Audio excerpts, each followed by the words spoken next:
Well, good morning, everybody. Welcome along to Silverstone and day 3 of the G-Fest, the Ginetta Festival for 2023. A fantastic 3-day event here at the home of British Motorsport. It's been a roaring success, I think all those involved so far will attest, and we're really excited now for what the final day and the final 6 races of what has been a packed weekend of racing. 18 races in total, in fact 19 races in total here across the 3 days. Very excited to see what day 3 has in store. Now, the more observant amongst you will realise that it is a third or fourth different voice that you will have heard this weekend greeting you this morning. Andy McEwen joining you in the commentary box, delighted to be here for the final day at Silverstone, joined by a far more familiar voice, Adam Weller, who has been here talking you through the action all weekend. And Adam, I have to say, I'm rather jealous because from the bits and pieces I've been able to tune in to across the weekend so far, it looks like you've been having a lot of fun.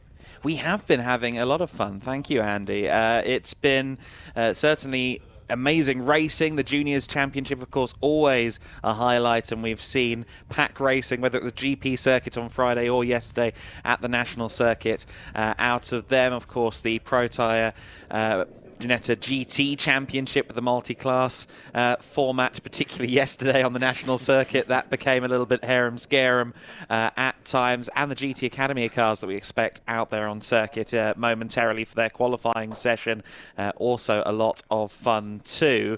And in addition to that, of course, since we're celebrating 65 years of Ginetta here at G-Fest, we've had the spectacular LMP1 Ginetta, the G60 LTP1 out there on circuit, the LMP3 car, even a Formula 1 Tolman, all sorts of different stuff taking to the circuit across the day.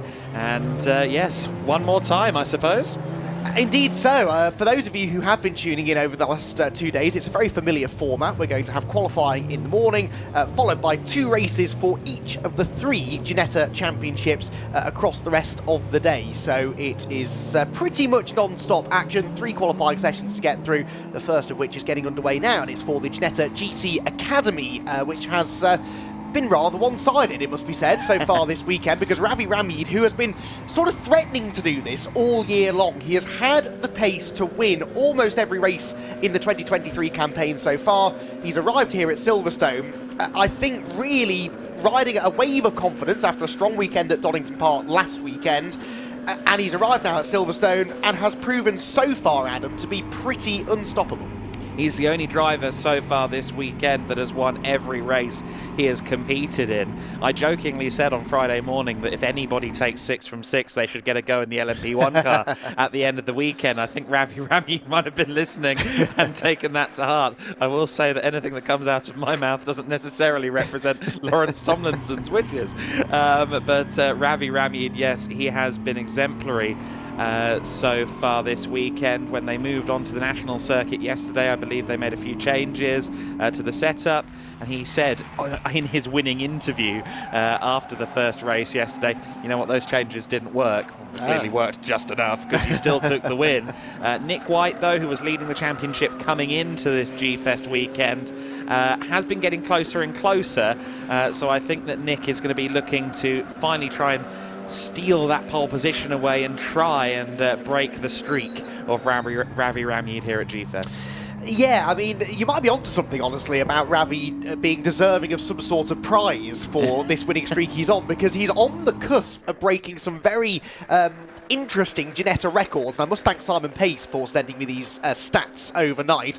Ramid is on 9 wins so far this season. The championship record is 10 wins, which Mark Warren, the champion in 2022, achieved last season. He's also on 6 consecutive wins. Mark Warren set the record of 7 consecutive wins last season. So in other words, if Ravi can win the 2 races here today, he will break both of those Ginetta GT Academy records. Now, granted, it's only the 3rd season of GT Academy, but still, people thought that Mark Warren's winning records from last year would never be beaten. And then the very next season, Ravi Ramid, who was a real thorn in the side of Mark Warren last year, in fairness, has come along and is on the verge now of managing to break that record. He mentioned Nick White. Well, he's had 12 podiums from the first 12 races this season, which already is a record for podium finishes across a season. He's been wonderfully consistent, hasn't really had that ultimate pace that Ravi Ramid has shown, as there's a big lock-up into Beckett's corner there for Phil McGarty in the 81. But Nick White if he can just unlock it, it's only a couple of tenths of a second he needs to find, and then he'll really be taking the fight to Ravi. And as we saw in the early part of the season, when Nick White is applying pressure to Ramyeed, opportunities can arise. Yeah, we saw it yesterday in the first race, I believe it was. Granted, I've seen a lot of these cars around this circuit this weekend. At one point, Ravi going into Brooklands, locked up under pressure from Nick White, almost lost the lead with just a couple of laps left to go in the race. So we have seen, although he has taken every result he has bid for so far this weekend, we have seen a few cracks in the armour, a few momentary slip-ups, but by and large Ravi has managed to fend the pressure off well. First flying laps are coming in then, and it is currently Nick White on top of the times with 103.524, 103.5s. Pretty competitive lap time already, in fact. We can expect a few tenths off of that, I believe. But that is a decent benchmark, I think already good enough to secure him a spot in the first 2 rows or so of the grid. And Richard Just seems to have had a moment there. I believe that might be Beckett's. I think it might be. So Richard Just, who had a win back at the season opener at Alton Park, actually, within his class anyway, within the rookie class, having a rotation, but getting going. I'll tell you what, Adam, I'd hate to have you as my driver coach, because if you're expecting another couple of tenths out of Nick White, that's expecting a lot, because that lap time is only 1,000th slower than Ravi Ramyeed's pole time yesterday. So he's immediately on the money, and that is good news. Perhaps the track is a bit quicker this morning. Granted, it is a bit cooler, I suspect, than it has been yesterday or Friday. But even so, the fact that White is immediately down to that pace means he is up for the fight. That's true. I'm just optimistic they'll find a little more time, that's all. You may be right. Maybe. Richard Just, incidentally, you mentioned that he's already taken a rookie win this year. At the GP circuit in race 2 on Friday, he was leading the rookie class, but on the final lap he had a moment going through Chapel that cost him the rookie class win. Matt Shaw was recovering through the order in that race, and that was what Matt Shaw needed to take another rookie win. Shaw comfortably, of course, leading in the rookie classification by some 87 points at the moment. Yeah, and he's been really the only rookie driver to regularly be mixing it with the top 5 overall. We've seen, indeed, Ravi Ramyeed in the past doing that back when he was in the rookie class last season. But Matt Shaw really the standout star of the rookie category this year, it must be said, and is 5th fastest in this qualifying session already. A very tight qualifying session. Nick White fastest on a 103.524. That's a tenth and a half up on Ramyeed, but then Ramyeed is less than a tenth faster than Thomas Shelley, 3rd at the moment. That's a good run that from the number 76 car, and Mackenzie Walker only 8,000 further back in 4th. Then it's Matt Shaw 5th, Paul Livesey 6th, Ed Akers well down in 7th place. He should be further up than that, and in fact he's further back now because Yusuf Ashraf goes 6th fastest and 2nd of the rookie contenders. Now Yusuf, a new name to me this season at least, so I suspect that the Silverstone G-Fest is perhaps a one-off appearance for him, but straight on the pace. Yes, I believe he's a Sunday only entrant, so this is his first run all weekend, actually, so a new name to me as well, and immediately up there into the top half dozen. That's certainly a compelling case that Matt Shaw might have his work cut out for him a little bit. Of course, if Yusuf is kind of a guest entry, he won't be scoring points. It depends whether or not he's committed to the rest of the season, so it might not affect the standings particularly, but Yusuf Ashraf definitely showing some pace early on. I will say as well, Emma Tomlinson back out on circuit. Good to see Emma's back out there because, of course, yesterday in the second race, she had an off at Copse, ended up in the barriers at Copse, actually got sent an onboard by Emma last night because we didn't fully see how she ended up in the wall. Effectively, it was a spin for Mark Elman after trying to go side by side through Copse with Paul Livesey, and Emma didn't really have anywhere to go, had to avoid Elman, and ended up as a consequence of that in the barriers. Emma had a very good run at the GP circuit on Friday as well, was up there fighting for, well, 2nd in the rookie class, but also fighting some of the more experienced drivers out there. And did speak to her this morning. She wanted to give a doff of the cap to Want to Race's George, who I believe has been working quite hard overnight on the car to get her back out for this qualifying session. Interesting. Emma arriving here on a bit of a confidence wave herself, actually, having got her first class win at Donington Park. Granted, it was a race in which Matt Shaw didn't finish after a bit of contact at Redgate Corner, but still, Emma was in the right place to capitalise on that, claiming the class victory. Almost halfway through this 20-minute qualifying session then, so unsurprisingly, a couple of drivers have been in and out of the pit lane. Mackenzie Walker still sat down there at the moment. Mackenzie is fourth fastest at the moment in this qualifying session. Just a slight tyre pressure adjustment being made. No further improvements yet on times at the top of the field though. Still Nick White fastest, and that pole position could be valuable. Gets him a championship point as well. He's going to need every point that he can get here to try and close down this what is becoming a relatively sizable championship advantage now for Ramyeed. Ramyeed comes into this third and final day of the Silverstone Ginetta Fest on 406 points to 372 for Nick White. Nick, though, is 112 points clear of Thomas Shelley in third place, so those two very much breaking away at the front. As we do now start to get a few improvements, Paul Livesey goes sixth fastest. I think Mark Ellman was another perhaps who just put in a personal best lap time further back, so drivers have been in for a few quick adjustments, mainly tyre pressure adjustments mid-session, and now out there perhaps finding some more time. Yeah, quite possibly the case, and as you say, it does seem to be Ramyeed versus White in the overall standings. I think an illustration both of just how impressive Ramyeed has been this weekend and just how many points-paying rounds there are this weekend, that it's gone from Nick White being 4 points clear of Ramyeed in the championship to a deficit of 34 points in Ramyeed's favour. Yeah, that's a very good point, actually, because I was sort of digging into my memory banks from all of a week ago to Donington Park, and I was convinced that Ramyeed was either not very far in front or not in front at all. And no, you're absolutely right. Nick White did leave Donington with the championship lead somehow, because actually Ramyeed won 2 of the 3 races at Donington, but Nick was scoring just enough points to keep his advantage. That is Ed Akers going quite slowly. Looking for track position, maybe? Hope so, yes. I was speaking to Ed yesterday, and he said he felt that the engine might have been a bit down on power. Yeah. He was seemingly struggling a bit towards the end of the Wellington Straight towards Brooklands, was losing maybe a car length or so towards the end.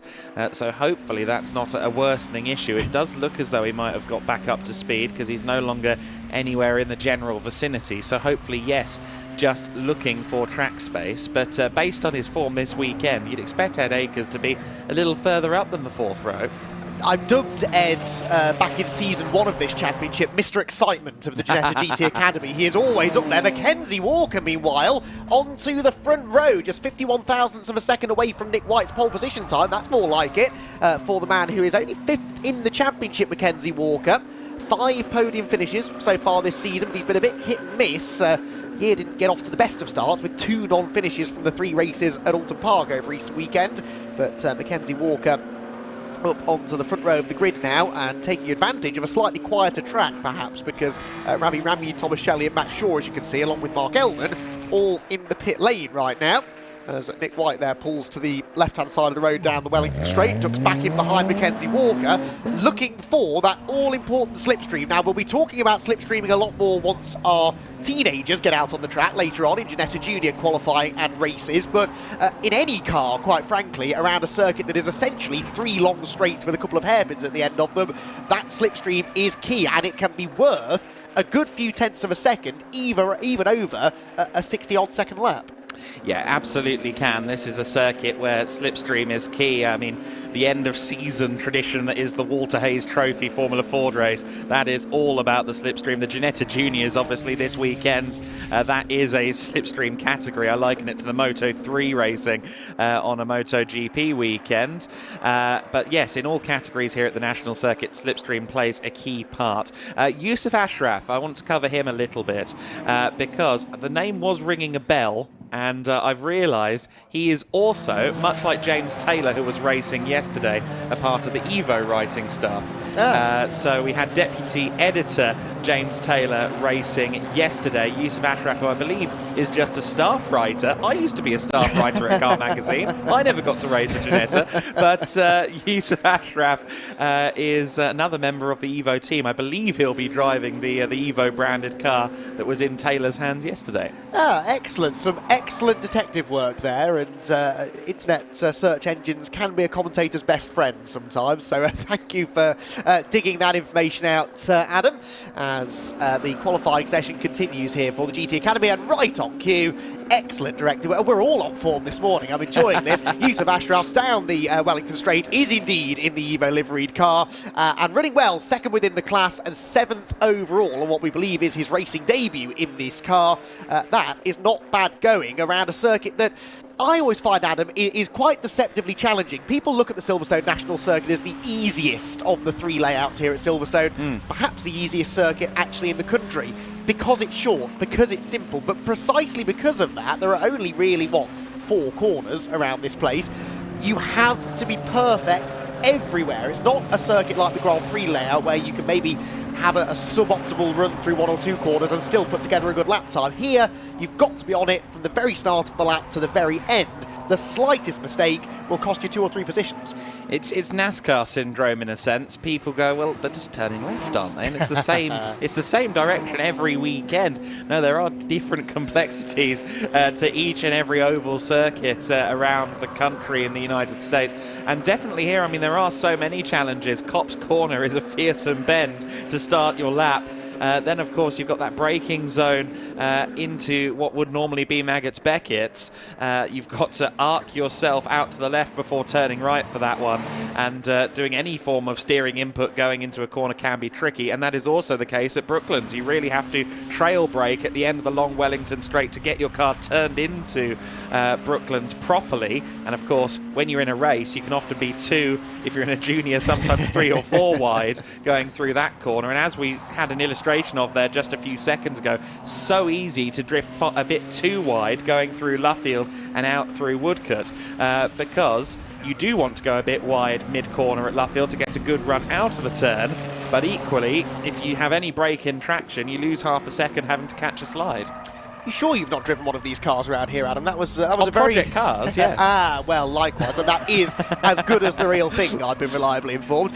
Nick White improves his pole position time. That is now the fastest qualifying time around the national circuit so far this weekend, at 103.186. He's now a fairly enormous 3.5 tenths or so up the road from Ravi Ramyud, which, based on how tight the rest of the session has been, is a pretty good advantage. This man, by the way, Matt Shaw, was 3rd. He is now 4th because Ramyud has just improved into that 2nd place. And the order now, White, Ramyud, Walker, Shaw and Ashraf, also improving there into the top 5, with Thomas Shelley 6th position for the time being. Within the rookie category then, this man Richard just 3rd fastest behind Matt Shaw and Yusuf Ashraf. The rookie drivers, the drivers with the white backgrounds to their orange numbers on the timing tower, the black backgrounds, that's easy to say, are the GTA class drivers. The car's all the same, it's just driver experience levels that makes the difference as to which class you're in. Richard just across the line then. Is he going to improve here upon 9th position? Doesn't look like he will, but perhaps setting himself up there for a real push on this lap. Another 10th or so could move a position or so up the grid. Yes, and I think Richard has looked strong here on the national circuit. Charlotte Lowe in a spin. She ended up in the gravel here at Beckett's in one of yesterday's races, and hopefully gets that car fired up. 3 minutes left to go, and that is not a nice place, is it, to be stranded? No, it really isn't. Other drivers getting rather closer than I would like to see to the stationary car there on the exit of the corner. There are yellow flags out there, you would imagine, but it is surprisingly difficult to spot what's around the other end of the corner. She does get going, though, thankfully, and so crisis averted for now. Richard just aborts that lap time. Sensibly, really, because with yellow flags out at Beckett's, improving would not have looked all that good for him. Especially in the first sector, so he decided to back off, perhaps try and pick up a slipstream from Matt Shaw, or maybe he is heading for the pit lane. Here is the 88 of Mark Ellman, 10th position for the SVG Motorsport man. One of the prettiest liveries on the grid, I have to say, Adam. There are a lot of white cars, predominantly white cars, on the grid. This one does rather stand out for all the right reasons. Yeah, very classy colour scheme, isn't it? You can put any car in British racing green and flecks of gold and suddenly elevate its tax bracket, if anything. Very well presented machine, the number 88. Looks like Ravi Ramyeed, the 57 of Nick White actually, setting himself up for another lap potentially. He was just waiting for some track space and he now punches the throttle out of Luffield Bend. I like that my optimism has proven correct as well regarding lap time. Thank you, Nick, for validating me. Not at all because I forgot yesterday's pole time. For which you can very easily be forgiven. That was it was just something I happened to have in front of me at the time, I assure you. I did not spend all night studying qualifying form, I can tell you that for sure. Perhaps slightly cooler. I wasn't here yesterday, but I was up at Alton Park yesterday covering another event, and it's often 3 or 4 degrees cooler up north than it is down here. It was very toasty even at this time yesterday where I was, so I'm guessing, Adam, temperature's a little more favourable for quick times this morning? Yes, I think that's fair to say. It hasn't been that warm all weekend here, really. It's been nice, it's been lovely weather actually, but it's not gotten to the point where you start to think, well, do I want to walk and have to change my shirt kind of thing. It's not gotten to that point, but it does feel like the ambient temperature is a couple of degrees down on where we've been thus far this weekend. And of course, drivers had a qualifying session and 2 races around the national layout yesterday. It is a layout that GT Academy have never raced at before too, so in its relatively short history, GT Academy has pretty much, I think, exclusively raced on the British GT package, which means that every time they've raced at Silverstone, it's been on the full Grand Prix circuit. It was only yesterday that these drivers got their first chance to tackle the national layout, which we get a bird's eye view of here on board with Paul Livesey. Inch perfect, I'd say there, within track limits coming out of Copse Corner. Sticks to the right, runs the curb, that's perfectly legal, into the braking zone at Maggots. As Adam was saying, you're turning left whilst pitching the car onto the brakes. You've got to get out of Beckett's Well though, because this brings you onto the long drag down the Wellington Straight. Again, Paul Livesey right up to the edge of track limits, but not an inch beyond them. Paul at the moment 7th fastest, needs a 10th and a half or so, and that would get him, well, potentially into the top 5 actually, because Yusuf Ashraf and Thomas Shelley are virtually neck and neck on lap times, 5th and 6th respectively. Nice late apex there through Brooklands. Possibly could have taken more of the apex curb, and then sort of diamonds Luffield corner. That's another sort of oval racing technique. In tight, wide through the middle, cut back for the late apex, runs out over the exit curb, and then keep that right foot planted through Woodcote corner. The checkered flag awaits here for Paul Livesey, who comes across the line and in the end doesn't improve, stays in 7th position.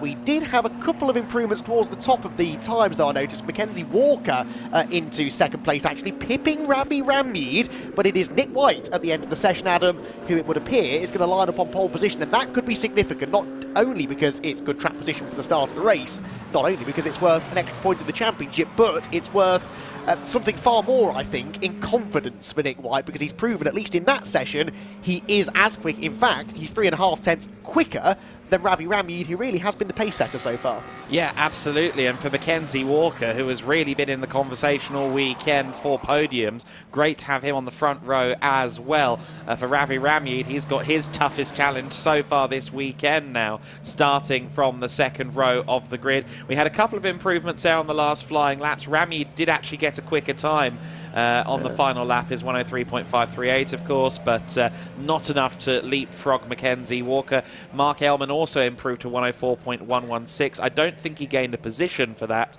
Emma Tomlinson moved up from 12th to 11th on her final flying lap with a 104.423, so she found over a third of a second on her last flying lap as well. So a good few improvements there as we got to the end of the session. Yes, Matt Shaw then fastest of the rookies, 103.6 is, again, about 3 tenths quicker than he went yesterday. So 3 or 4 tenths of a second seems to be the average gain in time from yesterday's qualifying session to today's. As we said, part of that down to track conditions, but part just down to familiarity with this really deceptively tricky national layout at Silverstone.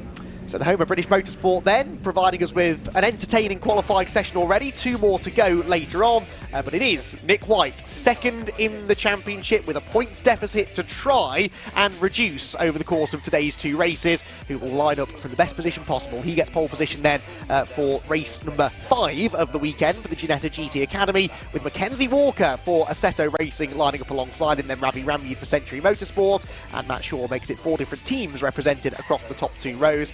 All of the rookie drivers run by Want to Race, and he is the highest placed of them all in 4th. Yusuf Ashraf on his debut starts 5th and 2nd of the rookies. Really impressive stuff from him, and within half a tenth or so of the runaway rookie championship leader Matt Shaw. Thomas Shelley will be alongside him on row 3 ahead of Paul Livesey 7th. Ed Akers disappointed, I suspect, there with 8th position, narrowly missing out on 7th from Paul Livesey, but really should have been further up than that anyway. Mark Ellman 9th, Richard Just 10th, 3rd of the rookies ahead of the 1st of the Tomlinson brigade. That is Emma Tomlinson 11th, Phil McCarthy 12th, Amy Tomlinson 13th, and Charlotte Lowe 14th, with Lucy Tomlinson bringing up the rear in the end after a troubled session, I suspect, there for Lucy. Some 6/10 or so slower than Charlotte Lowe, which is further adrift than she would like to be. So, interesting first qualifying session there then. Nick White claiming that pole position, with it a bonus point in the championship, and an intriguing first race of 2 ahead, I think, for those academy drivers. Yeah, no, this seems like it could be the most intriguing race of the weekend so far in the Ginetta GT Academy. So I'm very much looking forward to that. But before we get to the racing, of course, we've got some more qualifying to contend with.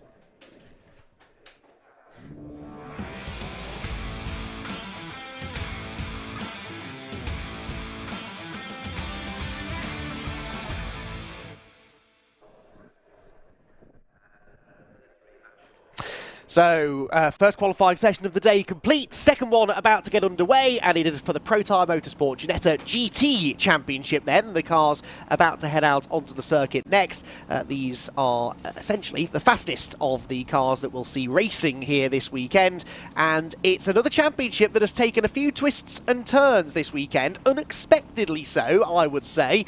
Luke Reed for Wolf Motorsport has been dominating this championship within the GTP class for the quicker G56s all season long. He had won all of the first 6 races this season. In fact, more than that, wasn't it? It was the first 7 races of the season that he won. And then in race 3 at Donington Park last time out, things started to go awry. The car broke down on the grid ahead of the start of the 3rd race of the weekend. He was therefore not able to take the start of that one, and then arrived at Silverstone keen to bounce back from that disappointment. But Adam Weller, it has not been plain sailing for the championship leader. He is still the championship leader, such was the advantage that he'd banked across the first 7 races. But that margin reducing now. Yes, it is reducing. He has largely been able to stay ahead of his closest competition in the form of Carl Garnett among the regular point scorers here this weekend. But in general, Luke Reed has been a little bit off the boil. I was speaking to a couple of the Wolf Motorsport team members in the build to this morning, and it does sound as though, to echo Luke's own comments in the interview with Peter Snowden yesterday, they're struggling a bit with gearbox, struggling a bit with clutch. I think they have had a second gearbox in the car this weekend, but they seemed confident coming out of race 2 yesterday that they'd got to the bottom of the issues. And I think going into Sunday here at G-Fest, Luke Reed confident that he can kind of show more of what we expect from him. Yeah, absolutely. Luke Reed's class of the field so far. He did not win a race yesterday, but he did get back on the podium, and because the 2 drivers who finished ahead of him in that 4th race of the weekend, essentially the 2nd one yesterday, don't score points, he gets the maximum points but doesn't get a race win against his tally. So 7 race victories technically so far for Luke Reed. It's Carl Garnett second in the championship, and well, Garnett only 11 points clear of Callum Davis, so those 2 on for a pretty entertaining scrap for the runners-up position, but they'll both be hoping to keep trying to chip away at Luke Reed's advantage. Carl Garnett got his first victory of the season yesterday morning in the first race of the day, and Carl Garnett, the former MX-5 racer, making the transition into Ginetta's a couple of years ago and doing a pretty good job of it. First car set to go out on track is Ruben Haig, and that is a driver who has been driving very well this weekend. Had an absolute nightmare at Donington Park, though. He was disqualified from the event due to a paddock infringement, and that meant that he wasn't able to take part in any of the 3 races at Donington, despite having shown front-running pace. He can't use those as drop scores either, because they were disqualifications. That's going to destroy, realistically, his championship hopes. But Ruben Haig now, in a way, can simply focus on trying to get as many race victories as he can through the second half of the season.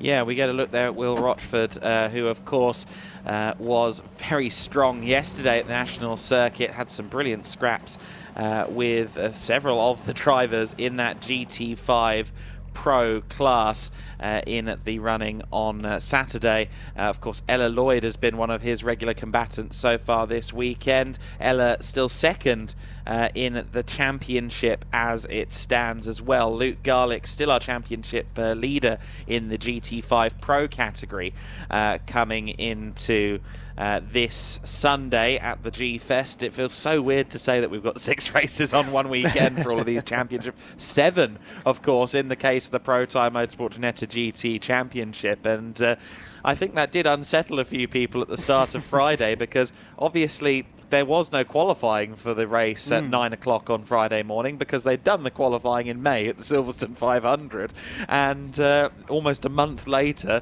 took part in the race on the Friday morning here at G-Fest. I think that I need to consult with some statistician as to whether there has been a longer gap between qualifying and race. That was quite the delay, wasn't it? Yes. Certainly, but all because the last time we were racing at Silverstone, on that Silverstone 500 weekend, the Saturday afternoon in particular, we were underwater, quite frankly. We had torrential rain, and relentlessly torrential rain throughout a long period of time. British GT qualifying was cancelled, and sadly the Ginetta GT Championship qualifying also not able, race I should say, also not able to take place. So that's happening on Friday morning. It's been a busy weekend, and puts extra pressure on the drivers and on the teams as well, because if you ding your car, if something breaks on the car, you have limited time to get things repaired, but also limited spares, really, and limited man hours that you have access to get the cars fixed again, because 7 races over 3 days is an awful lot for the drivers, a lot of preparation of cars for the team as well. Yes, one person that I am interested to see on the circuit, or hopefully we'll see on the circuit actually, is Leona Theobald, for the exact reasons you've just been talking about. Leona's SVG Motorsport team needed a new gearbox at the end of yesterday. She didn't get to take part in race 2 yesterday, and they actually brought a gearbox down from Yorkshire-based Ginetta factory to Silverstone, which I believe was due to arrive at 2 a.m. So then it was going to be all night, working through the night to get the car back out there. They weren't sure whether that SVG number 8 car would be taking part in the session, so fingers crossed we see Leona Theobald out there. We'll keep an eye out for Leona, see whether she's able to get out onto the circuit. As you said, she's had an interesting season. That was only her second non-finish, actually, but she's been getting steadily quicker, has Leona, as the season's gone on. There is Harley Horton, interesting name to keep an eye out for this weekend. Ginetta regulars will recognise Harley from the GT5 Championship last year, where he was a title contender. And interesting to see what he can get up to now in the G56. It's a big step up in performance, but Harley Horton, a very, very talented driver. Tad unlucky maybe to lose out on the championship last year in GT5s, and not scoring points today, but going to be interesting to see if he can get up there and challenge for race wins. I personally have quite high hopes for him. Yes, so he was certainly promising in the races on Saturday. The qualifying performances weren't quite there. I think he was 3rd, 4th row for both races, but managed to get himself up onto the podium for each race. Can you ask for more than that from the youngster? Of course, while Harley is making a big step up in performance from his previous outing in a Ginetta, he has been running in the NLS series and the Nürburgring 24-hour this year, competing in a GT4 car at the 24-hour, the 3rd youngest competitor in Nürburgring 24 Hours history, the youngest ever British driver at the big event.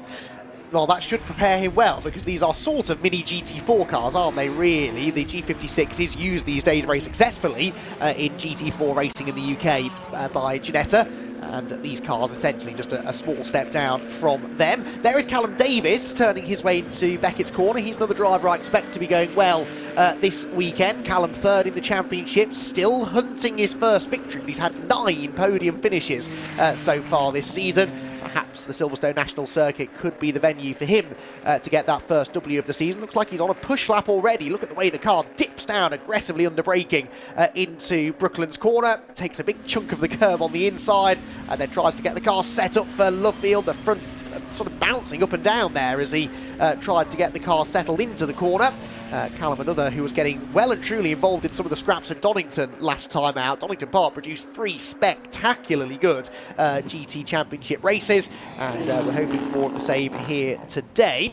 Through went Callum Davis. It was second fastest, but half a second or so slower than Ruben Haig. Now, pole position yesterday, Adam, set by Blake Anglis, another driver not scoring points, by the way, was a 59.6. So what are we thinking? 59.3, 59.4 today? I reckon we could get there. We were seeing low mid 59s out of the cars in race trim. I think we got a 59.7, 59.8 in the race out of the likes of Ruben Haig. Out there on circuit, so I would not be surprised at all to see us get further into the 59s in this qualifying session. Again, just having the track time, isn't it, is a huge factor. They've already done effectively a full weekend's racing on Saturday as well as their qualifying session, so on the Sunday, between the ambient temperatures, between the circuit experience, it's reasonable to maybe expect a couple of tenths more out of them. Yeah, the 2 fastest laps in yesterday's race were very close to each other as well. Blake Anglis and Harley Horton sharing them within 9 thousandths of each other. They were 59.82s, the pair of them. So that was race pace, as Adam quite rightly says. Qualifying pace should be a little bit faster. Right, let's give the GT5s a bit of love then, shall we? Because we've got a bigger grid this weekend for the GT5s than we've had pretty much all season long. Ella Lloyd has been the pace setter. Right on cue, there is her pit board being held out for the championship leader within the, well, erstwhile championship leader actually in the GT5 class, because Ella, while she's been quick, she's been a tad accident prone. Donington Park in particular threw away 2 dead set race victories, I felt, particularly in race 1. She had a bit of a gap, she lost it down in the old hairpin and retired into the gravel trap. She had another retirement yesterday afternoon, which was caused by... yesterday afternoon, I am slipping on that, I must admit. I did throw you under the bus a bit there. Yes, it was a collision, I believe, involving Luke Garlick. Garlick into the back of Ella Lloyd. In turn, Sam Harvey was affected by that as well. That was down at Brooklands, a 3-car incident there. She also didn't register too much of a result on race 1 here yesterday, and that was because of, well, firstly, she went wide at Beckett's, and then a lap or so later she collided with the rear of another car. Didn't catch that on camera, but the net result was the bonnet falling beneath the front wheels. She continued to try and drive the car around, did get to the finish, but finished 2 laps down ultimately, and those of you who were watching yesterday will remember the sparks generated from under the car as the bodywork was increasingly beneath her floor. I see. That is not ideal, is it? Yes. So, okay, that's well done, by the way. You can see the remnants of that as well on the front of her car. Oh, really? I Yes. see. Right. So, well, that's interesting, though, that it was she and Luke Garlick who tangled yesterday, because they're the top 2 in the championship. Luke Garlick, the points leader now, on 318 points to Ella Lloyd's 281. So, also interesting to see those two kind of working together here in the early stages of qualifying. So that's the white, purple and yellow car of Ella Lloyd, and right behind her, the mainly black car, is Luke Garlick, number 71. They both there dropped in behind one of the race car consultants' machines to try and get a slipstream, because anytime we see these G40s on track today, whether they be the GT5 spec cars or the juniors, we're going to be talking about that slipstream. These cars are not very powerful, they're not very aerodynamic, and that means you need any advantage you can get down the straight. Sam Harvey, sort of the Lone Ranger, not actually getting a slipstream, and yet he is second fastest in class. Yeah, that is an interesting point, isn't it? Of Hodgkiss, who's leading this train of 3 cars, also out of slip, and he's currently the fastest lap of anyone in GT5 Pro, and inevitably Hodgkiss, Luke Garlick and Ella Lloyd are together on circuit. I can't remember a time this weekend where they haven't been within, let's say, 2 seconds for the sake of generosity, half a second if you want to be realistic. Yeah, the slipstream obviously massively important here, and also for the GT Championship drivers in particular, it's hugely important to find track space, isn't it? With this multi-class situation, the last thing you want to do is have to leap out of the way or try and leap around a GT5 car around, say, Cops, or indeed going into Brooklands. Yeah, exactly. Find them down the straights and it's a pretty easy pass, but as soon as you get into any of the corners around the Silverstone National Circuit, you're going to lose time, and as we've documented, the times tend to be very, very close around such a short circuit. It's Blake Anglis fastest at the moment within the GTPs, 59.5, tenth of a second already faster than they were going yesterday. Second fastest for Luke Reed, who interestingly has dived for the pit lane already, but is going quickly. A 59.8 compares to a 1 minute 0.1 that he did yesterday, so he's found that seemingly mandatory 0.3 of a second that everyone wants to find this morning compared to yesterday. Harley Horton third fastest, Ruben Haig fourth, and Callum Davis completing the top 5 right now. Big slide there from Carl Garnett as he turned into Beckett's corner. Carl Garnett only 7th fastest at the moment within the GTP field, and definitely someone we would hope to see improving from there. He was 4th on the grid for the first of the 2 races yesterday. Within GT5s, it's Luke Garlick fastest, Nate Hodgkiss 2nd, Sam Harvey 3rd, Ella Lloyd only 4th, and Will Rochford in 5th position, but they're incredibly close, that lot. Garlick on pole with a 105.0, and then it's a 105.4 for Rochford in 5th, so only about 0.4 of a second covering the top 5 within GT5 Challenge. That's there, the 84 car pole sitter at the moment, Blake Anglis, having again those tyre pressure adjustments made in the pit lane as we tick towards midway through the session. Blake has been really impressive this weekend. It's his first time back in a Ginetta, I believe, since taking part last year in the GT4 Super Cup, if I'm not mistaken. I think so. And his first time in a G56 as well. Of course, the G55 he has raced previously in GT4 Super Cup, the predecessor to this Protyre Motorsport Ginetta GT Championship. So he does have Ginetta experience, but coming into a new car, having not raced for several months, and as he said in one of his interviews yesterday, coming off a night shift on Thursday night, wow. He really has been impressive.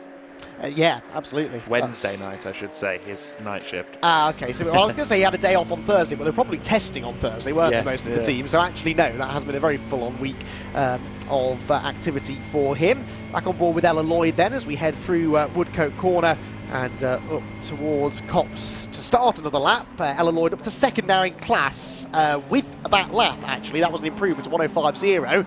Again, interestingly, I don't think she had much of a slipstream that time, at least through the second half of the lap. So I found this, though, through a lot of my sim racing experience, a lot of which has been at the wheel of a Mazda MX-5, not dissimilar to these cars, where the slipstream's worth a lot of time. So you think, right, qualifying, got to find someone to work with, got to get that toe.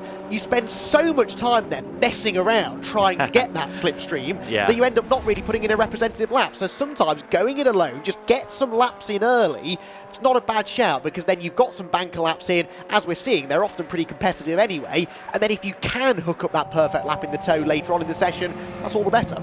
Yeah, absolutely right. It's interesting, though, that Garlick, Lloyd and Rochford had changed their formation since we last saw them there. Previously, it was Rochford leading Lloyd, leading Garlick, and now Garlick is out front. So maybe there is a little bit of camaraderie going on there within the qualifying session.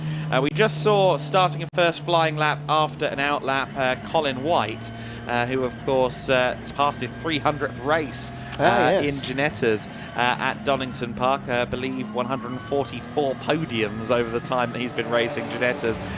2008 he started racing, and I believe he's already over 20 years deep into his overall racing career when he first set foot in a Ginetta. He was knocking on the door of that podium yesterday. He was I think maybe 1 or 2 laps away from being able to find a way past Luke Reed at the end of yesterday's race too. So I'm sure that Colin, who's currently 6th fastest out there, about 7/10 off pole with a 1 minute .232, he'll be looking to try and get on the first 3 rows if he possibly can. Yeah, got his second place finish, if that makes sense, at Donington Park in the third race, a slightly bonkers third race, admittedly, at Donington Park. But they're the races in which Colin often tends to excel, coming from short oval racing. When things start to get a bit physical out there, you can put some good money on Colin White to come out of it looking good. 6th fastest at the moment, but he tends to make progress. Better racer than qualifier, I think it's fair to say, Colin White. Our timing screen and your timing tower that you're seeing on screen is suggesting that Conor Garlick has stopped out on track somewhere. He's got an exclamation mark next to his name on our timing screen, which means he's not made it back to the pit lane and hasn't registered a lap time since we expected him to. Although it does say he's in the pits as well, so I suspect that's a slight glitch on the timing. Hopefully he is just having some mid-session adjustments made. It's Blake Anglis still fastest, Luke Reed second, Harley Horton third, no change at the top within the GTPs. And actually, GT5's not seeing too many improvements for the time being either. So Nate Hodgkiss, number 59, continuing to lead the way. As here, Carl Garnett and Balsidou make their way down the back straight. Balsidou, the only AM runner here this weekend. Pablo Jequier, who's been getting quicker and quicker as the season's gone on, has not made the trip to Silverstone, seemingly, which is a shame, because I was hoping to see if he could continue the progress that he was making, particularly at Donington a week ago. Balsidou, as long as he finishes the races, guaranteed AM-class victories, but he'll still be hoping to finish as far up the overall order as he can, that's for sure. Yeah, I'm hoping that Conor Garlick hasn't got any more problems, because he did have to make a pit lane start on Friday in race 2, or race 3 as it was for their day on Friday. And I can't remember exactly what the issue was at this stage, but he did have to make a pit lane start. He didn't take part in most of qualifying either prior to that.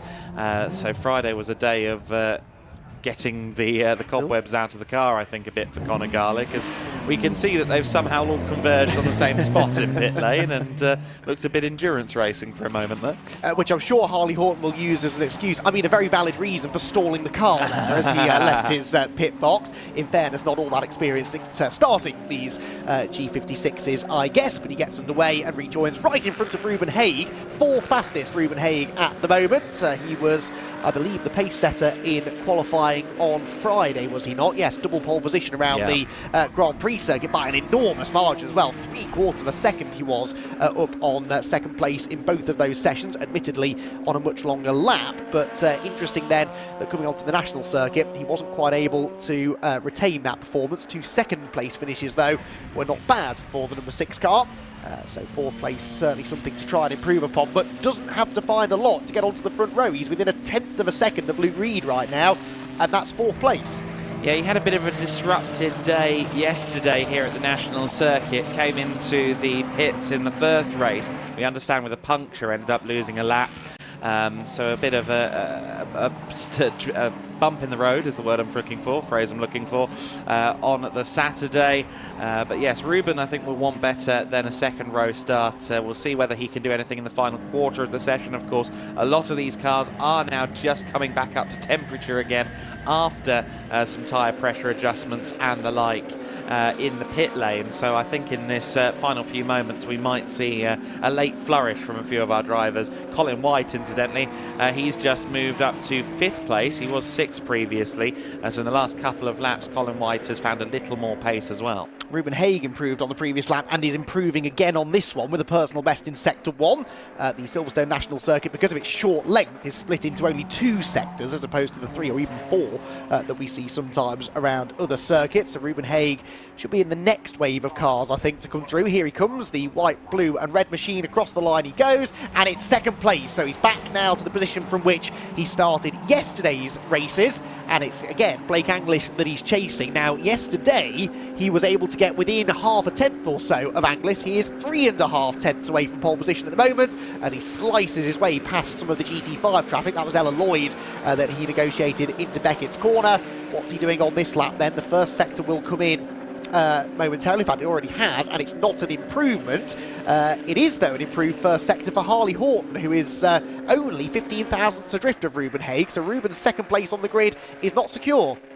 No, they're exchanging sector times, fastest lap times at the moment, aren't they? And having to deal with a lot of traffic down the down the Wellington Straight there was Ruben Haig, but actually he was the fastest of anyone through the second sector split in terms of kilometres an hour at least, or miles an hour at least. So let's see whether that slipstream that he was getting off the inordinate amount of traffic gives him any more time across the line. No, a 1 minute 0.6. So sometimes the tow is not beneficial if you find yourself tripping over a half dozen cars as he was in that case. If his next lap time is not disallowed, I'll be amazed, because he was very wide coming out of Copse Corner. I stand corrected, by the way, we are using 3 splits this weekend. It's a very short first sector of 15 seconds or so.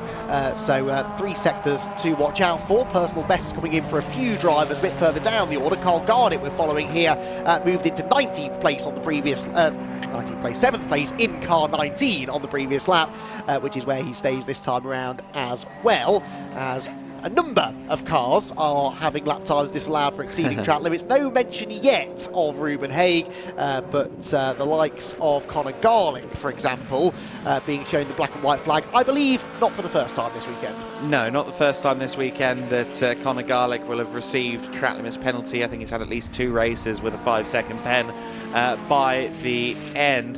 In the case of Harley Horton, he also got a lap time deleted. It wasn't his fastest of the session so far, but Harley did get a time disallowed. We've just had Callum Davis move up to 5th fastest as well, a 1 minute 0.037, so he's right on the cusp of getting into the 59s, and we might see a late streak here for Callum Davis, who of course I think is pretty much the newest driver of anyone in the GT Pro element of the Protyre Motorsport Ginetta GT Championship. Just to say as well, you mentioned Conor Garlick getting a lap time deleted. That of course means he is back out there on circuit after we thought he might be missing for a little while. So good to see that Conor is back out there. You did, however, pose a question about Leona Theobald, who I have not seen in the session. So perhaps they didn't have quite enough time to get the car out for quali. Fingers crossed she can get out into the race though, because I would presume she can race even if she hasn't qualified, because of course they ran laps on this layout yesterday. She's done her 3 laps to qualify her to race, if you like, so hopefully getting out in this qualifying session won't be too much to her detriment. Yes, there's a little bit of gaps. There are a few gaps in the schedule where maybe they could have her qualify out of session if absolutely necessary, but yes, as you say, she's already qualified at this circuit, so I would think if the car is ready to go for the race, there shouldn't be any red tape in the way. In fact, as we say that, Leona's on an outlap, so Leona Theobald has just gotten out there, 50 seconds to go. She's going to have time for 1 flyer. I didn't have any inside information. I genuinely didn't realise she was about to head out of the pit lane. That was spectacularly good timing. She's not going to get 3 laps in, which is the minimum you're supposed to do within a qualifying session to make you eligible to race, but it doesn't really matter because, as we've said, she raced here yesterday and qualified here yesterday anyway. So Leona Theobald makes it 20 cars across the 2 classes out on track, and Harley Horton has just knocked Ruben Haig off the front row. There is Leona Theobald turning through Brooklands on her outlap. SVG Motorsport deserve a big round of applause for getting that car out on track, but it is Harley Horton then for Breakel Racing, who has just moved onto the front row of the grid with a really impressive late improvement there. Yeah, really impressive as well to see this car out there on the circuit. As I said, they received this spare gearbox at about 2 a.m. Fresh from Yorkshire. Of course, I did make references and jokes over the course of the weekend that if there was any race weekend with an excess of Ginetta spare parts, it would be this one. However, the trucks actually went directly from Donington Park to here, so they didn't actually pick up anything from Yorkshire before coming back down to Silverstone. So therefore, actually, there was a bit of a lack of gearboxes in the case of Leona, hence the DHL delivery. Now, I suppose Silverstone and Donington located relatively close to each other, so not a lot of point in sending the trucks back to the factory to then come back down to the Midlands only a couple of days later. Will Rochford, by the way, just improved to 2nd within the GT5s. That knocks Ella Lloyd off the front row of that class now. It's still Nate Hodgkiss fastest, though, by a 10th and a half. Whilst Leona Theobald is going to get a flying lap in here because the checkered flag is out, but she'd started this lap before that happened. So let's see what sort of time she can get. Of course, bedding a new gearbox in means that she won't be pushing to the absolute limit, but let's see, across the line she goes. and she goes to 11th fastest, which is the slowest of the GTP cars, but actually only 23 thousandths adrift of Sean Fleming, so she's immediately onto the pace, and you have to imagine, given a few more laps, she'd have picked a few positions up. So checkered flag flies then, everyone has seen the flag, and it is Blake Anglis once again for the third time this weekend who will line up on pole position in the Protyre Motorsport Ginetta GT Championship. This time though, by just over a quarter of a second from Harley Horton. Impressive pace there from Anglis, but given the nature of this track, Adam, I don't expect Anglis to have that sort of an advantage come race time later on. No, qualifying gaps are not representative when we go racing at Silverstone National circuit, but as you say, Anglis on pole, and I'm sure he'll be happy with his work there. Indeed so. Anglis and Horton, two non-scorers, remember, non-point scorers on the front row, so Ruben Haig of the championship contenders, if you like, is third. But because of that disqualification at Donington Park, he's sort of out of the equation as well. So really, it's fourth on back where you start looking at championship contenders, and it is the points leader Luke Reed fourth, with Callum Davis fifth fastest and Colin White in sixth. Connor Garlick for Zentech Motorsport seventh, ahead of Carl Garner. He'll be a tad disappointed, I think, with eighth place. Gary Wager ninth, Sean Fleming 10th, and Leona Theobald just getting out on the track was a victory really for the SVG Motorsport driver after that overnight gearbox change, early hours of this morning gearbox change really, and she set one flying lap in the end, good enough for 11th. Then into the GT5s, Nathaniel Hodgkiss fastest for Race Car Consultants, ahead of championship rivals and Zentech Motorsport teammates Ella Lloyd and Luke Garlick, who have already had one clash this weekend, and they'll be starting together on the grid again later on today. Will Rochford was fourth ahead of Sam Harvey fifth, Karim Sekat sixth ahead of the returning Paolo Santi next in line. Then Balsiru, the only AM runner, had Lexi Belk behind in 20th. So interesting qualifying session there, certainly for the Ginetta GT Championship. Really looking forward to the GT5 element of that race, actually. That's a really tight bunch of drivers, cars that should produce good racing around here as well. And that championship battle could maybe take a few more turns as the day goes on.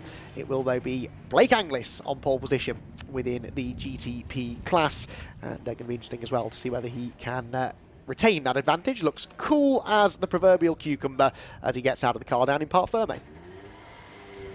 Yeah, Blake getting used to this. I think he said "you again" to Peter Snowden after his second win yesterday. Firmly used to being there at the top step in the races. He's given himself the best chance of repeating the feat again today with this pole position. And, of course, we'll see Blake Anglis's little sister in the next race, Brie Anglis, and they have ambitions of one day racing together at the Le Mans 24 Hours, yeah. I understand. And certainly this older Anglis, Blake Anglis, really starting to show his true potential. Across this weekend, again, new car for him coming into this weekend. He was kind of on the cusp of challenging for wins and podiums at the Grand Prix circuit on Friday, but the national circuit yesterday was very much his happy hunting ground, and well, it doesn't look like things have changed overnight. No, not really. Drivers gathering in one big group to chat to team members, family members, friends who are here to support them. Luke Reed there looking relatively relaxed after finishing fourth place. Hopefully they've managed to get to the bottom of whatever's been holding him back so far this weekend. I never did actually find out what the problem was at Donington either. I'll probably need to go have a wander down there later and see if I can find that out, because it was truly bizarre. Came through at the end of the green flag lap and simply pulled onto the grass on the start-finish line rather than pulling into pole position from where he was supposed to start. Trying to listen in to some of the conversations, which perhaps is a dangerous thing to do. They're not always conversations you want to be listening into between drivers and team members, but everyone looking pretty happy there after what was thankfully a relatively uneventful qualifying session. One more qualifying session to go then, and then we will be into racing. It's the Michelin Ginetta Junior Championship who will be heading out onto the circuit next, and well, we've been touching upon the importance of slipstreaming. It's going to be the talking point, I think, over the next 20 minutes or so. Yeah, absolutely will be. The Ginetta Juniors so far this weekend have made for some very exciting racing. The question is, what order will they be in for our two races on this Sunday? Let's find out. Qualifying is about to get underway for the Michelin Ginetta Junior Championship.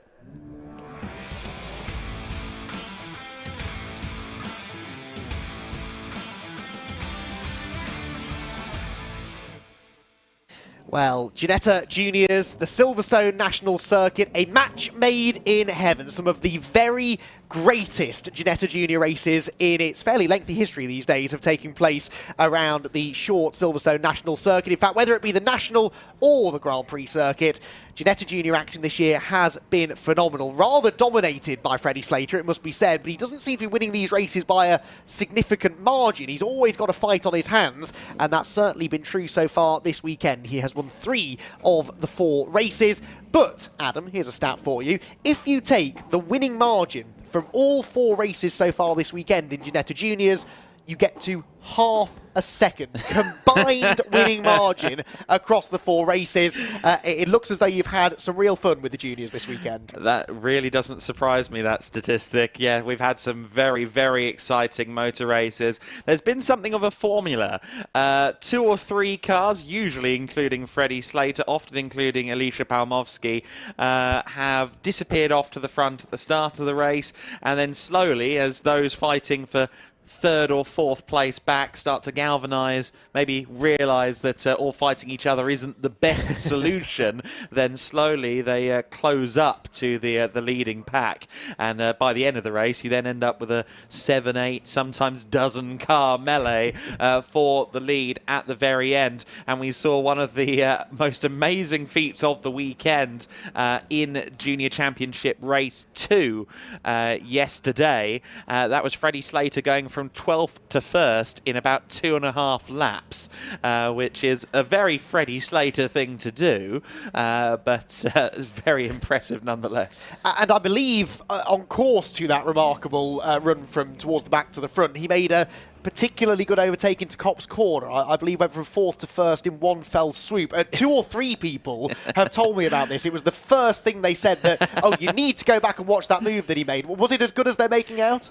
It was pretty good. I would say I think it had more to do with the parties ahead of him kind of getting not tangled with each other, but, you know, one goes wide on the inside and the seas kind of parted a bit for Freddie Slater. But no, it was spectacular. Very opportunistic driving from Freddie in that race yesterday and across the weekend as well. But we have seen definitely a lot of challenges. Of course, we saw Chase Fernandez get his first ever car race victory on the GP circuit on Friday. And well, that in itself, I mean, as a youngster, I think he's still 14, taking his first win. Well, he is 14, of course, because he won the scholarship last year at 14 years and 1 day old after preparing for the scholarship pretty religiously during the 2022 season, foregoing kart racing in order to focus. But yeah, 14 and a half, let's say, and taking a win on the Silverstone Grand Prix circuit. That must feel pretty surreal. It is fantastic, isn't it? And it's great for motorsport as well that we can get... We talk about the youngsters. We mentioned the fact it's a junior championship. It's easy to forget sometimes the age range that we're dealing with here. You know, I mean, these are children, for goodness sake, and they're out there racing on some of the very best racetracks in the world, some of the most challenging as well. We are blessed in the UK to have some true great racetracks. Silverstone is a great racetrack, don't get me wrong, but Brands Hatch, Alton Park, Thruxton, places that these drivers have the opportunity to go and race at year in, year out. They will learn so much from that. It's a car that teaches you how to race each other, teaches you how to deal with being in close quarters with other drivers. There's no advantage for one car or one team over the rest of them. It's such a fantastic place to come and learn, and it gives us plenty of entertainment as well, it has to be said. It's win-win, really.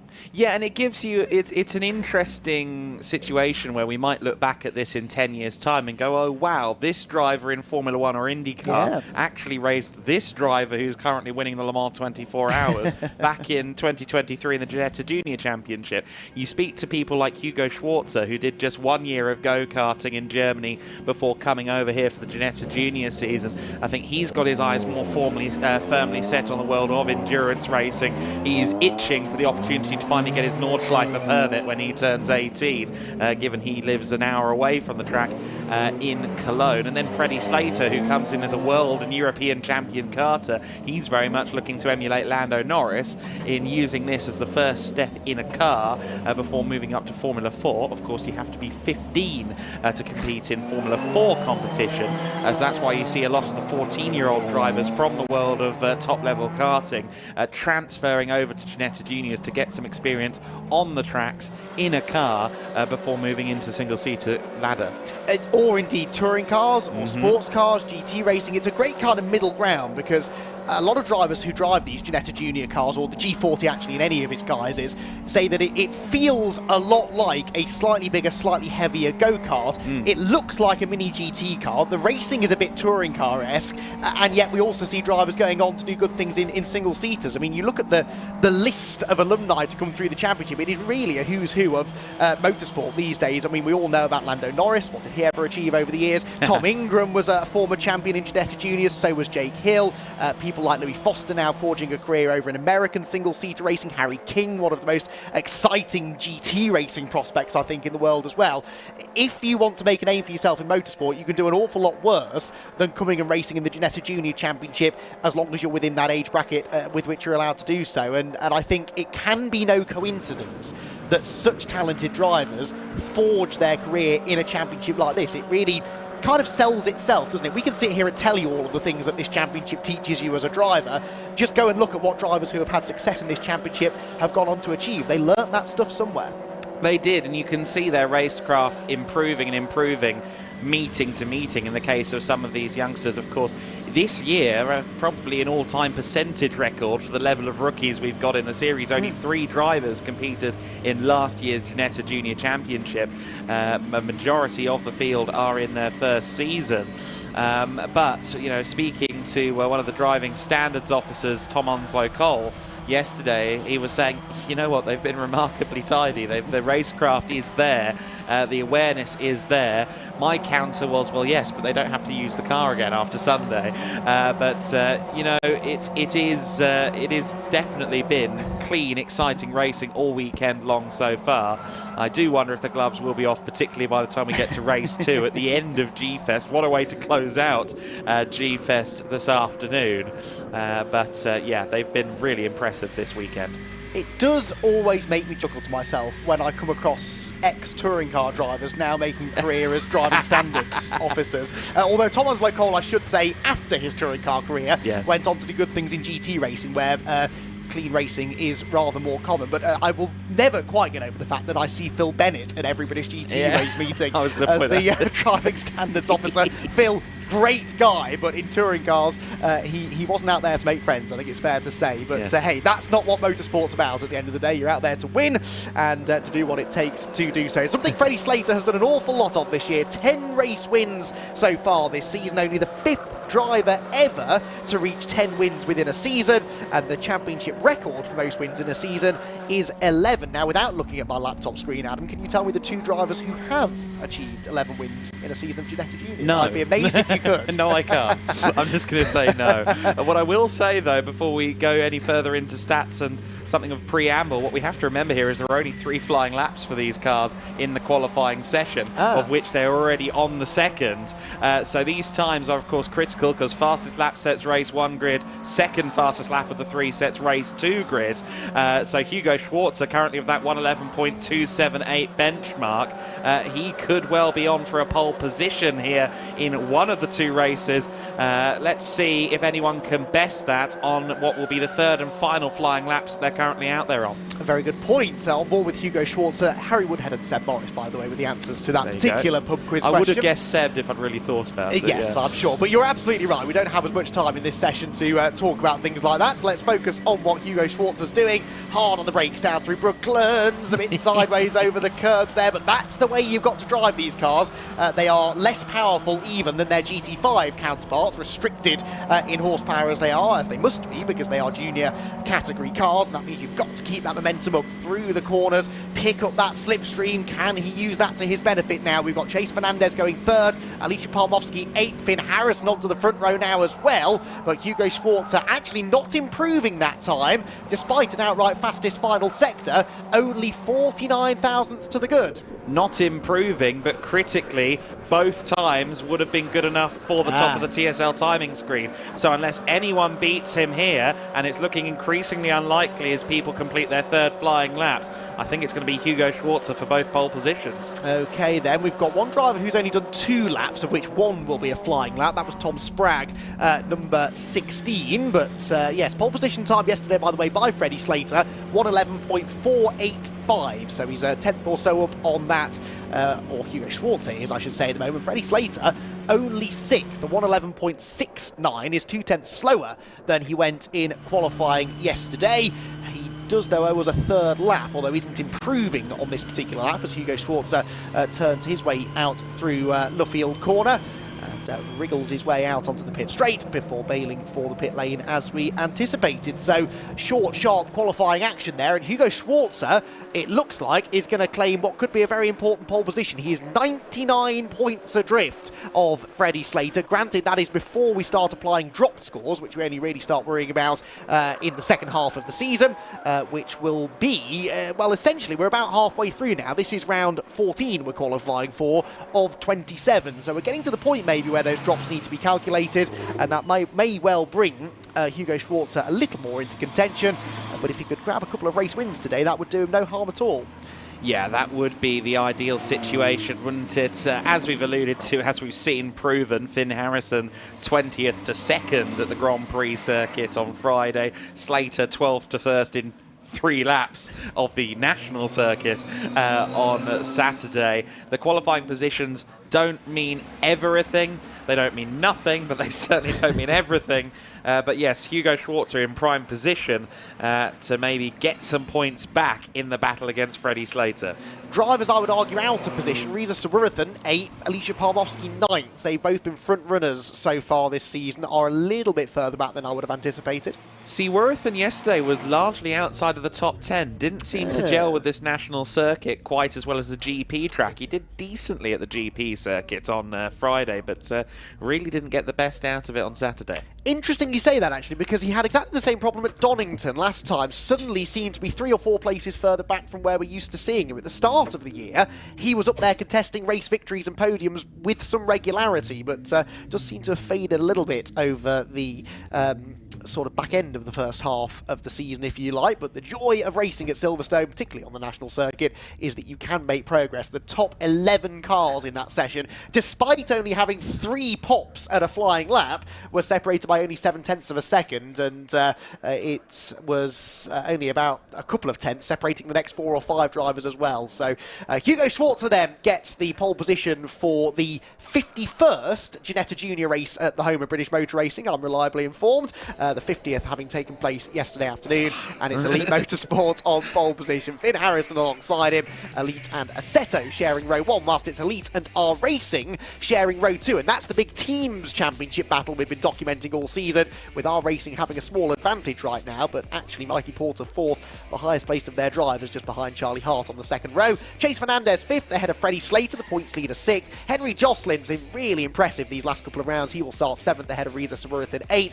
Alicia Palmowski one to keep an eye out for as well. The first non-rookie, would you believe, down in 9th, ahead of Tom Spragg. Mackenzie Douglas 11th, Adu Robinson 12th, Felix Livesey in 13th place, and Freddie Allen for Elite Motorsport in 14th position. 15th then for Luca Hopkinson, ahead of Bria Anglis. Alfie Davis, new name, I believe, to the championship, will be starting 17th, ahead of Holly Mile and Harry Moss to complete the 19-car field. And as I said, incredibly tight qualifying times there amongst the juniors, as we have come to expect, and a margin between pole and second place that is entirely in keeping with the way that this weekend's gone so far. Just 49 thousandths of a second at the advantage for Hugo Schwarzer, but that is enough to get him the pole position. We've had that exact gap at least once this weekend at the national circuit as well. I can't remember if that was juniors or another category, but there definitely has been that much splitting the top 2 at least once this weekend.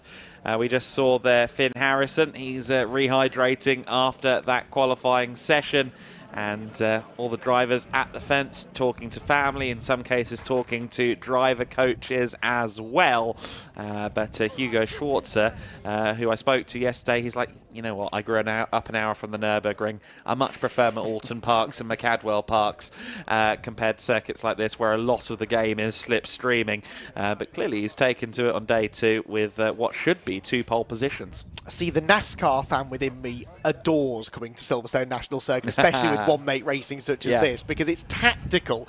People seem to think that in the slipstream, anyone can run at the front of the field with a slipstream, but here in Ginetta Junior Racing in particular, it's not just about being able to run front-running lap times, but it's more really about being able to position yourself correctly for that run to the flag, and there's an awful lot of skill in putting yourself in the right position within the pack. When you've got half a dozen or more cars all contesting the lead going on to that final lap of the race, where do you want to be? Is it better to be first, second, third, or maybe even further back, get that big run and position yourself well to claim the race victory? So it's a circuit at which it's relatively easy to stick in the lead pack, but being at the front of that lead pack when the checkered flag flies, that is another story.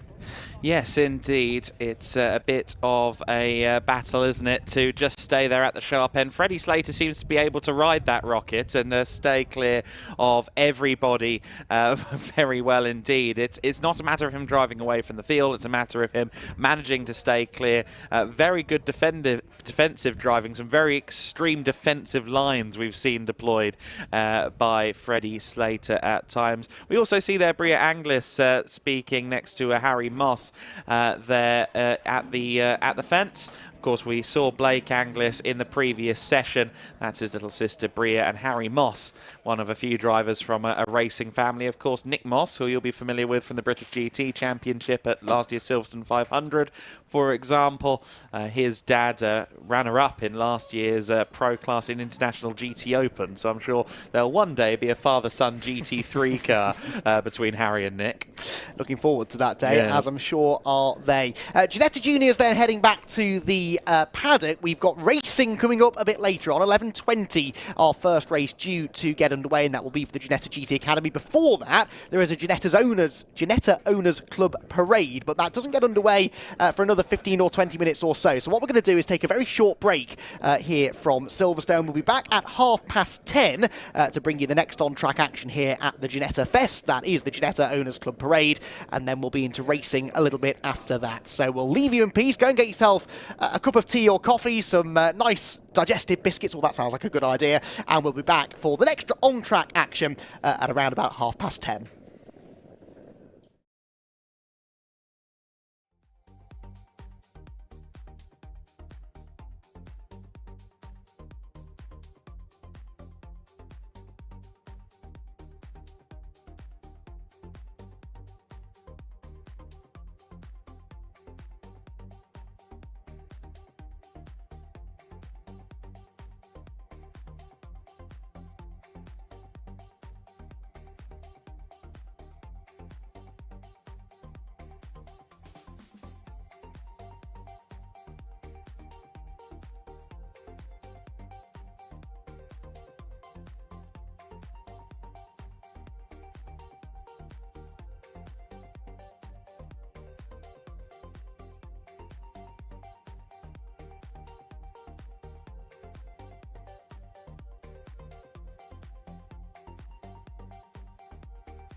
Well, welcome back everybody to Silverstone, the national circuit, basking in some summer sunshine, as it has been all weekend, really. We've been truly blessed with the weather conditions this weekend, and hopefully that will continue throughout our Sunday of activity here at the Ginetta Festival, the G-Fest, the first ever of its kind, celebrating 65 years of this famous British mark, and we will be continuing those celebrations shortly with some more racing. We'll have 6 races to bring you, 2 for each of our Ginetta Racing Championships to come. But before that, the first of a few bits of non-racing track activity with a parade for the Ginetta Owners Club. Cars being released here from the assembly area underneath the BRDC building, appropriately enough, and a chance here, Adam Weller, to see some machinery out on the Silverstone circuit that, quite frankly, we don't get an opportunity to see very much of anywhere in the UK. There are clearly lots of Ginettas around in this country, but they're not a car you see particularly often out on the roads of Great Britain, which might not be a bad thing,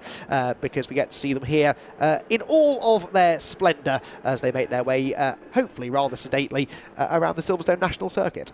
There was something a little bit surreal on the Saturday in regard to coming out of the circuit. There were dozens, or at least 2 or 3 Ginettas that I saw on my 3-mile drive back to my accommodation, which is something you'd never see normally. They have firmly made the surrounds of the Silverstone circuit their home for this weekend, the Ginetta Owners Club. So many different shapes and sizes of Ginetta. You've got a G4 there, just ahead of a G31, the silver car followed by the red car.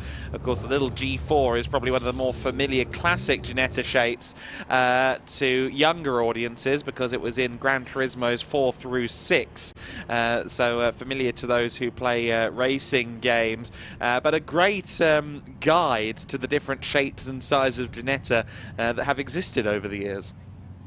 Indeed so, and as I said, cars that many of you might never have seen before. It's a fantastic addition to this G-Fest, and it really reminds us that this is a celebration of all things Ginetta, and that Ginetta, first and foremost, were a road car brand. You know, we think these days of Ginetta as being purely a set of racing series, but whilst that is a huge part of their history, and it's something that they've had much success at over the years, it was actually their road-going products that initially made them what they were. As you can see, though, modern-day Ginettas bearing an awful lot of resemblance to their racing counterparts. The G40, a fairly popular car. You do see the odd one of those out on the roads of Great Britain, in fairness, and the G40 that we will see racing an awful lot later on in the day is certainly going to be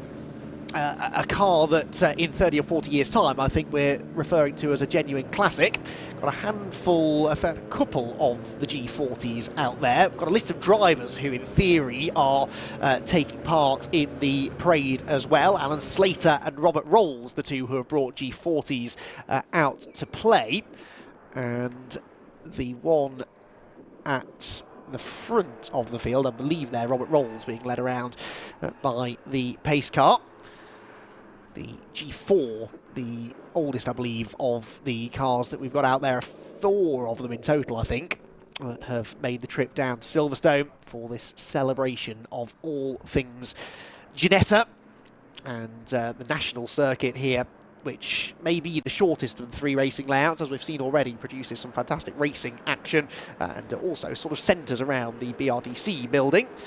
And rather fitting that it is the home of the BRDC, the British Racing Drivers Club, the home of British Motorsport, that we are making this celebration of Ginetta machinery this weekend.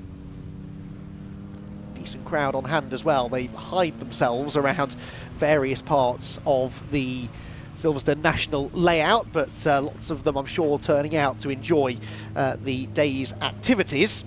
And this parade, a chance for us to catch our breath, Adam Weller, before things really start kicking off a bit later on. I'm glad to see there the second car from last on our parade order here is one of the Ginetta G10 cars. I believe it's a G10 RM, which was their remastered, basically a recreation of the original G10, and I believe that's Lawrence Tomlinson's personal car. Oh, is it? As well, so I think it could be Lawrence at the wheel, unless he's benevolently handed the keys to somebody else. The G10, one of the more interesting cars in Ginetta racing history. There it is, the G10 RM, and is that Lawrence? It looked like it could have been. But that car, the G10, built in 1965, was built to be a challenger to the likes of the AC Cobra. Did a few races in period. In fact, I think that might be Mike Simpson at the wheel of the car. It is indeed Mike Simpson, who also is behind the wheel in the press shots back in 2019 when they launched the remastered model. So that's apropos. But it went to Brands Hatch. I think it also went to race at Goodwood as well. Was beating its contemporaries at the time, Jaguar E-Types, Shelby Cobras, etc., etc. Very much following that Shelby recipe of small English chassis American V8, because it has a Ford Mustang-sourced Ford V8 in period and in this remastered configuration that we see out there on circuit. I love those two yellow cars that have just gone out of shot at Brooklyn. Those are G33s, which kind of looks like a G20-ish silhouette, the first of the Ginetta Junior cars. Just in a 90s glow. Yeah, fascinating to trace the design history of Ginetta, isn't it, through the eras, and not a lot has changed since the very early days. They've went through a little period, I think, of slightly boxier cars through the 80s, but they've always been very pretty cars, haven't they? Very elegant looking cars have Ginettas, and their racing history stretching back through those decades as well. There is Mike Simpson. You can't really miss Mike, can you? He's the tallest person in the Ginetta paddock, I suspect. Not yesterday. Oh, really? We had Tim in the Tolman, the owner of the car, driving around the circuit, I think probably about my height, about 6'3", and at level with the roll bar. But Mike, of course, got a go in the Tolman yesterday, which was a big moment for him. But yes, definitely both drivers testing the extremities of the cockpit. Obviously, we talk a lot about the Lawrence Tomlinson era of Ginetta cars, and he has really reinvented the brand while being keen on its history as well. I do want to acknowledge, though, the Walklett family, Bob, Ivor, Trevors and Douglas Walklett, who were the founding fathers of the Ginetta brand all the way back in 1958. That is well worth noting. Of course, they ran the brand very successfully all the way up into the 1980s when they decided to retire. So they were very much fundamental in the early days of Ginetta. So many of the cars that you see on the circuit currently are cars from that era of the brand. You see as well a few road-going G40s out there on circuit. This K481YPL, let's see if that's on my list. It's one of the other G33s. Doesn't quite look as audaciously 90s in dark blue compared to the two yellow cars. There's one of the G20s, the second car in the queue as well. I believe that is a G20 anyway. It certainly looks like it could be. We've got a few more cars than we're anticipating in this parade. The G40 leading the way. I believe that being a road-going G40, it will have more in line with a Mazda MX-5, the racing G40 that we see in the GT5 Challenge and indeed in the juniors are powered by 1.8-litre Zetec engines. The road-going G40, I believe most of them are actually powered by the 2-litre Mazda engine out of an MX-5, so some slight spec differences there. Just spotted as well the G32 out there of David Doolan. That's the green drop top just going under the bridge now at the Wellington Straight. Based on the fact that that car's got a track map for the Circuit de la Sarthe on the back of it, I do wonder if this is the start of a longer road trip. That's a very good point, actually. How many weeks away from Le Mans are we now? It's next weekend. It is next weekend, isn't it? Yes. So that's a very, very good point. The centenary celebrations, and yes, I'm sure we'll, well, perhaps a few of these cars. A road trip in a classic car is something that inherently stresses me out a little bit, but it would be something I would love to do one day, and there are certainly worse places to make the pilgrimage to than the Circuit de la Sarthe for the Le Mans 24 Hours. They're getting an extra lap or two here, I think, aren't they? Enjoying the fact that this is the last chance for the Ginetta Owners Club to enjoy the Silverstone National Circuit. It's clearly not as warm out there as I'm thinking it is, though, because this particular gentleman is wrapped up as if it was a cold November's day here at Silverstone. And makes our life easy as well. G4 KJE on the registration. One has to assume that's a Ginetta G4. It is a Ginetta G4 out there on the circuit. Of course, they're all led by the Ginetta G56.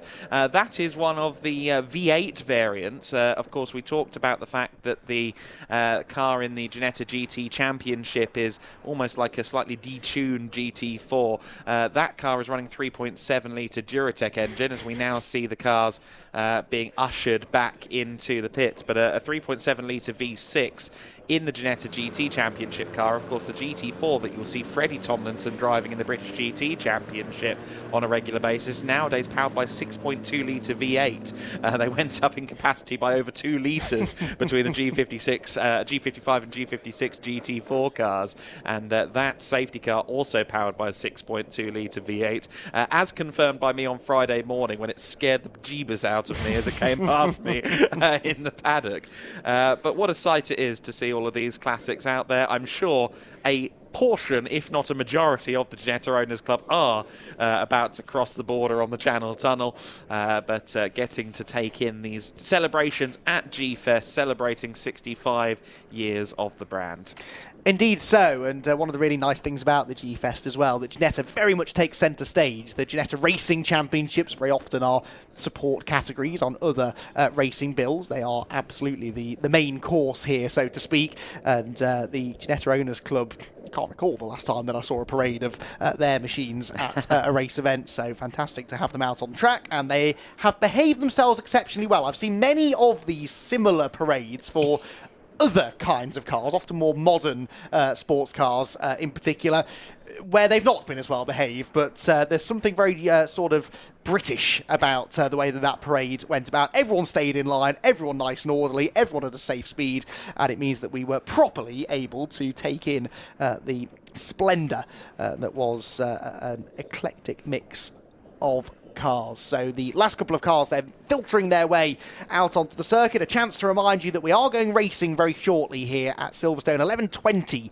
is the scheduled start time for our Ginetta GT Academy race. Keep an eye on the live stream just in case we go live a little bit earlier than that, because we've had a, touch wood, relatively trouble-free run through the day so far, and we will then have 3 races before we head into lunch and 3 more races later on in the day. So cars vacating the circuit for the time being. We will have Ginetta GT Academy action coming your way in around about half an hour or so here from Silverstone.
Welcome back, everybody, to Silverstone and the G-Fest, the Ginetta Festival here. Day 3 of this event, celebrating the 65th birthday of Ginetta.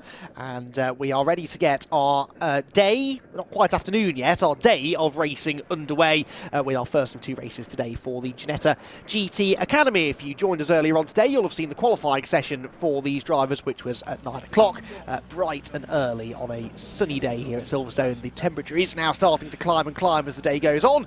Great news for me, perhaps less so for the drivers who are about to contend with the Silverstone National circuit for 20 minutes of close quarters racing. It's Andy McEwen joining Adam Weller in the commentary box here today. And Adam, you've been following this event over the preceding couple of days. GT Academy perhaps set for a bit of a shift here in this race, because it's been all about Ravi Ramid up to this point, but in qualifying this morning, not quite the case.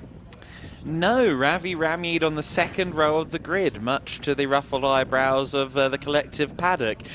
Spoke to Ravi just now, as a matter of fact, about 10 minutes before he got in the car, and he said, well, the real challenge here is the fact that between myself and Nick White is Mackenzie Walker, and Mackenzie is not going to make it easy for me in the slightest. So Ravi, I think he's confident that he can win from his position, from third on the grid. However, he is cautious and very aware of the fact that it might not come. I think he's sensible enough to not throw everything at trying to get a 5th win from 5, but he's definitely going to be giving it a good old college try. One thing I also gleaned from my paddock adventures just now between the parade we had for the Ginetta Owners Club and this race, and I do want to flag this, Yusuf Ashraf, the motoring journalist for Evo, who's taken over from his deputy editor for today's racing. He got his racing licence 2 weeks ago. Really? His qualifying session was his first time in a race car. Wow. And he's qualified 5th.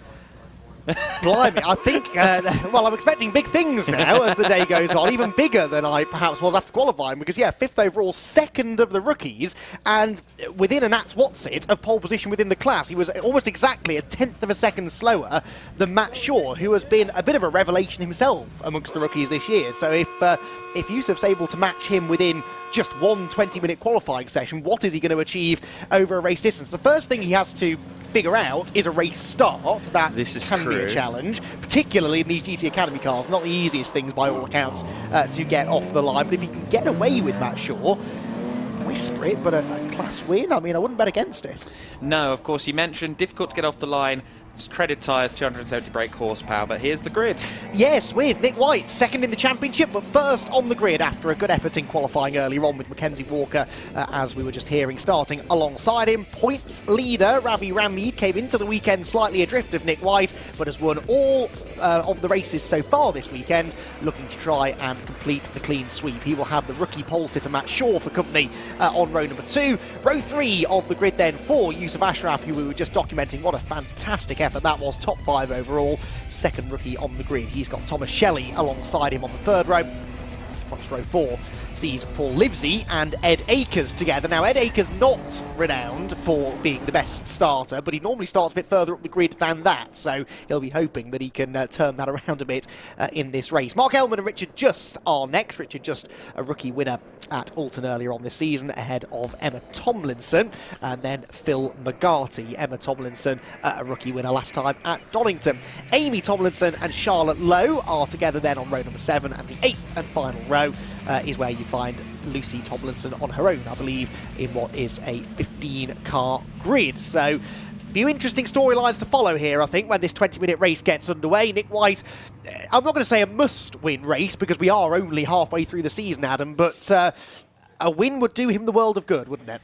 Yes, I think just in terms of having the psychological cushion going into the remainder of the season, just getting a win or 2 over Ravi over the course of the 6 races they've done this weekend will do a lot, because to show up each day, have 2 races and lose every time to the same person, your championship rival, that's difficult to bounce back from. I note here, though, that he hasn't gone as far forward as he could in his grid slot, so Nick White here just not quite taking full advantage of having that pole position. Well, to be fair, Ravi isn't exactly on the line. either, is he? There are lots of different grid markings. It can be confusing sometimes as to which one you're supposed to be measuring up against. But anyway, here we go. Nick White from pole position alongside of Mackenzie Walker. Let's get our final day of the Ginetta Festival underway properly. The red lights go out, and it's a good start made by Nick White. Slightly tardy start there from Ashraf, maybe, but it wasn't a complete disaster. Into the first corner they go, and into the barriers already has gone Thomas Shelley, wasn't it? The green number 76 car in the pit wall, and his race surely now comes to a very early end. It's White who leads down towards Maggots and Beckett's for the first time. Mackenzie Walker second, Ravi Rammeed in third. Thomas Shelley's car, though, stranded on the apex at Copse, and I think we all know what is coming next. Quite possibly. A bit of a sideways moment there going into Beckett's for Yusuf Ashraf, and continuing to go side by side there, I believe, with Mark Ellman, if I'm not mistaken. We ride on board with Paul Livesey as well in the top half dozen or so. Red flag has been declared. I was thinking more safety car. Richard just had a spin there as well coming out of Beckett's. So quite a lot going on there in the first lap, and I think probably an overall wise decision from the stewards there. Yes, because there's a car on the apex of a blind corner, even behind the safety car. It's not the safest thing to do to send marshals out to that location. Also, a lot of bodywork, I'm sure, that's been strewn across the track, and they'll want to double check that the pit wall stood up to that impact. It should have done, being solid concrete, but you never do know. And of course, they want to make sure, I'm sure, that Thomas Shelley is okay after that hit. So the car's being waved back onto the grid here by the Ginetta safety car, and there is the good news that Thomas Shelley appears to be A-OK. His car, though, I'm afraid is not, and that's going to be a fairly extensive bit of repair work to be done if we're to see him out in race number 2 of the day a bit later on.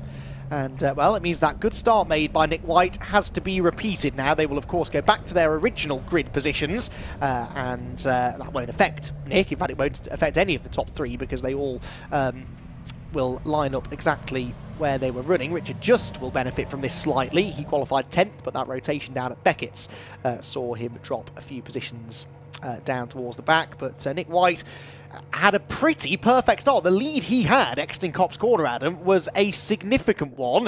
And as I said, he's now got to try and repeat that. Yes, he's going to have to do all of that again now. I think for the likes of Yusuf Ashraf, this is actually quite handy for him, because he gets a second go at his first start, which is a rare thing. I will say for Yusuf, he was very honest with me. While that headline I gave in the pre-grid just now is impressive, he did also note he has done quite a bit of karting from the ages of 10 to 17. He did quite a bit of karting, but he's been out of racing for quite a few years, first time in a car, so nonetheless we shouldn't minimise how impressive his quali performance was, but he will get an opportunity at that start. I think it was just a matter of a couple of drivers on the first 3 or 4 rows not getting the start, and then too many cars trying to go side by side as they tried to find room for Copse, wasn't it? It's amazing. You go and stand on the Silverstone circuit and it feels like this massive expanse of open tarmac, and yet we can get very busy, very congested at the start of a race in particular, especially if everyone's going for the same gap, and that, I fear, is what happened there on that occasion. We've seen it before, and thankfully only the one car appears to be damaged, but Thomas Shelley, you have to assume, didn't drive into the wall on his own, so there may well be another car that has a few little witness marks on the front of it as a result of that. Quite possibly. The same applies as well at so many of these Grand Prix circuits, doesn't it, regarding the width and the sheer expansive feel of it. I walked around Spa-Francorchamps last weekend, and obviously the 2 pinch points there where things tend to go horribly wrong are La Source, which is very, very wide, Eau Rouge Radiant sometimes as well, but the Kemmel Straight, there's often some clumsy knocks into each other, all of which feel like they could be a 3-lane motorway, all sections of that circuit. But yeah, sometimes you just ran out of room, don't you, trying to fight for space, especially on the first lap, and they will, I imagine, may well get another formation lap as well before we get going as well, so they're going to get the opportunity to get some heat back into the tyres before we go back racing. Yeah, fairly sure that will be the case. The teams have headed out just to double check on the drivers, check on the cars, and let them know what's going on. Now, I'm hopeful we won't have to reduce the length of the race. We had a fair bit of time built into the timetable to allow for delays and whatnot, so this should be hopefully a full 20-minute restart. Certainly that's what our timing screen is indicating at the moment. And as we said, a second bite of the cherry cherry here for a couple of drivers.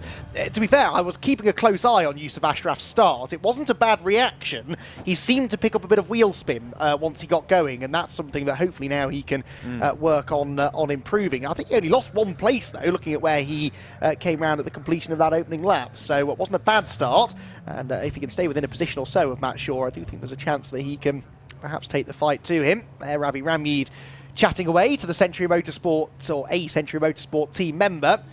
And Ravi starting on what should be the grippier side of the road, really. The reason that pole position is on the outside for turn 1, when you might assume it would be on the inside, is because that's the traditional racing line. More rubber laid down, more grip, more traction off the line should be an advantage. There'll be an empty space where Thomas Shelley should have been in 6th, but as we saw there, Adam, the recovery is making good progress. Yeah, definitely is. And one thing I did want to note, I spoke during the Ginetta Junior qualifying, I think, about Tom Onslow Cole, one of the driver reps, saying, the driving standards in juniors in particular, very impressive. We haven't had too much going on this weekend. Things have been pretty impressive. They've stayed out of each other's way largely. But he also extended that comment to the grids unilaterally as well. And of course all of our grids here this weekend, in the case of the Ginetta GT Championship, there is of course 2 different types of car out there on circuit, but it is all spec racing. You're racing against identical cars, which is inherently closer, inherently more wheel-to-wheel racing. But this is the first red flag of the weekend, which really is quite good going. I would say a minority of the races as well have had safety car intervention as well. Everyone's kind of been minding their P's and Q's so far this weekend, which is quite impressive. That being said, Marshall still have lots of work to do, so we must give them our customary thank you at this stage of what's been a long weekend. I'm sure the majority of them have been here throughout, and in baking hot conditions as well. They don't get the luxury that we do of popping out during the breaks and getting a nice coffee or a nice cold drink or an ice cream even. It's nice weather for that. They are stuck on post wearing their fireproof overalls, slowly baking as the day goes on, and they have to be a lot more on the ball than we are. All we have to do is sit here and talk about the racing. All the spectators have to do is sit there and enjoy the racing. The marshals have to be on red alert throughout. Even if they don't have incidents to deal with, there's the possibility something might happen, and I really can't say enough how much we appreciate what they do. I know we bang on about it all the time, but with very good reason. They are the unsung heroes of the sport, and they, I'm sure, will do a good job of clearing this particular incident up as swiftly as they can. Of course. I mean, there is some marshals will tell you they've had their absolute greatest days on post, but you do have to be prepared for anything. Of course, volunteer marshalling, a critical part of motorsport. And if you're looking for a way to get into motorsport, that is vastly appreciated by the entire paddock and the entire industry at large. No better way than marshalling. We massively appreciate the marshals. I frankly look at myself sometimes and go, I should maybe look at going marshalling on some of my spare weekends. But I don't know if I'm the person I would want in any kind of crisis situation. I think I kind of have to realise that I'm not qualified to the level of our heroes in orange when it comes to that. And yet, the thing is, if you are interested in doing this, you're not just thrown in at the deep end. There is extensive training done. You will always be as prepared as you can be. And so, perhaps you are a bit like Adam and you sit there thinking, well, there's no way I could possibly know what to do in those situations. They will train you up accordingly, and that is why British Marshals are widely regarded the world over as being amongst the best, because they are trained to such a high standard, and when things do go wrong and they need to step in, they invariably know exactly what to do. And if the training program could make me into a marshal, I might try it one day. Then surely you'll be fine too. Yes, I think, Adam. Yep, I'm about as physically inept as we come, so that would. I'm probably going to do that one day, just because I would love to actually see the entire process and be able to speak about it a little more confidently. I know that some of our colleagues, of course, marshal quite regularly. Yeah. In addition to the commentary, I know Mark Werrell is one who often finds himself on a post in a driving seat, whatever, on his off-commentary weekends. He's raced the Citroen C1 as well. I don't know if he's mentioned that to you at all. A few times, yes. Funny that. So the original grid has been formed once again. Obviously, sadly, Sands the 76 of Thomas Shelley. But we are about to go racing again. Fairly swift turnaround there from our start line marshals to get everyone into the right place. Exactly, and sort of proves the point we were just making. They do know what they're doing. So Nick White will start from pole position again. There'd be some irony now to this if he weren't to make a particularly good start this time around, but Nick is known for getting off the line pretty well. Raceway Motorsport will be certainly hoping that he can double up on what he did first time around. So Nick White will start from pole. Mackenzie Walker will start alongside him. Ravi Ramyeed and Matt Shaw together on row 2. Yusuf Ashraf will be alone now on row number 3, whilst Thomas Shelley is unable to take the restart. And I'm sort of trying to look at some of the cars that are starting in that area of the grid. I can't really see anyone else carrying damage, so if there was contact that pitched him into the barriers, then it was not significant enough, it seems, to have damaged anybody else's car too much. Yes, our intrepid colleague Pete Snowden has just let me know that there is quite a lot of, shall we say, signs of contact on the left side in addition to the damage on the right. So we can assume there might well have been multiple parties involved. On the left side? Well, yes. So obviously on the right is where you find the wall, but on the left, I think he may have found a car. Is the summation I'm getting from that. But as the cars pull up, then we're down 14. But that's still more than enough to have a good motor race. It certainly is, especially in GT Academy land, where there tends to be drama lurking around most corners. There aren't many corners around the Silverstone National circuit, but it's a track that always produces good wheel-to-wheel racing. It's made for one-make racing, really, this circuit, and that is what we are in for as the day progresses. Right, take 2 then of the first race of the day for the Ginetta GT Academy. Nick White starting from pole position. Mackenzie Walker, the red and white car, looking for his first victory of the season, will start alongside, whilst Ravi Ramyeed, the points leader, looks for damage limitation from third. Red lights go on. The red lights will go out now. We're away and racing once more, and this time, again, a couple of them a bit slow away further back. A couple of the Tomlinsons there taking to the tarmac runoff area to avoid contact, but it's the same order at the front. White leads from Walker from Ramyeed. That looks like it's still Matt Shaw in third, and then here we're on board with Paul Livesey, started 7th, and it looks to me as though he's into the top 5 already. Yes, it was Mark Ellman who got a bad start there from row 5 of the grid. He finds himself practically last, and for the second consecutive start, Richard just struggles at Beckett, this time on entry rather than exit, but he manages to keep the car on track, now in a drag race with McGarty as they head down the Wellington Straight for the first time. Hard onto the brakes into Brooklands corner, single file for the top 4, and Ed Akers, what did I say about him not being a great starter? He's up there gaining 2 or 3 places already from where he took that restart. Nick White, though, doing his best to get his head down, pull the pin and break away at the front of the field. Variety of lines being taken through Luffield. That was Richard just off again in the background. He has had better races than this one, and we're not even a lap in yet. No, not the start that he would have wanted. It looks like he's straying toward pit lane as well. It did look like the car might have been slightly down on one side, so I'm just wondering if not all his own fault. Of course, you mentioned there Akers, he started from 8th position. Of course, he had the free slot ahead of him from Thomas Shelley, so he's clearly taken full advantage of that on the start. It's the right front, I think, on Just Car. Maybe he's got a puncture, maybe suspension damage, I'm not sure, but I think it's the right front corner that is not operating as it should do, really.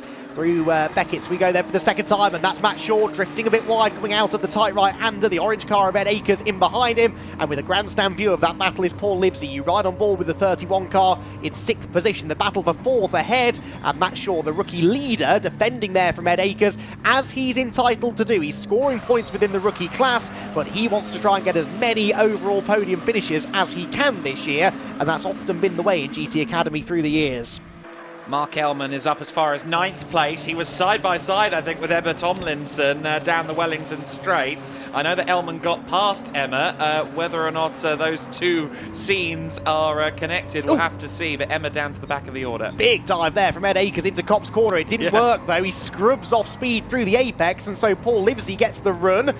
touch beyond the edge of the track there for Paul Livesey going out of Cop's corner, but it didn't actually gain him anything, did it? If anything, lost some ground to the two ahead. Akers sideways into Beckett's, he's on the grass, bang into the side of Matt Shaw's car, who luckily saw him right at the last moment, opened the steering, but that has caused calamity. Ashraf joins in, Livesey up past both of them, 3 abreast almost, they go down the Wellington Straight.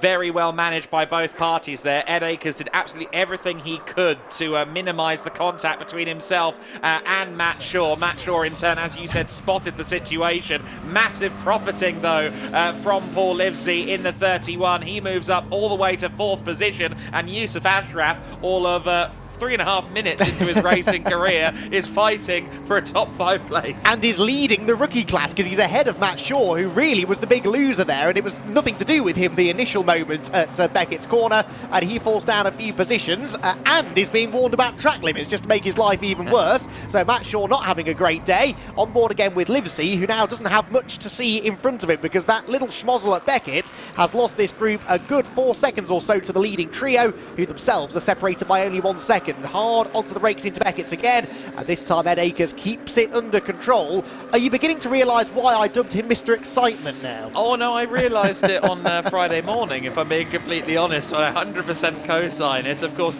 he runs his YouTube channel because I love cars. I think he's doing it for the content, as the children say. I see. I have heard that before, yes. Plenty of content to be gained from this weekend, and we are not done yet.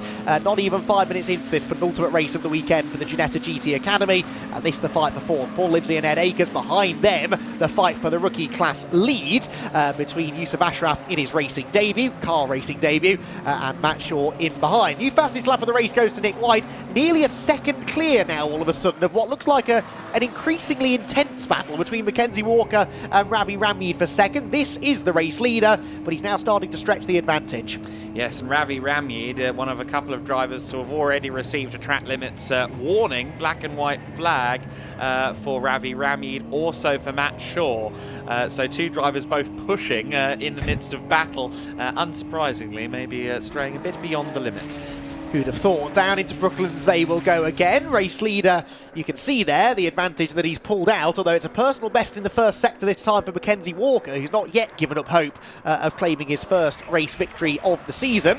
But right now, perhaps his attention's directed more towards the car behind him of Ravi Ramneed, who is in what for this weekend has been a relatively unfamiliar position, really. In fact, I think he's led pretty much every lap of the races so far. He's been relatively uncontested and sits in 3rd place now. And of course, the longer he spends behind Walker, the less chance he has of going after Nick White before the race is over. Yeah, I'm pretty sure you're correct that he has led literally every lap prior to this race. I'm trying to think back, and I'm not remembering a time where Nick White or any of his other challengers were clear of him. Almost happened at one point in one of the races yesterday.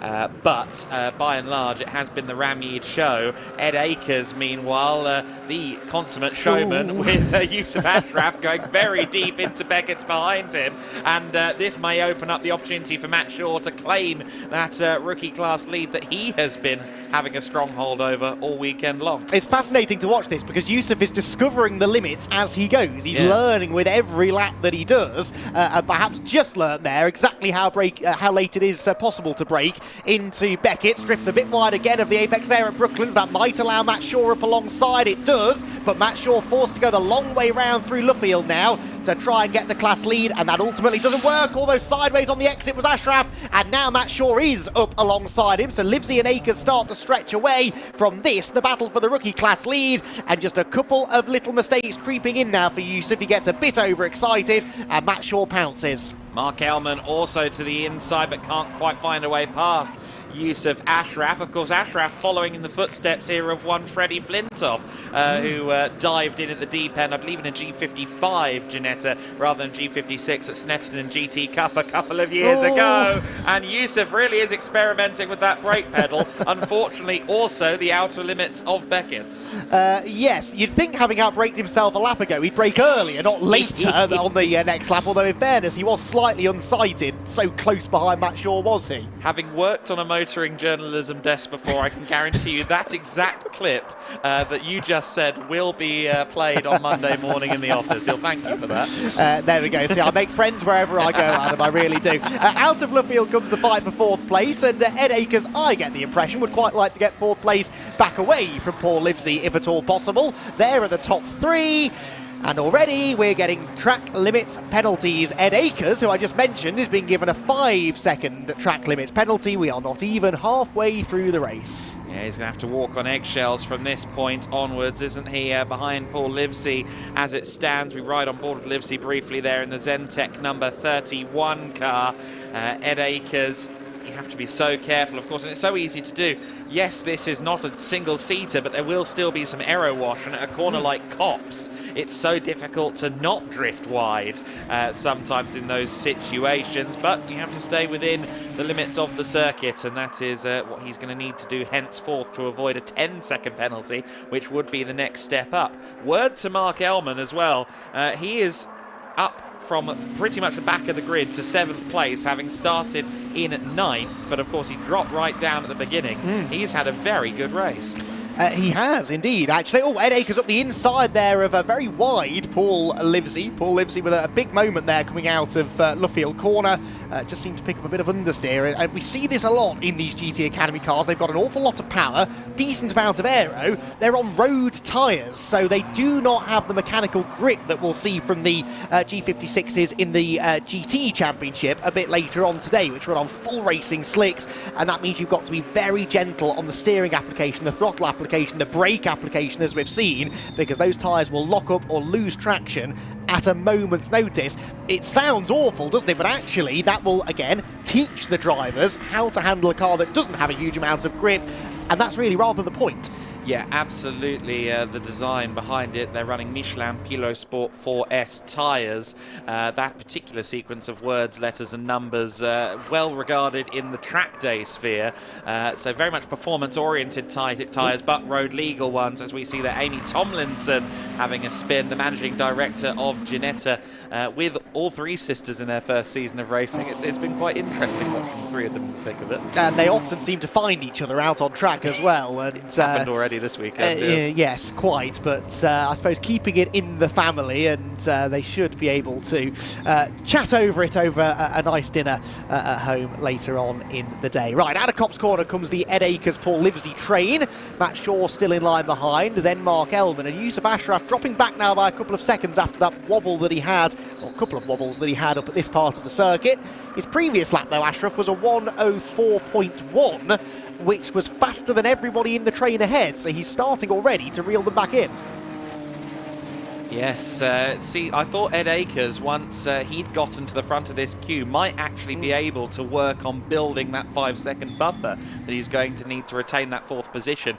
Akers said to me yesterday, you know what, I felt like I've been in no man's land a lot of the time. I can't quite keep up with our leading 3, but I'm ahead of the drivers behind. And well, what he's manifested seemingly with that comment is a sudden increase in competitiveness from the likes of Livesey, Matt Shaw and Mark Ellman, who are all refusing to part from his rear bumper at the moment. And of course they're all ahead of him essentially on corrected times, because he's got this 5-second penalty, so needs to try and build a gap if he is to hold on to 4th place on corrected times by the race's end.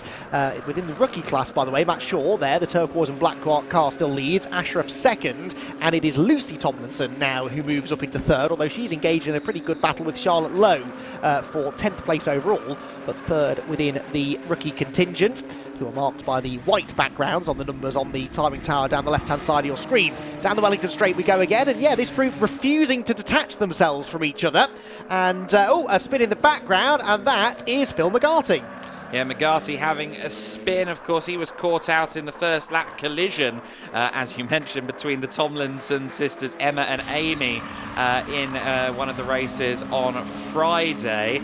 but has otherwise kept his nose clean. But a little bit of a spin there. No harm, no foul, however, should get back on and may even retain that 9th place, depending on... No, only just getting back on the circuit, actually, so it took him a little while. But that's heady, clever thinking, because he didn't join in the path of other cars. Exactly. On board again with Paul Livesey. Behind him, Matt Shaw and Mark Ellman were getting pretty exciting into Copse Corner as Livesey invents his own line out of the quick right-hander. Look in the background, though, Ellman ducking and diving around behind Matt Shaw as he tries to relieve Matt, the rookie leader, of 6th place in the overall running order. But actually, Matt later on the brakes there into Beckett, keeping his composure, not weaving around to try and defend from Mark Ellman. And it's Mark who came through that corner a little bit the slower. So Matt Shaw, for now, safe enough in 6th and might even have a go at getting past Paul Livesey, whilst Paul is perhaps a little out of his rhythm. He's later on the brakes than him into Brooklands, takes that earlier turn in. It can be deceptive, that sometimes, can't it? There are a few different ways you can approach Brooklands Corner. That's not the ideal way to approach Luffield, though. No, it's not, and a bit of a hip check there between the two parties as well. Matt Shaw used to be a professional footballer. I think that was the driving equivalent of a slide tackle as they run down the main straight now. Could almost go 3 wide because Mark Ellman has a good run towards Copse, thinks better of it. Thank you, Mark. Matt Shaw with the inside line, though, moves up ahead of Paul Livesey, but Livesey fires right back at him. Brilliant move from Paul Livesey. He's up alongside Matt Shaw and he's got the inside line down into Beckett's corner, moves up a place, but it doesn't matter because he's been given a 5-second penalty as well. So Paul Livesey will also now fall behind this group on corrected times. They are, though, now being sort of disappearing up the road is Ed Akers. So Ed Akers might yet overcome his particular 5-second penalty to be added on if they keep this side-by-side racing up. In fact, forget side-by-side, maybe 3 wide into Brooklands Corner. No, Mark Ellman backs out of it. Livesey and Shaw almost lean on each other again. Livesey goes through, they're both out wide, and this now could be Ellman's opportunity. Yusuf Ashraf back involved with this as well. I'm sure he's watching all this going on up ahead and goes, do I really want to do this? I'm not quite sure. But great battling as, again, Shaw just keeping a nose to the inside there. I think Mark Ellman should have the line into Copse Corner. But this has been a good battle. And here comes Yusuf Ashraf. He does want to get involved with the battle. Goes right to the inside. That's ambitious. Somehow both cars remain in the right direction. That was a statement of intent from Yusuf Ashraf. No, he isn't going to... fly at half-mast in this race. He's going for it.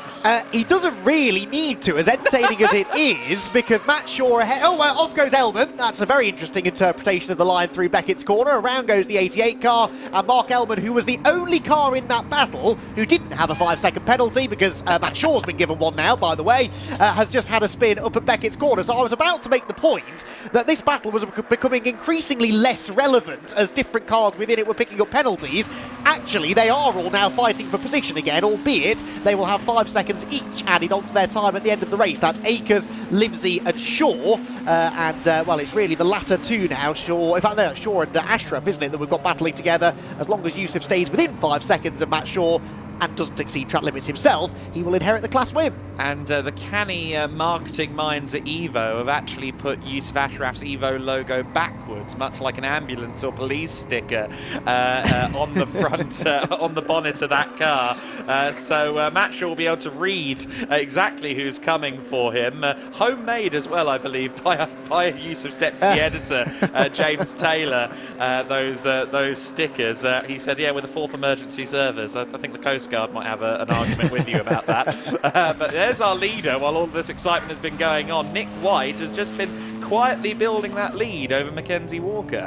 He has. 1.6 seconds it was at the start of the lap. We'll see in a moment or two what it is at this point. Ed Akers, by the way, 10 seconds now added onto his time for, well, you can guess why.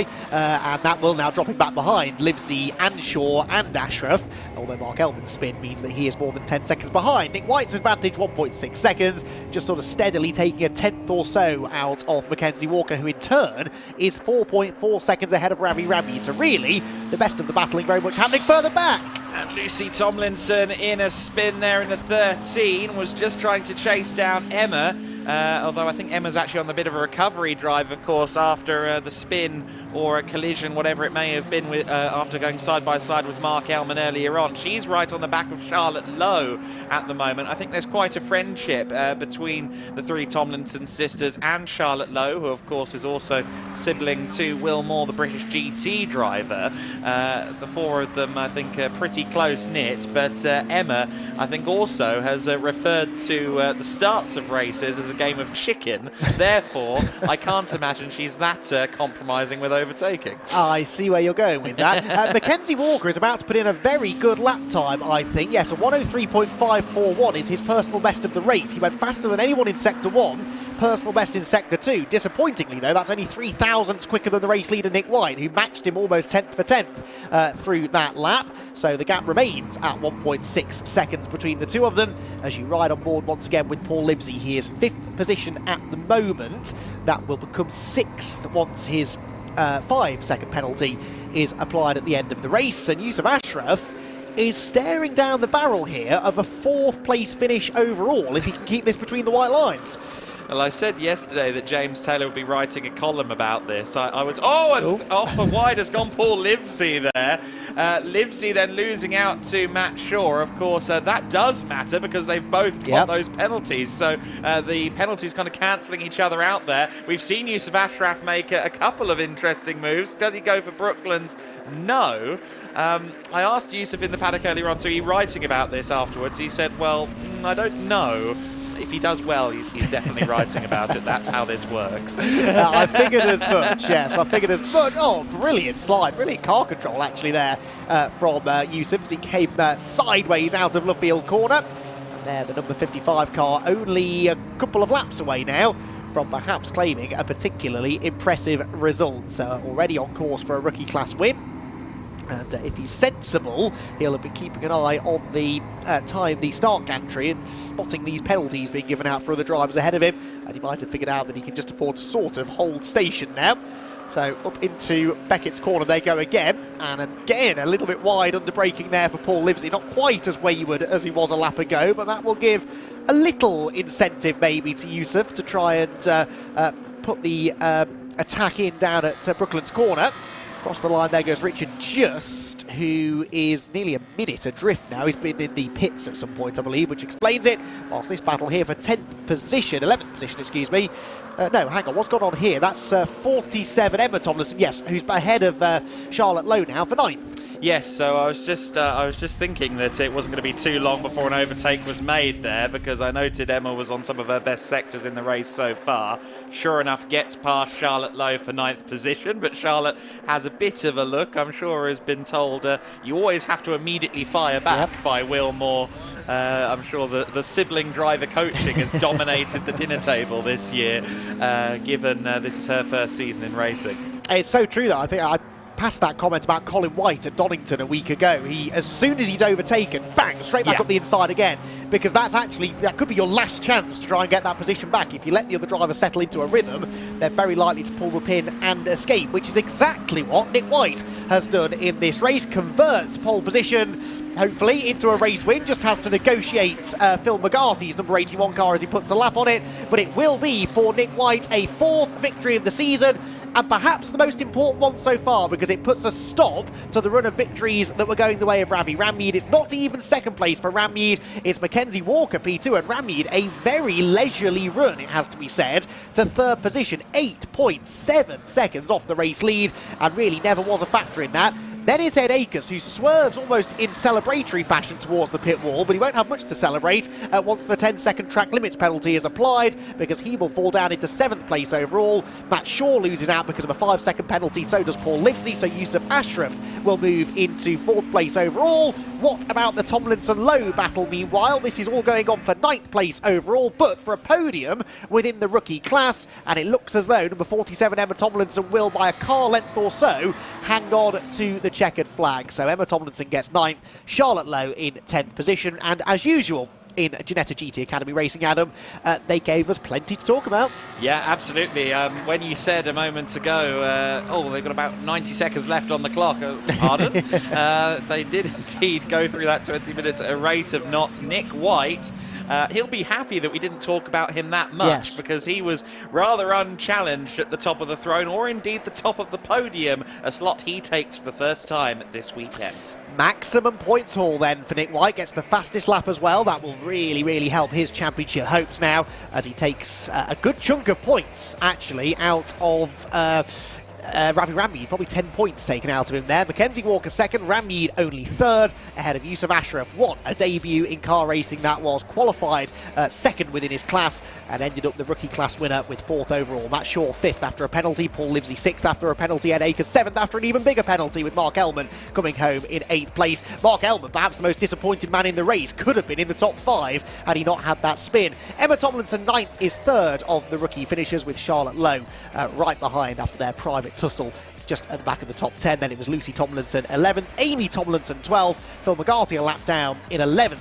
after his various dramas, and Richard just after a spin and a visit to the pit lane, finishing in 14th place. Thomas Shelley, as we know, didn't take the restart, having found the pit wall on the initial start to the race. So Nick White gets out, gives Mackenzie Walker a congratulatory hug, gets the Michelin cap because he is on the podium. In fact, he's on the top step of the podium, and that is Nick White's first race victory since, well, first race victory in a week, which makes it sound a lot better than it was, but actually his first race victory in 1, 2, 3, 4, 5, 6, 7 races, which was the winning streak that Ravi Rammeed had been going on. But it was a week ago yesterday at Donington Park where Nick White last claimed a victory, and now his fourth win of the season. Continues this unbroken run of podiums. He's been on the podium in every single race so far this season, and that means that he has he'd already broken actually that record. He now extends that record to a 13th podium from 13 races this season. So it is victory for Nick White. Ravi Rammeed walks over to give him a handshake and a hug as well. And whilst we prepare to hopefully hear from our top three, let's remind ourselves of some of the highlights of what was a dramatic GT Academy race that started with a shunt for Thomas Shelley on the initial start to the race. Once we got racing back underway, though, it was Richard Just who seemed to be a little bit wayward, running wide not once but twice up at Beckett's corner.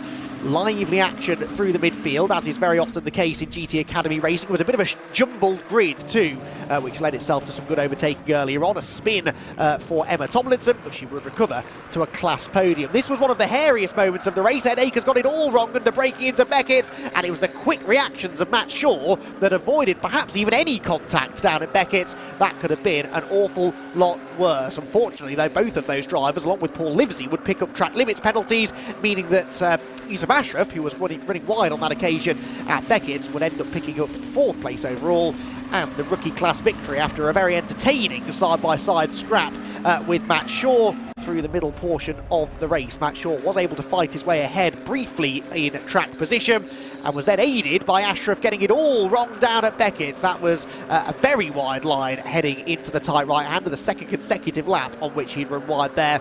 But as I said, it mattered little come the end of the race. Matt Shaw battling away with Paul Livesey, who had, by this point, I think, also picked up his 5-second penalty. At this stage, they were keeping Ed Akers in sight, but eventually the battle behind Ed would start to get a little bit too intense. And so Akers found himself pulling away on track, but in doing so, picking up a further track limits penalty, which saw him finish eventually down in 7th position.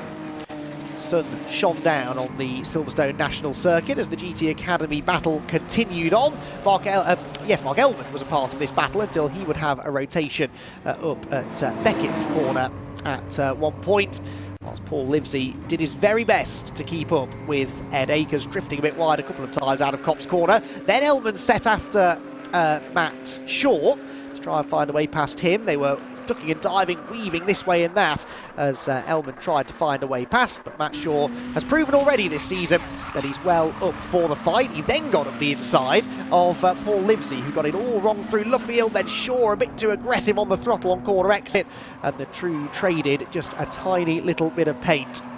Fantastic action from the GT Academy runners, and the drivers have made their way down now to Parc Fermé, where hopefully we'll be very shortly hearing from our top three runners. In the meantime, though, Adam, your thoughts on what was another lively race?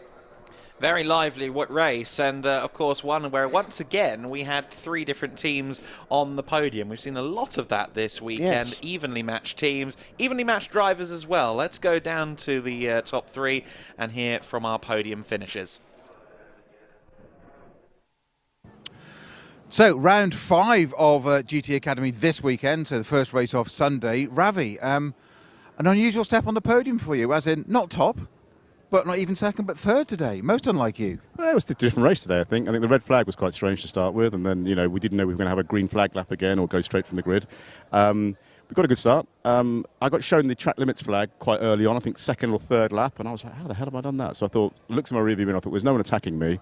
If I do it again, knowing I didn't know where I'd done it, I thought, you know what, I better just rein it in a little bit. So if I do it again, it's a 10-second penalty, or a 5-second penalty, which I couldn't afford to take.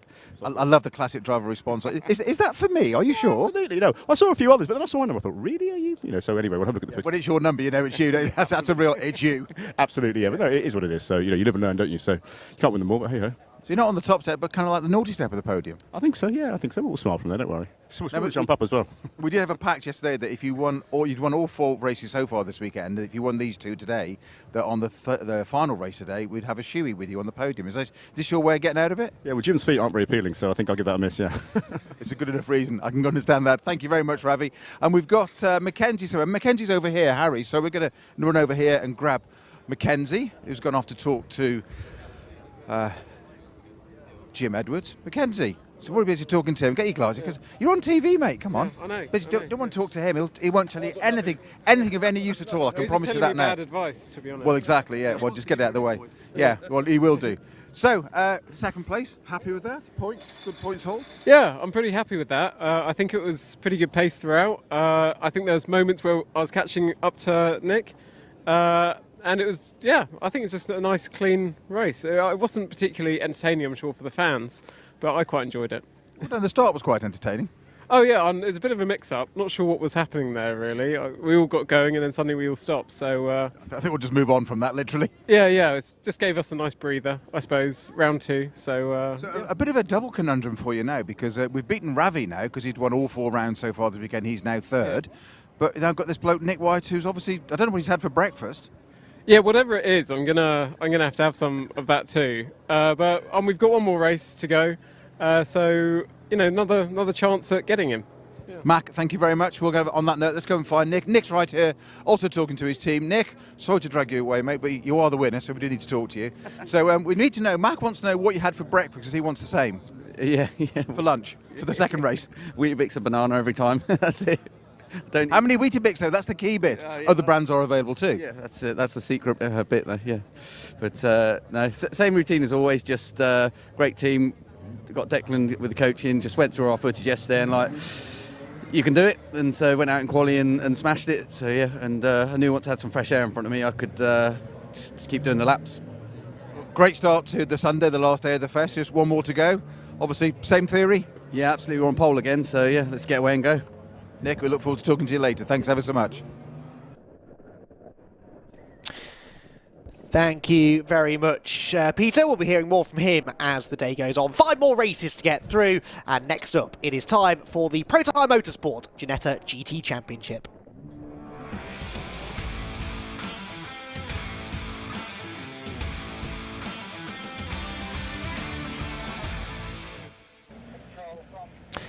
So our first multi-class racing, our only multi-class racing of the day, or technically, as far as different specifications of cars sharing the track at the same time are concerned, the Protyre Motorsport Ginetta GT Championship, which features the GTP class, which is for the G56s, and the GT5, split into a Pro and Am category, and some interesting stories to document throughout this one, I suspect. It has been a mixed weekend, really. Yesterday's 2 races on the national circuit, both won by Blake Anglis. Ruben Haig, a double winner on the Grand Prix circuit on Friday. But for today's race, it is Blake Anglis back on pole position again. Harley Horton alongside him on row 1. Championship leader Luke Reed continuing his Silverstone struggles for whatever reason, qualifying only 4th on the grid. His championship advantage is still a substantial one, 58 points to the good over Carl Garnett. Still has those 7 race victories and managed to pick up maximum points in yesterday's second race by virtue of the fact that the 2 drivers ahead of him on the podium were not championship regulars, therefore don't score points. But even so, I think Luke Reed, who we're seeing pulling up now in his newly re-liveried car, it was re-liveried for Donington Park a week ago, will be hoping for more here today. Yes, and I think he's reasonable to expect that. The race pace really came on over the course of Saturday after a difficult Friday for Luke Reed. So I suspect that he will be right up there challenging our front row from the beginning.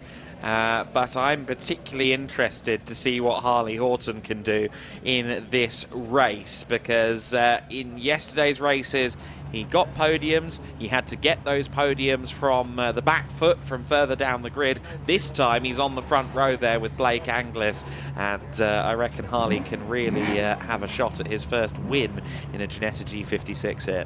Within the GT5 category, Nathaniel Hodgkiss got the pole position ahead of Ella Lloyd. It's Luke Garlick, the points leader, coming into this final day of the Ginetta Fest, and he is on 318 points to Ella Lloyd's 281, which means that he is 37 points, he said, very quickly trying to do some rough maths, ahead of Ella in the points, but Ella Lloyd starting 1 position ahead. Those 2 are both teammates as well, it's worth pointing out, at Zentech Motorsport. So they are fighting for a championship, but also working within the same team, and they're going to be starting pretty close to each other on the GT5 grid, which will get going with their own separate start. As you can see, a bit of distance between the 2 classes, and Harley Horton being pushed to where? Did he just miss his grid berth? Yeah. When he pulled up, he came in at a weird angle because everyone was already parked. So he's having to be 3, I think it might be 5 point turned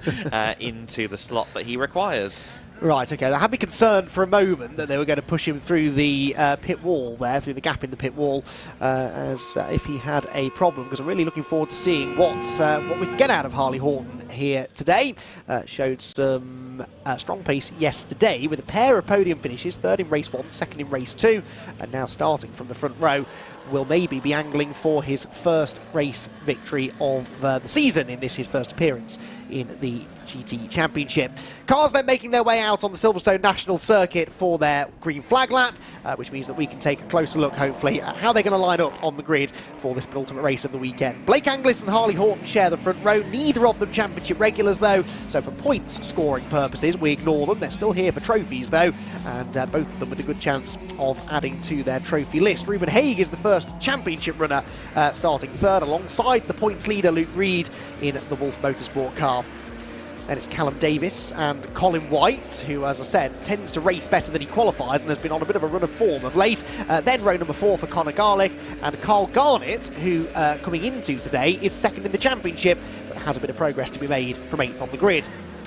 Then Gary Wager will start alongside Sean Fleming there towards the back of the GTP field, at the back of which we will find Leona Theobald, an overnight gearbox change, which we believe only began at around 2 or 3 o'clock this morning. They managed to get that sorted. She got out right at the end of qualifying and managed to set 1 lap time, but it was pretty competitive actually, within a 10th or so of the rest of the field. Then within the GT5s, Nate Hodgkiss, as we said, on pole position in the race car consultants car. That's the black and orange car going through shot. Ella Lloyd behind, 2nd in the championship. Luke Garlick, her teammate, is leading the championship and starts 3rd ahead of Will Rochford. Row number 3 for the GT5s sees Sam Harvey. Big crash here on the Grand Prix circuit earlier in the season. His British GT weekend lasted only 2 corners. He's got Karim Sekat for company on that 3rd row of the grid. And then towards the back we've got the returning Paolo Santi. Lexi Belk starts 26th overall on the grid, that is the 26th grid slot anyway, and Val Sidhu will line up at the back of the GT5 field. So on to pole position comes Blake Anglis. Wakey, wakey, here comes Blakey, it says on the front of his car. He'll be hoping no one can see that as the race gets going. He wants to try and lead this one from the get-go. Yeah, I've been referring to that quite a lot this weekend. It's an apropos statement given how much he has been pressuring other people at various points this weekend. this time, of course, he's hoping that no one even gets the chance to pressure him. But around this Silverstone National circuit, so slipstream critical, as we've alluded to multiple times, I think he'll do well to get away from the pack early on. Indeed so. Rev starting to rise then, green flag waved at the back of the field, and it's our first race of the day for the Protyre Motorsport Ginetta GT Championship. Very short hold on the lights there, but everyone is ready to go and accelerates towards the first corner. The GT5's leaving at the same time, and it is going to be Blake Anglis who leads Harley Horton. That is Luke Reed, though, up the inside of Colin White. Always a good starter, Colin White, and he's gained 2 places already from where he started. That means that Ruben Haig didn't get a great start. He's behind these two, with Luke Reed going up the inside of Colin White into Beckett. Carl Garnett there running wide in the background in the grey car, but he's picked up a position or two. Well, he had until he ran wide coming out of Beckett and undoes that hard work. Yeah, Callum Davis once again struggling a little bit off the start, lost a position or two, but has subsequently moved back towards his original 5th place starting position, courtesy of a couple of mistakes there. Colin White still alongside Reed in the 26 as they went through Brooklands. I think White might have got it done. Here's the GT5 Pro 2nd place runner then. It's still Nathaniel Hodgkiss there in the lead. Ella Lloyd in 2nd place in that class. Yep, out of Luffield corner they will go. That means that they've already distanced themselves slightly now from the points leader Luke Garlick in behind as they turn their way now towards Copse corner again. There is the GT5 field, top 2 breaking away. That is, I think, still Luke Garlick in 3rd, with Sam Harvey now up into 4th position. The GTP field makes its way into Maggots and Beckett for the 2nd time of asking, and there Luke Reed sat in 3rd place, Colin White 4th, Ruben Haig 5th, Callum Davis 6th, Carl Garnett 7th, and a big slide and a spin for Gary Wager. Leona Theobald does well to avoid him, so does Sean Fleming, and Gary Wager spins himself out of the pack. That was not a nice place to spin, but a nice evasive action from Theobald and Fleming behind Gary Wager. Wager will rejoin right behind the GT5 pack in theory, should the car get back underway. And of course that's going to be complicated now for the GT5 runners as Gary Wager slowly but surely chips away at them.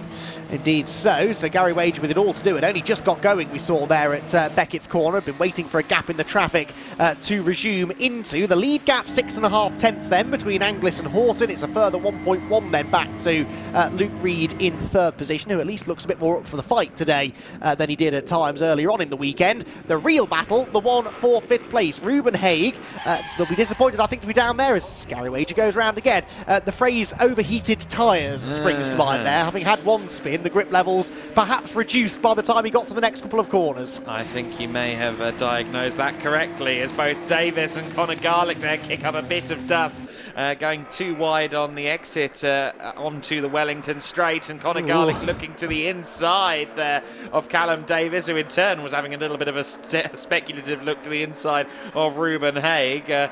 3 wide through Brooklands. I've seen it before quite a few times, in fact, rarely in cars of this size. And rarely do you come out the other side without taking some paint off someone else's car and applying it to your own. There is the 66 of Sean Fleming coming out of Luffield corner then, running at the back of the main pack, if you like, of GTP cars. And he and Leona Theobald. Theobald then up into 9th place now with that car that still has a gearbox that essentially she is bedding in. It's only done a couple of laps at full speed. Riding on board now with the number 10 car, that's Karim Sekat, and you can see he's some way distant now of the lead pack of GT5s, who are doing GT5 things, weaving around down the pit straight. This is more like it, on board with Ella Lloyd, soaring away at the wheel as she tries to get the class lead away and actually might lose 2nd place. Yeah, that's Luke Garlick on her inside then as we approach Beckett. Doesn't quite act as brave on the brakes, easy for me to say, as Ella Lloyd there. She did very well to hold on to the advantage there around the outside, but better momentum out of Beckett for Luke Garlick then. It's side by side towards Brooklands. Ella goes defensive there because here comes Sam Harvey as well. The 3 wide situation we were just discussing is coming to reality. Oh, and Ella Lloyd squeezed in the middle there. Oh. That's never good. And Sam Harvey with the hip check. Garlick across the grass. And Tom Tom Rochford? No, is it Tom? It's Will Rochford. Got myself confused there for a moment, but Will Rochford had to back out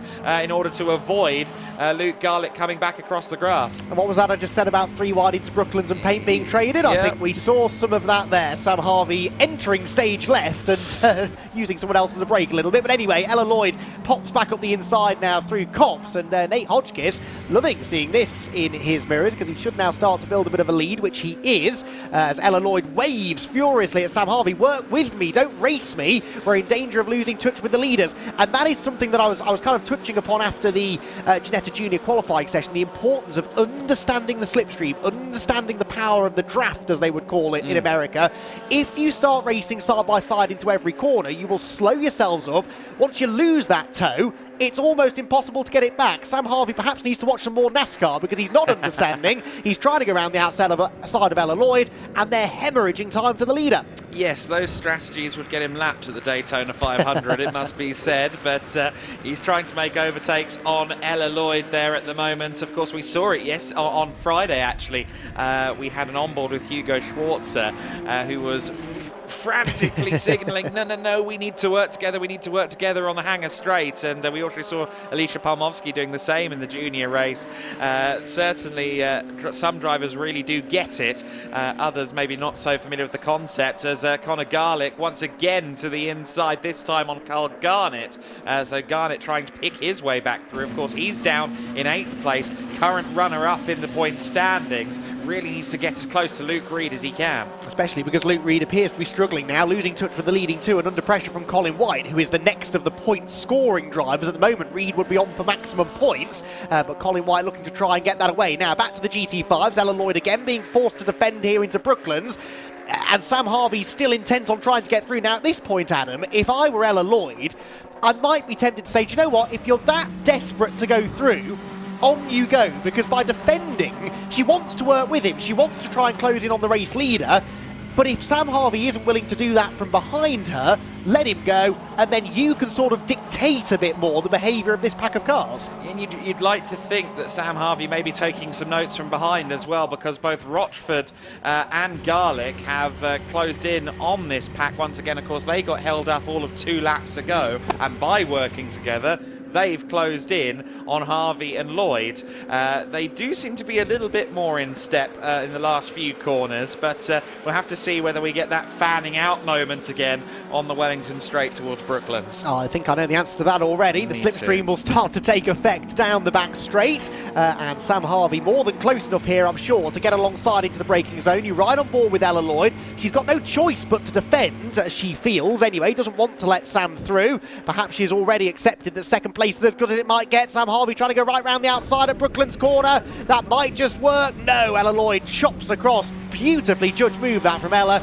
Knew when she was clear of the number 70 car and knew when to shut the door. Luke Garlick, meanwhile, gets up the inside of Will Rochford, and that will put him now into 4th place in the class. So Ella Lloyd, not only is she losing touch with the class leader, but now she also has the championship leader only a couple of places behind her.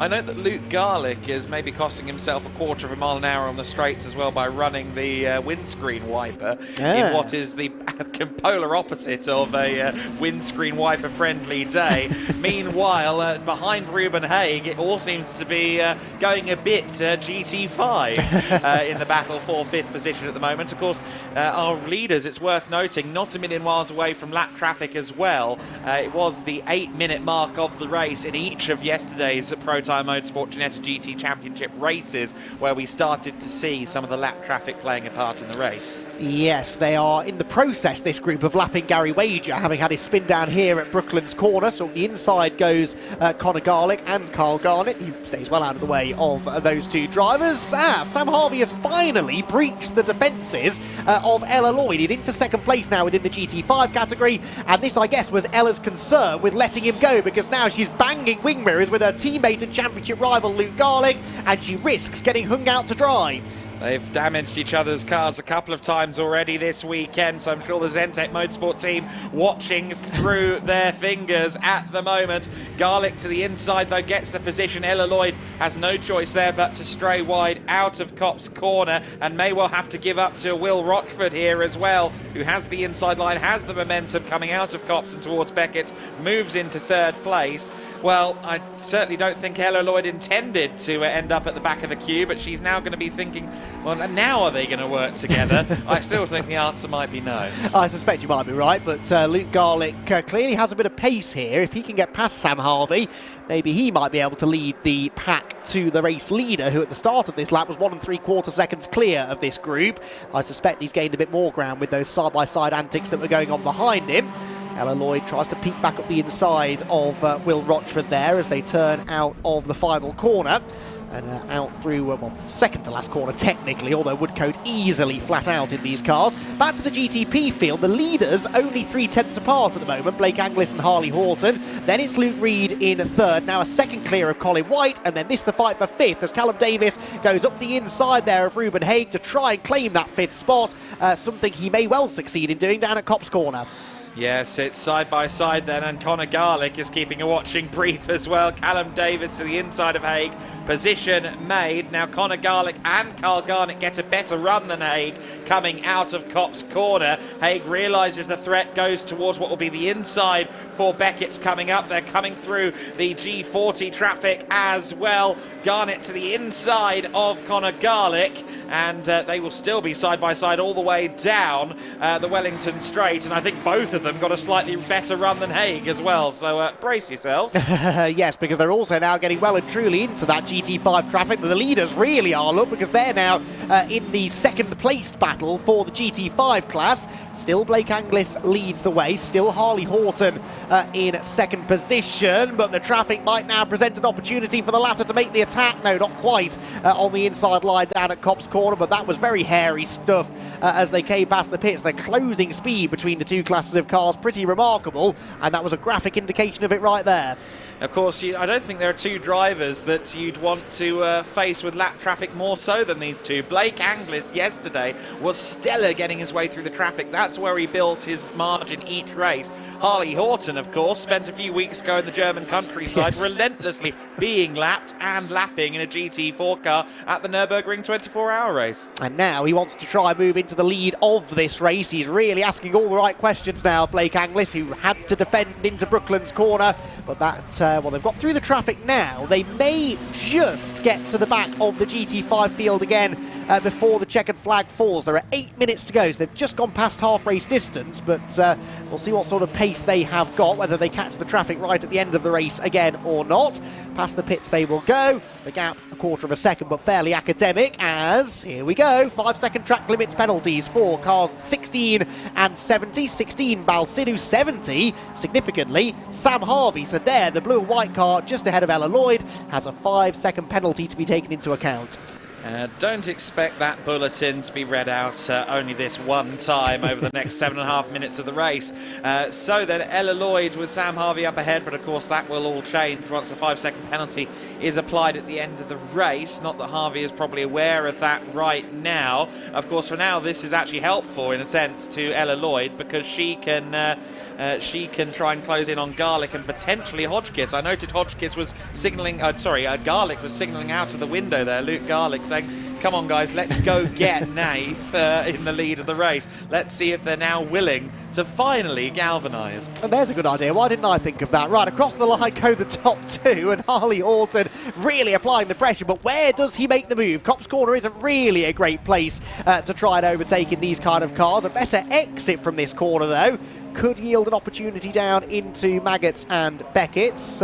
Not quite on this occasion. Luke Garlick now being given a 5-second track limits penalty, so that is the man second in GT5s, and third, and that is Ruben Haig. Ruben Haig around, and potentially involved was Conor Garlick, because his car seems to have some damage, and Ruben Haig's disastrous mid-part of the season is not going to get any better. Yeah, Haig and Garlick were dicing down the main straight towards Kopp's Bend, so that would crack if they did indeed make contact. Ella Lloyd there having to collect a arm and a half full of oversteer there going into Beckett's Bend, loses out there then to Will Rochford, but that of course still doesn't really matter too much right now, as long as Rochford and Lloyd Lloyd stay within 5 seconds of the 2 cars ahead of them, courtesy of those track limits penalties. And because of those track limits penalties, it will become an ever-changing picture, because Conor Garlick, who may be out of the race anyway now, is out of the race anyway now. He stopped out at Beckett's corner. He was about to receive a 5-second penalty, so his race wasn't going to improve much more. I fear as well for Ella Lloyd, because she ran wide there. We just saw up at Beckett's corner, and Ella is already being warned about track limits, so we'll wait and see what decision is made there. Luke Garlick has a penalty as well, so this is playing nicely into the hands of Nate Hodgkiss, isn't he? You can see him there, the black and orange car with Carl Garnett up alongside as they head into a yellow flag zone. He leads the race in GT5s, doesn't have a penalty, and the majority of the cars chasing him down do. Though he does have a black and white flag for penalty track limit violation, so hopefully he can keep it clean from here. Of course, he's got a decent advantage. He's got 2 seconds over Garlick in second place. If only Blake Anglis will be thinking, if only I had 2 seconds over Harley Horton, who has not given him more than, I think, half a second of respite at any point over this 20 minutes. Before the end of this race, I think they will just about catch the tail end of the GT5 pack again as well. So I think in the final laps of this race, the battle for the lead is going to be won, contested under heavy traffic. Of course, worth reminding as well that neither of these 2 cars are scoring points in the championship, so Luke Reed there in 3rd place, currently set for a 4 haul of points in the championship. Sam Harvey and Will Rochford here battling for 3rd on the road within the GT5 category. No sign yet of a penalty for Ella Lloyd either, which is terrific news. They've got Gary Wager coming up the inside not to put a lap on them. He's still actually passing them for position after his spin down at this part of the circuit a number of laps ago. 4 minutes of the race remaining then. The battle for the GTP lead remarkably close still. In the GT5s, Nate Hodgkiss looking more and more comfortable. Luke Garlick lapping fractionally quicker than him. You can see the gap is coming down, but Luke has got that penalty anyway, so it's not going to matter too much. Balsidou deposits himself in the gravel trap. That looks like Beckett's as well, and that's going to mean the yellow flag stay out at that part of the circuit for a little bit longer. And as we were looking away there to see Balsidou's incident, it looked as though Sam Harvey was trying to get at the inside of Will Rochford. I don't think he quite achieved that. In fact, sorry, it was the other way around. So Will Rochford did get past Sam Harvey down at the Brooklands Bend, but Harvey will no doubt retaliate in kind shortly, even though, as we know, of course, Harvey has a penalty and Rochford does not. Helpfully, not everyone who has a penalty is being shown as having a penalty on the timing screen, but we've been given the notification from race control that they have. So Sam Harvey falls into that particular category. At the moment, doesn't have the red exclamation mark next to his name. Lost a couple of places technically on that lap with Gary Wager going through. Now this is for 35 championship points essentially, because Luke Reed and Colin White are the top 2 championship runners, point scoring runners. They're fighting over 3rd place in the race, but for Luke Reed's championship this is significant. Wants to try and get the points if he can, but Colin White has gone right round the outside of him through Woodcote Corner with only a couple of laps to go. Luke Reed on the inside line into Copse. Colin White not afraid to go the long way round, but decides better of it through Copse Corner. This is brilliant stuff from Colin White, and he might yet have a chance to get up the inside into Beckett's. May well. Meanwhile, some traffic in the form of Leona Theobald for our leaders. Good to see Leona still out there and running.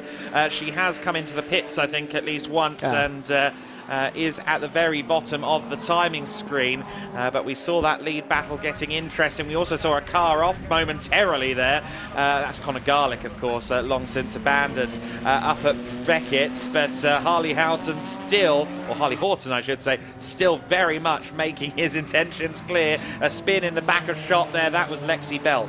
Okay, and yes, there is Lexi putting the wrong way in the middle of the road at Luffield Corner, nearly head-butted by Colin White and Luke Reed as they came through. We're on to the penultimate lap of the race, disappointingly. Harley Horton gunning for a race victory, whilst Luke Reed tries to get back up the inside of Colin White in the background. That's for 3rd position. This, though, the lead fight. Blake Anglis already with a couple of race wins this weekend. Harley Horton, who only found out he was driving the car on Thursday, looking to try and claim his first win of the weekend. Out onto the Wellington Straight they will go. They're back out of the yellow flag zone, and as they head towards the braking zone at Brooklands, are we going to see an attack here as they drop onto the brakes? No, not quite. And so Blake Anglis stays in front. Ella Lloyd, meanwhile, who just moved back ahead of Will Rochford, has been given a 5-second penalty, so on corrected times, Will Rochford remains ahead. Yes, I'm keen to see what's going on in that battle for third and fourth position as well. Of course, we are now going on to the final lap. Anglis and Horton still dueling, and it looks as if Luke Reed may now just have a handle on the situation with Colin White. This, of course, is for maximum points, as the two cars in the lead are not scoring championship points. I think Luke Reed should just about have a handle on it now. Carl Garnett, though, no, I think it will be Luke Reed who's got the fastest lap of those who are scoring points. The top two have both gone into the 59s. In fact, a 59.5 for Harley Horton. The others all in the 1 minute zeros, but Luke Reed should get the bonus point for the fastest lap. As down the back straight they go, they negotiate Paolo Santi's car. One more realistic overtaking opportunity to go. Is Harley Horton going to send it up the inside? He's almost close enough. Thinks about it, but he's not quite going to be able to commit. And now Blake Anglis just needs to keep it on the straight and narrow through the right-hander at Luffield. Wider line going in for Harley. He's going to try and cut back to the late apex, get the run to the line. We've had many a photo finish here at Silverstone down the years, but I don't think this will quite be one. Blake Anglis is going to hang on to claim his third victory at the Ginetta Fest. Across the line he goes, and with an eventual winning margin of under a tenth and a half, it's Anglis the winner, Horton in second. Now, who gets third and 35 championship points? That's the next question. Is it Luke Reed? Is it Colin White? It is Luke Reed in the Wolf Motorsport car who comes through in third, with Colin White in fourth. And now we try and make some sense of the GT5s.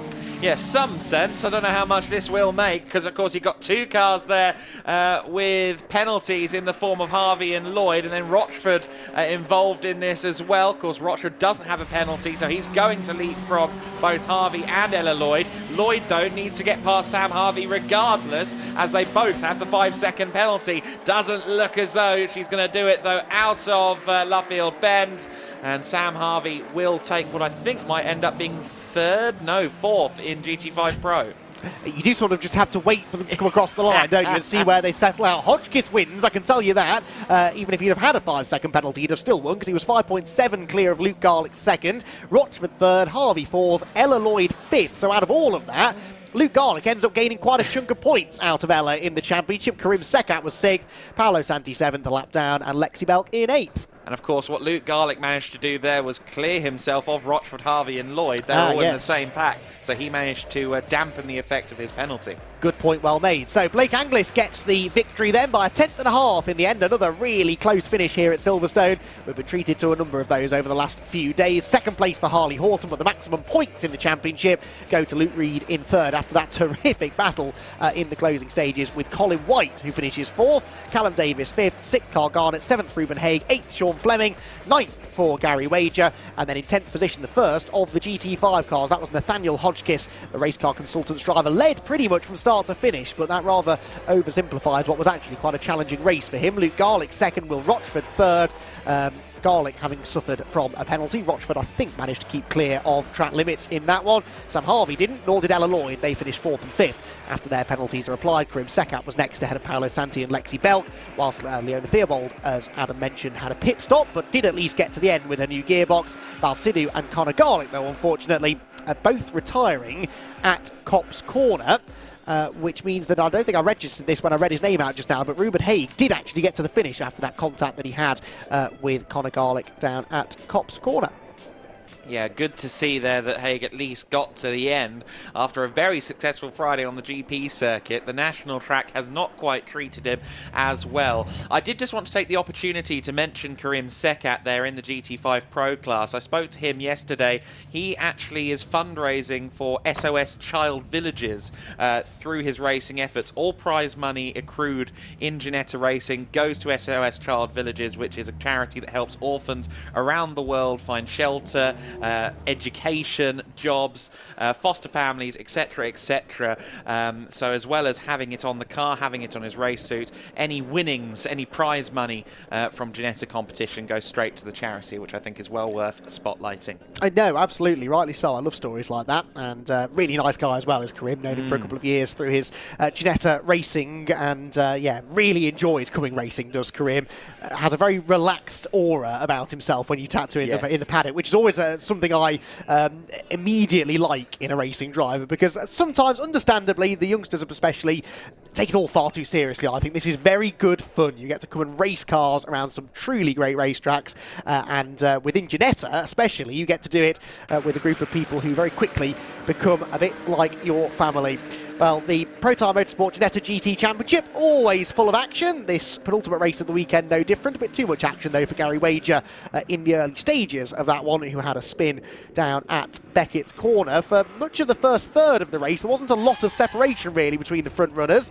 Gary Wager, meanwhile, had another spin up at Luffield Corner, the red mist perhaps descending slightly after his earlier spin at Beckett's. But yes, the battling very tight through the midfield group, and Conor Garlick was a part of that battle, scrapping away there with Callum Davis, who we didn't see a lot of. The GT5s equally tight in the early stages, but as the race developed, Nate Hodgkiss able to pull a little bit of a gap. Perhaps that all really started here as the championship contenders Luke Garlick and Ella Lloyd insisted upon going side by side. Sam Harvey would eventually get past the pair of them. With this pretty bold three-wide move down into Brooklands Corner, crept up the inside line, carried lots of speed into the corner, and with a little bit of a hip check managed to get past the pair of them. So Sam Harvey not necessarily making friends, and would eventually be punished for different reasons with a track limits penalty. That scrap, though, really allowed Hodgkiss to pull the pin out in front, as Ella Lloyd was working hard at the wheel of her Zentek Motorsport car to try and stay in touch. Conor Garlick here dived up the inside of Gary Wager, who was a lap down. He and Carl Garnett scrapping away. Garnett strangely not able to compete at the front in that one in quite the same way that he has been earlier on in the season. Ella Lloyd eased out wide over the curbs at Copse Corner there by Luke Garlick, whilst Conor Garlick was also on the outside there of Carl Garnett, who slid up the inside nicely through Brooklands Corner, got a bit sideways over the curb, left Conor Garlick with not a lot of space on the exit of the corner, and moved up ahead. There was then some drama later on between Conor Garlick and Ruben Haig. Just caught the start of that there from the other view as they went side by side into Copse. Haig was spun, Garlick got damage, and eventually would not reach the finish. He would pull over down at Beckett's corner. Ella Lloyd with a big slide going through Beckett's, ran wide over the curbs as a result. Perhaps that was the straw that broke the camel's back as far as track limits warnings were concerned. But at the front of the field, Blake Anglis and Harley Horton pulled a big gap on the rest of the field as they debated the overall and GTP class victory. Lexi Belk had a rotation in the closing stages, but the win in the end went to Blake Anglis in GTP from Harley Horton and Luke Reed, whilst in the GT5s Nate Hodgkiss won, Luke Garlick second, and Will Rochford came home in third. And for Luke, particularly impressive because he got that second place despite the 5-second penalty. So lots to talk about again there, Adam, in that one. Blake Anglis, a really impressive drive that, under near constant pressure from Harley Horton, who I'm sure was desperate to try and get that race victory, but in the end wasn't quite able to find a way past Blake Anglis. Well, we'll continue that discussion a bit later on, because for now it's time to head down to Parc Ferme to Peter Snowden and our top three drivers. Luke, third place. Hello, very formal. Sunday morning, how are you? Yeah, I'm very good, thank you. How was that? Yeah, really good. I still haven't computed the whole race. It was quite frenetic the whole time. You were third. Yeah, thank you. I was lost at the end. There was cars everywhere, and yeah, I was having a great race with Colin for the whole time. So got one more later. So yeah, same again. I was just going to come to that because obviously Colin's pretty well experienced in Ginettas, but long races, endurance stuff, Corentic, that kind of stuff. So short races, he's got the pace, hasn't he? Yeah, I mean, I don't know what else to say about him. The geezer's a legend. So yeah, I can't. Yeah, he's going to be in my mirrors or in front of me at one point. So yeah, same again later. I did think he'd got the measure of you at one point there, but you got it back. Yeah, it was a hard race and he got ahead and I kind of kept my nose there or thereabouts just so he couldn't completely close the door, because I think if he got ahead of me he would have just checked out. He probably would have caught the leaders up, so I spoilt his day. Right, okay, well, there you got it. Live. Thank you very much, Luke. We're going to go our second place man, Harley Horton. Mate, that was busy for you, wasn't it? A little bit of hard work in the heat there on a Sunday morning. Yeah, I mean, I pushed Blake all the way. We were separated by a couple of tenths the whole race. It was really tough being sat behind the whole race. The car did get very hot and lots of traffic, so working through those GT5s was an extra challenge. Yeah, my colleague Adam in the booth just mentioned that obviously you've done the 24 hours, so you've had lots of being lapped and lapping, so that must help you, surely. Yeah, picking your lines is really important, because if you set up on the wrong side of the track for a corner, you can lose half a second up to a second, and that can be a few places when you're racing so close. Yeah, it's pretty crucial in this, isn't it? Well, so one more to go, so one round to go, and you've got to try and stop this chap over here. Yeah, well, I was Getting boring now, isn't it? I was saving my tyres, hoping that Blake's would drop off, but maybe they'll be a bit better for the last race. We'll have a proper ding-dong battle. One last push. Thank you, Harley. So down to that winner yet again, Blake. You did say, hello, matey. It's becoming a habit, this, isn't it? I know. You did say at the beginning of the weekend that you were going to go 3-2-1, and when you got to 1, you were going to stay at 1. So only one more to go. Harley's got different ideas, though, for our last race. No, we'll see. It was a close race between us both. He's pushed me all the way. I think there wasn't a lot splitting the pair of us, but Hardest you've had to work so far this weekend? close. Didn't quite break a sweat though. You might be. You're not going to admit it, are you? No, definitely not. I think I might in the next race, but we'll see what happens. Yeah, one more to go. Thoughts on that one? Well, we'll see what happens. Where are you on the grid for that? Pole again. Sorry. Harley's alongside me, so I think it's going to be close between the pair of us. We're both on very similar mileage on our tyres, so I think it's going to be who blinks first. And that's a point I hadn't realised, that you have one set of tyres that have done how many rounds now? I haven't had any. We've been quite fortunate with the tyre situation, and especially yesterday and on Friday not using that much tyre. So I think the pair of us are in a very good tyre situation, whereas I think others who are in the championship are struggling a little bit. But yeah, because you get new tyres being new to this weekend, but of course you've still got to manage them. Of course, the heat doesn't help at all, does it? No, the heat definitely doesn't help, and especially being pushed by someone just as quick as Harley, it's like, okay, we'll see what we can do and try to keep it nice and tidy. And yeah, just like to say a big thank you to Breakout. It's been a really good weekend so far, and we'll see what we can do later. Brilliant. Well, one more round to go. Thank you very much, Blake.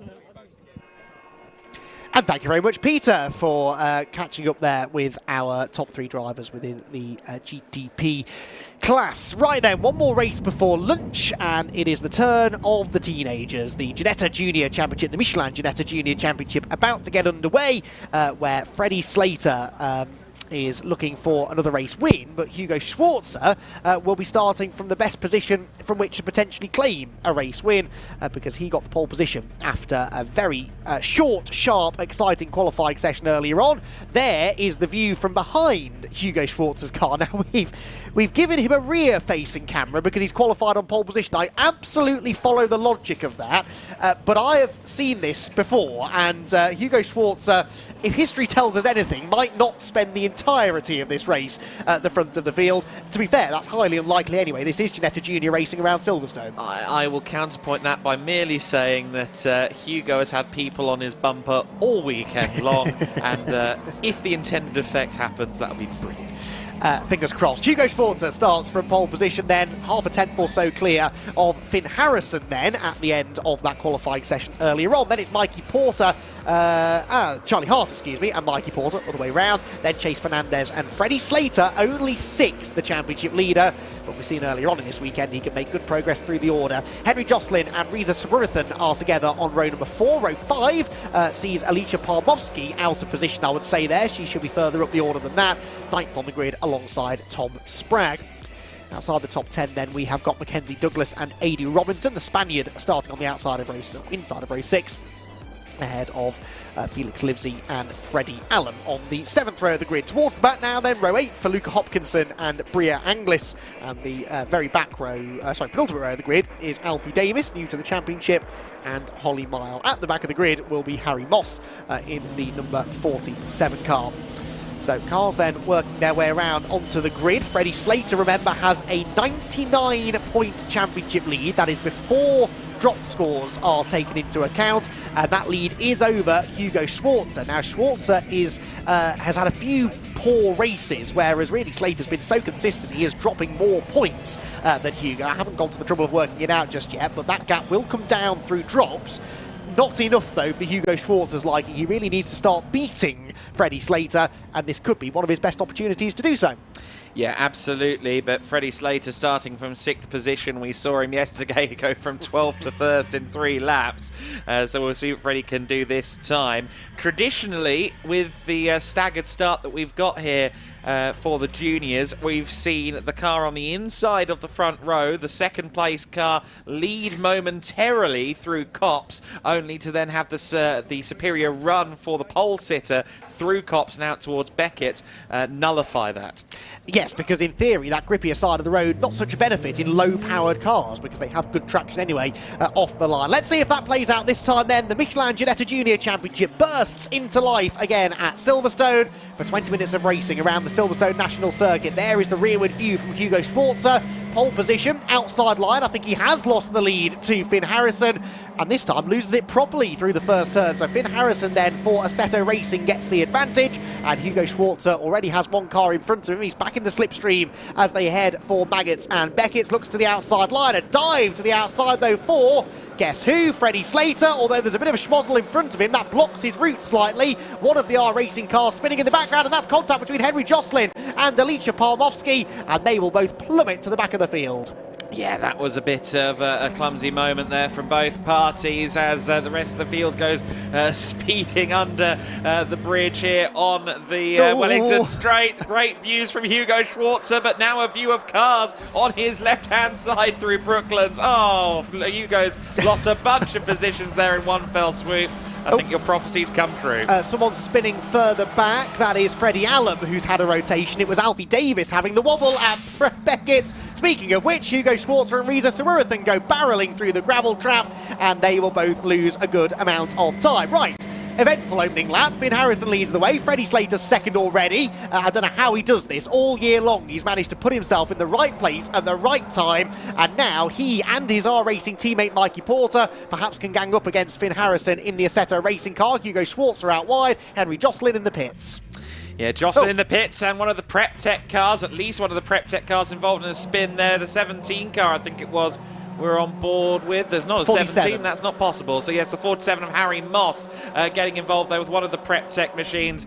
But both cars, I think, should continue on their way. Down the Wellington Straight, Freddie Slater now then trying to get the advantage from the race leader Finn Harrison, as here Hugo Schwarzer distances himself from Mackenzie Douglas behind. Big dive up the inside from Freddie Slater. What a move into Brooklands corner, and he's gone into the race lead. Fantastic stuff on the brakes. That Freddie Slater can drive. Out wide has gone the number 16 car of Tom Spragg, but it's Slater who hits the front. And look at this. You've got 2 Assetto Motorsport cars, 2 R Racing cars in the order R Racing Assetto, R Racing Assetto. So a little bit of team warfare potentially there at the sharp end. The top 4, Chase Fernandez there, of course, in 4th position, just behind Mikey Porter. Porter and Slater both do such good jobs of getting themselves up the order anytime there's a scrum. It's very impressive. Yeah, the team story this season really has been Elite versus R Racing. Great to see Assetto Racing now very much taking the fight to those 2 big teams,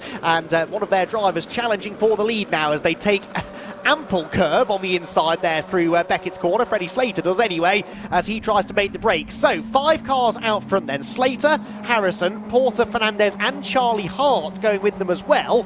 So Charlie Hart, the Lone Ranger really for Elite Motorsport in that group, although his teammate Hugo Schwarzer trying to close in, as up the inside looks Finn Harrison into Brooklands corner, but not as committed on the brakes as Slater had been a lap ago, so the number 7 car stays out in front.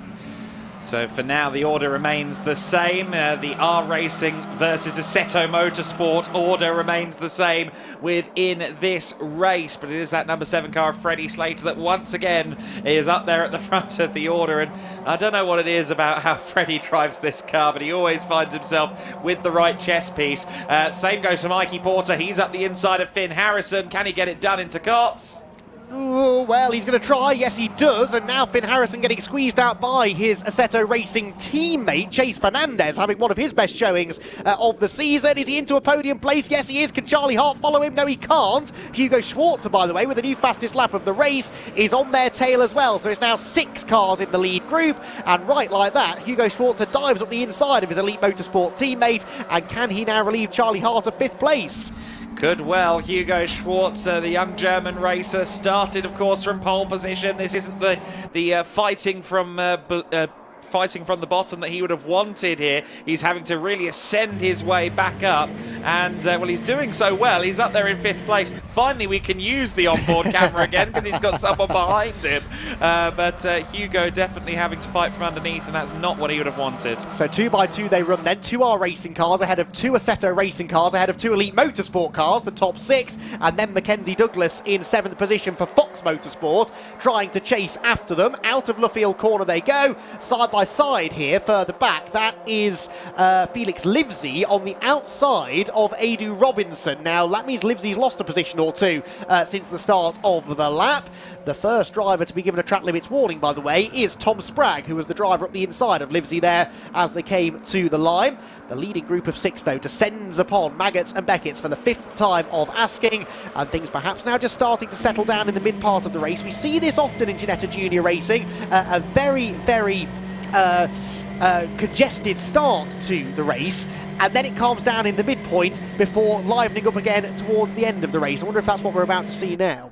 Yeah, what we haven't seen this time is the 2 or 3 cars disappear up the road, which we have had in previous races. Not this time, though. Hopkinson and Allen having a good scrap further back. How far back are they? 15th and 16th. Certainly for Luca, that's not quite what we'd expect from him. No, not at all. So that is a pair of drivers keen, I think, to move a little bit further up the road. Out of Woodcote corner come the top 6, and again, they will stay in the same order, just content to log laps for the time being. Interestingly, Chase Fernandez has now set the fastest lap, and you can see the effect of that. He's now tagging along with the R Racing cars at the front. In fact, goes up the inside of Mikey Porter there for 2nd place at Copse. Did that work? They're side by side, I think, still on the exit, but as we've seen a few times, the outside line can be the fastest route. Not on that occasion, though. Chase Fernandez through into 2nd. Yeah, Fernandez up into P2 for the time being as Mikey Porter just trying to retaliate on that one. Finn Harrison has fallen a couple of positions in recent times. Of course, he was there behind Slater, wasn't he, in 2nd place maybe 3 or 4 laps ago. Now Hugo Schwarzer is on the back of him to try and demote him to P5. Charlie Hart keeping a watching brief as well as Freddie Slater feels the need to go defensive. He does that a lot at Brooklands. He's seen this movie before. Yes, he has. That is, after all, how he got to the lead in the first place, and now trying to make sure that Chase Fernandez doesn't do the same thing to him. That little bit of side-by-side racing through Copse, though, has brought the whole gang back together again now, so shows the importance of momentum. As soon as you go wheel to wheel, it just kills your speed. Chase Fernandez doesn't want to go to the outside at Copse corner, so they all kind of just box each other off, really, holding the inside line. Now they fan out onto the racing line again, and can he go right round the outside? Surely not. Freddie Slater is not going to be having any of that. Shovels him out wide, and that might now open the door for Mikey Porter. Yes, it could. Him, Porter right there in the slipstream of Freddie Slater as they run down towards Beckett's. I'm sure there was some bump drafting, which Freddie would appreciate on the straight line, not in the braking zone. Mikey Porter duly does step half a car length back from his bumper, but sure enough, that allows Chase Fernandez back in 2nd place momentarily as the scrum of cars heads under the bridge down the Wellington Straight once more. Everyone breathe in.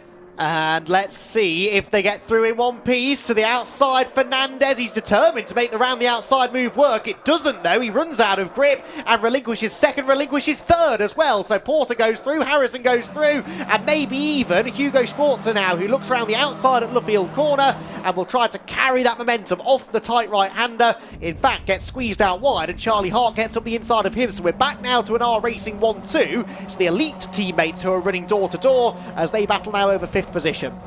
Yes, so Finn Harrison, I thought he was going to fall through the order. He's now moved his way back up into 3rd place. Ooh. As Luca Hopkinson having a bit of a sideways moment. Of course, Luca had that spin on the first lap as well, so he's had a bit of a struggle in this race so far. As the 2R Racing cars, Slater and Porter, I'm sure Freddie's already done the gesture, saying, come on, let's work together and get away from our rival outfits. Elite Motorsport side by side as well here for 5th place between Schwarzer and Hart. So it's 2R Racing cars from 2 Assetto cars from 2 Elite cars. And it's the Elite cars who are most definitely not working together because they've been side by side for the best part of a lap. And finally, Schwarzer settles in line in front. Right, are we ready for track limits bingo? We're going to start with number 24. That's Mackenzie Douglas being given a 5-second penalty from 7th place. He no doubt won't be the last because we're not quite halfway through the race just yet. And as you can see from the frantic nature of the action at the front of the field, they're not really paying too much attention to those track limits. They'll be doing their best, I'm sure, but in the heat of battle, it can be so easy to make that tiniest of mistakes, drift a little bit wide, and find yourself in hot water. Yes, so we ride with Hugo Schwarzer. His team will be wildly gesticulating at the front of Charlie Hart's car saying, look, it says elite on it. Elite, both of you, your teammates. Please, let's try and get one of you a podium at the very least. And they are now, in fairness, homing in on the pair of Assetto cars. So let's wait and see whether this is going to be a battle for 3rd place or whether all four are going to work together. Chase Fernandez maybe not working with his teammates. Dear. It is the teammates who insist on racing each other. This is quite remarkable. Chase, and look, the waving now, almost banging on the helmet, I think, there of Finn Harrison, saying, don't attack, let's work together, push me, push me, push me, which in fairness is what he's doing now, down towards Brooklands, but Harrison still feeling the need to defend the inside line. Schwarzer now goes to the outside, ducks back to the inside, there isn't room for all three of them, something will have to give, and somehow they don't quite lean on each other. Terrific racing, and I tell you, the team that are enjoying this the most are our racing. Something has to give. It's bodywork, I think. Hugo Schwarzer with a nose to the inside then of Chase Fernandez. He's going to break the 3-4 pattern for the Assetto cars. And Charlie Hart says, well, don't mind if I do. Kind of the victim of their own half work together, half defensive strategy there. Chase Fernandez and Finn Harrison. Oh, looked like there might have been a little bit of contact under braking there as we rode on board with Hugo Schwarzer. And all of this, of course, massively benefits the R Racing duo Slater and Porter. Well, the race leader did a 1:12.0. That was 8 tenths quicker than Finn Harrison in 3rd position, so they gained the best part of a second on that one lap alone, and every lap that they go side by side, they'll lose about the same amount of time. So Hugo Schwarzer, who incidentally is being warned about track limits, is up into 4th position. Down in the pit lane, they're going no further, I'm afraid, is Bria Anglis, similar livery to that car to Blake Anglis, her brother, who we saw out in the earlier race. Meanwhile, Robinson, Edu Robinson and Livesey there. The family number, of course, Felix Livesey running the same number as his father as they're side by side. And there goes Harrison sliding around the outside of Brooklyn. So Hugo Schwarzer has managed to get himself up into 3rd place. We're now going to have 3 cars in situ on that onboard camera. Question is, will any of them be alongside it by the time they get to Cops? I'm putting my money on yes. Yes, I would not disagree with you. Here we go, Fernandez forcing Harrison to defend. He's going to push him for a little bit and then surely jink to the outside there, going into the corner, hoping to try and carry the momentum round the outside on the way in and cut back to that late apex on the way out, which he does. Has he got an overlap, though, against Hugo Schwarzer? I reckon he might do. Yes, he's definitely got his foot in the door, has his nose ahead, and has a bit of an assist from his teammate, all of which comes together to give Chase Fernandez 3rd position. Now, can he bring Harrison with him?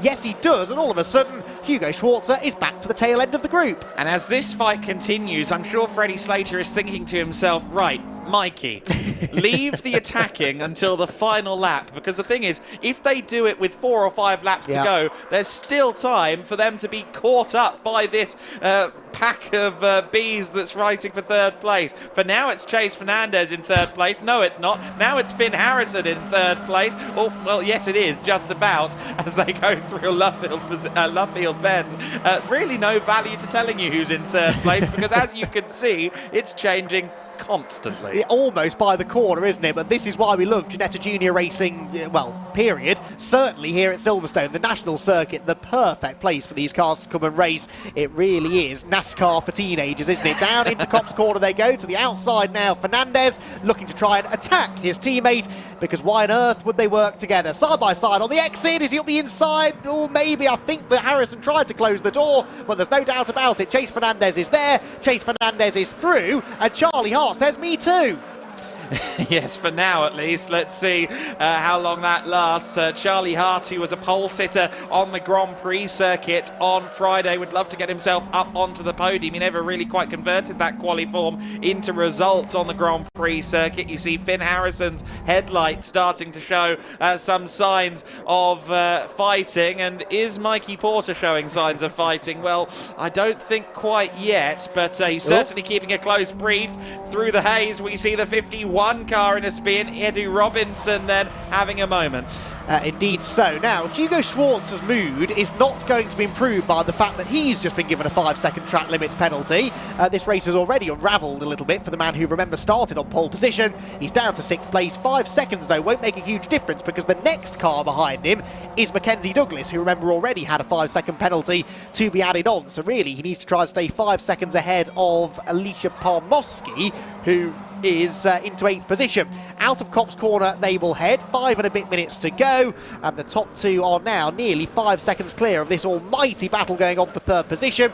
And ironically, now we've got 2 drivers who are not teammates at the front of the group, Charlie Hart for Elite and then Finn Harrison for Assetto. They do appear to be leaving each other alone a little bit, and maybe, just maybe, starting to form a bit of a temporary truce. And if they'd made that decision about 4 minutes ago, they'd have had a 2.5-second gap to make up over the R Racing drivers. That's now up to 4.6 seconds. I think maybe slightly too little too late. It looked like the overtaking was going to go on in Brooklands there, 2 or 3 wide. So Mikey Porter also looking increasingly aggro behind Freddie Slater as it's side by side between Fernandez on the outside, Charlie Hart on our inside here. Coming out of Luffield, is Fernandez going to be off of the room? Absolutely not. Gravel tracking away, then goes Chase Fernandez. He's demoted to the back of this 4-car train. Indeed he is, so more time lost, but more great side-by-side racing between the two of them. 4 minutes to go. I am convinced that Mikey Porter's going to have a go for the race win here. I know it's his teammate in front of him, but Mikey hasn't ever won a race in Ginetta Juniors, and this is a really, really good opportunity for him to do so. He's had a couple of 2nd place finishes, 1 3rd place, but a race win here at the Ginetta Festival at Silverstone. Well, I don't think he would turn down that opportunity if it presented itself. The 3rd place battle, certainly no doubt about it. They're going to keep racing each other, and they're going to keep racing each other hard. Yes, they are. So Freddie Slater still there, as you say. Mikey Porter definitely going to have a go. I think that's fair to say. Chase Fernandez then with the fastest lap of the race thus far. He'll be going quickly again now that he's at the back of that queue. Expect him to try and leapfrog Schwarzer and Hart, potentially even down into Brooklands, based on the form so far. Wouldn't bet against it. Out of Luffield they go then. The top 2, the R Racing duo. R Racing have built up a nice cushion actually. They're more than 100 points clear now of Elite Motorsport, but until this weekend they were nip and tuck really. So as out of the final turn they go, R Racing continuing to score well. Brief glimpse there from on board with Hugo Schwarzer, who I'd mentioned has a 5-second penalty, but still wants to try and get himself to the front of this group. He's not going to gain 5 seconds on this group of cars, but he'll have one eye to the gap back to Alicia Parmowski, the next penalty-free driver, who I think is back within 5 seconds of this group now. Yes, so Hugo Schwarzer in strife there with that 5-second penalty that's been applied to him. He's up in 4th place for now, but that's all going to be irrelevant. Certainly, I think Mackenzie Douglas and Palmowski would benefit from working together now to try and both inherit positions, as Harry Moss has a moment on the exit of Luffield, and oh dear, the bodywork and the gravel everywhere. Well, then let's keep an eye on that battle for 3rd place next time through Luffield, because I think that could be very compelling stuff. Mikey Porter and Freddie Slater, though, will be the first to test the waters at the newly gravelled Luffield Bend. Yes, the rallycross layout at Silverstone has migrated now slightly from the old Stowe circuit onto the national layout. Actually, no real dramas there for the top 2. The worst of the gravel well off the racing line. There is the number 47 car, the detachable rear bumper, in the process of doing exactly that, as we have 2 laps of racing to go in what's been another breathtaking round of the Michelin Ginetta Junior Championship. And now really the question is, which of the R Racing drivers will win this race? Can Freddie Slater claim an 11th race victory of the season, or will Mikey Porter be able to get his first? Penultimate lap, 6 seconds over the battle for 3rd place. I think it's now time that Mikey Porter can start start making offensive manoeuvres. Of course, really, given the nature of this circuit, you don't want to make moves until the last possible moment, because you're only going to get re-overtaken with the slipstream. Also worth noting, there's a body panel there at Beckett. We just saw that. That's Harry Moss's bumper that is finally detached from the car. 1 minute and 4 seconds left to go. Final lap this time by.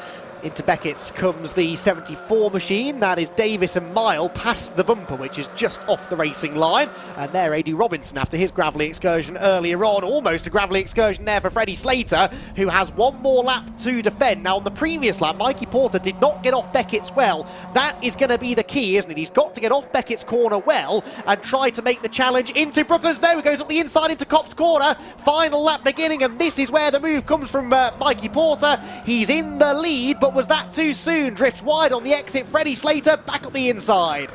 So Slater and Porter side by side, with Slater and Nose make that almost a car ahead as they run towards Beckett's for the final time. Slater takes the lead back, but of course now the Wellington straight awaits as Mikey Porter will try everything he can to get the cleanest, smoothest run possible onto the straight. He's going to have the slipstream. Freddie Slater is not going to migrate from the very far left of the circuit as they approach Brooklands. Which means that Porter's going to have to go the long way round. Now the outside at Brooklands becomes the inside at Luffield. How brave is Mikey Porter feeling? His first Ginetta Junior race victory on the line, but he can't quite do it. He's sideways at the apex as well, and yet again Freddie Slater seems able to do things with this Ginetta Junior car that others simply can't. Out of Luffield they will go. This is going to be a drag race to the line. The slipstream will start to take effect, but I'm not convinced that Mikey Porter is quite going to have the time to get there. He will close in on his R-Racing teammate, but it is going to be an 11th victory of the season for Freddie Slater. A winning margin of just over 1/10 of a second is the second biggest winning margin of the weekend, would you believe? Slater wins the race, Porter second, and then the guesswork begins. It is Harrison third, Fernandez fourth, Hart fifth. He picked up a penalty, by the way. Parmowski sixth, Schwarzer seventh, and car 66 also being given a track limits penalty.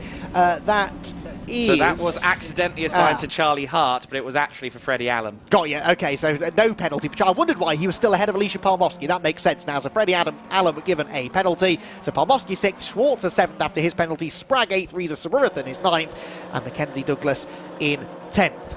And breathe, everybody. That was 20 minutes of Ginetta Junior action. We get to do it all over again at the very end of the weekend. And if the race is half as good as that one, it's going to be a perfect way to sign off this first ever Ginetta Festival.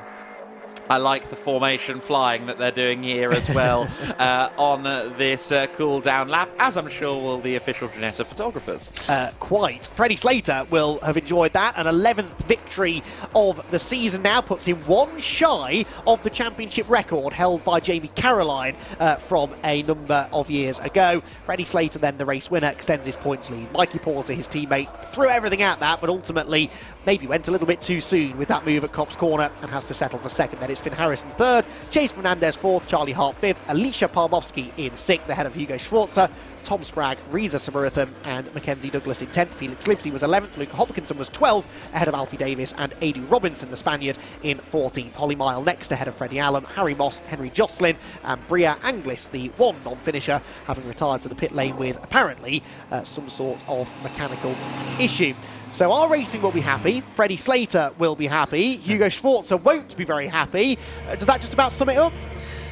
Maybe, yes, possibly, no, I don't know. There was a lot going on there at the end in regard to the penalties. Certainly Schwarzer isn't going to be pleased with how he managed to capitalise or not on that pole position that he had. But of course we know that he will have that chance again in the race that follows. Both of his laps in the qualifying session earlier on would have been good enough for pole across the session as well. So he will be second with the second fastest classification in the race to come. He will also be on pole position. Meanwhile, Freddie Slater will once again have to go from the third row in fifth. Yeah, one place higher he'll start. He was sixth for this one, fifth for the race later on. It will be an Elite Motorsport 1-2 with Hugo Schwarzer's teammate Charlie Hart joining him on the front row of the grid. Then Mikey Porter Chase Fernandez, Freddie Slater and Henry Jocelyn. So interesting grid for that one. And we'll wait and see. Alicia Palmovsky.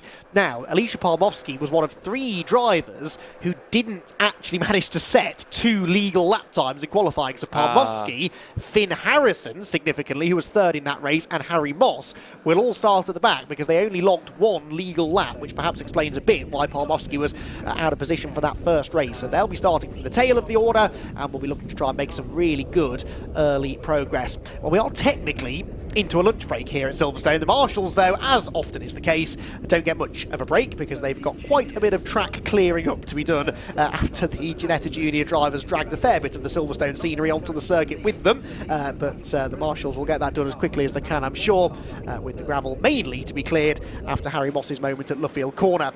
Well, where to start with highlights from that Ginetta Junior race? It was a very lively opening lap of the race. Alicia Palmovsky and Henry Jocelyn tangling up at Beckett's Corner and both running wide over the grass. It very quickly became a 5 or 6 car leading group with 3 teams represented inside that top 6. Behind there was drama for Harry Moss. That wasn't the last time he'd be off the road. Bria Anglis, the car involved in that, and that perhaps explains why Bria was a non-finisher. Big moves were being made. Freddie Slater had already got to the lead of the race, having started for him a relatively lowly 6th place on the grid. Spent most of the early stages battling with Finn Harrison and Chase Fernandez, the Assetto teammates. Then Elite Motorsport teammates were at play. Hugo Schwarzer and Charlie Hart, both well and truly in the mix for a podium. It was that battling for 3rd place that would eventually start to intensify, though, allowing Freddie Slater to pull clear. His teammate further back, meanwhile, the number 48 of Luke Hopkinson, making a nice move against Freddie Allen at Beckett's Corner. It was briefly a challenge for the lead by Chase Fernandez around the outside of Slater at Copse Corner. That didn't work. It brought Mikey Porter up into 2nd place. And once Mikey latched onto the rear bumper of his teammate Freddie Slater, they did their very best to escape. The Assetto drivers were trying to take the fight to them, but Freddie just seemed able to brake so late into Brooklands, even on the narrower inside line, carrying the speed through the turn, and unable to get through was Chase Fernandez. Top 2 started to break away and were then further assisted by the intensifying battle that was going on for 3rd position, as the Assetto and Elite drivers found themselves trading positions by the lap, almost by the corner it seemed. Eddie Robinson and Felix Livesey were side by side and trading paint, neither of them able to look out of their wing mirrors since they'd been folded in during their side by side exchange. There was lots of that side-by-side racing going on throughout the course of the 20 minutes, most of it centred around the fight for 3rd place, as no one really seemed willing to work with each other, whether they were teammates or on opposing teams. It was all about attacking for position and trying to stay at the front of the queue. It meant that this group of cars were eventually 7 seconds off the race leaders. Eddie Robinson had a moment up at Beckett's, ran out over the grass, but he would be able to rejoin and eventually finish in 14th position. Out through the gravel went Chase Fernandez at Luffield Corner. He was left with nowhere to go there, would eventually recover to 4th place. In the closing stages, though, all about our racing, as Harry Moss had a spin at Luffield, brought a load of gravel and bodywork onto the circuit, whilst there was only a couple of laps to go in the race. Mikey Porter had one shot at trying to beat Freddie Slater, dived to the inside into Copse Corner, beginning the final lap, was very briefly in the lead, but Freddie Slater knew exactly what to do. Cut back on the late apex, got back up the inside, then defended through Brooklands and was able to hang on to claim his 11th victory of the season. It means he'll now be more than 100 points clear of Hugo Schwarzer, who should just about retain 2nd in the championship. Well, a lot to cover there, a lot to reflect on, and to begin the reflections upon that Ginetta Junior race, we're going to head down now to Parc Ferme and hear from Peter Snowden and our podium drivers. Finn Harrison, another podium for you. Yeah, happy with that? Yeah, Nice to see not on your skateboard for a change. I don't mean the car, your actual real skateboard you ran the paddock on. Yeah, it was good. I mean, it was a good race. Everyone fought cleanly. There was a few bits of contact, but you know, you're always going to get some rubbing. Fair play to Freddie and Mikey, who just pushed on and drove away. But yeah, it was good to be finished P3 with 2 separate teams behind me. So yeah, I'm quite happy with it. There was quite a bit of sort of drafting and carriage work going on there, wasn't there? Say the trains. Yeah, I'm surprised. They all worked really well. And it was nice to be in a non-constant defensive battle. I think it's been a theme of the paddock, and I was chatting to people in hospitality last night and just saying that it's been really good, clean racing. There's not only good racing, juniors always is, but it's been really clean racing, which is a credit to all of you. Yeah, I mean, for the start of this year, it's gotten better and better. I think by the time we get to the end of the season, it should be giving the perfect run for the money. I like it. Aspirational, Finn. Thank you very much. We'll see you down the podium in a second. So we've got our second place man, Mikey Porter. Mikey, it's becoming a bit of a habit, this. Yeah, it's all right. Could get used to it. You could get used to it. What, second place? Well, no, obviously, want to go for the win. That was mean. Point, but yeah, no, just picking up good points this weekend. Been in the top 5 every race so far, so really good points. But hoping to get high in the next one. Yeah, win's always great, but consistency, as you say, always a good points haul has got to be advantageous. You eye on the championship, obviously. Yeah, obviously, being consistent is better than finishing first one race and then like 10th another race. So being consistent is always better for the championship. Well done, matey. We'll see you down at the podium very, very shortly. And Freddie, he said it's becoming a bit of a habit. We're getting used to this. We're old mates now, aren't we? Yeah, for sure. We just worked really well together. That was the aim of the game, and we just managed to break away. And we worked with other drivers at the start, and then towards the end we just started to push more and more. And he's really worked on exit, so to get more of the advantage out of the pushing of each other. So we've massively worked as a team, and then the results come. It did seem like it was the hardest you've been pushed this weekend. Yeah, like made improvement. The toe's massive, and he's driving good, and he's getting better and better. The whole team's getting better and better. So they're all coming up to the front now. So we're definitely getting more podiums for the teams. It's always got to be a bit of a knife edge, that hasn't it, with your teammates? If you want to push each other and get as far away as you can, because you can get ahead and concentrate on your bit, but you can't take each other out.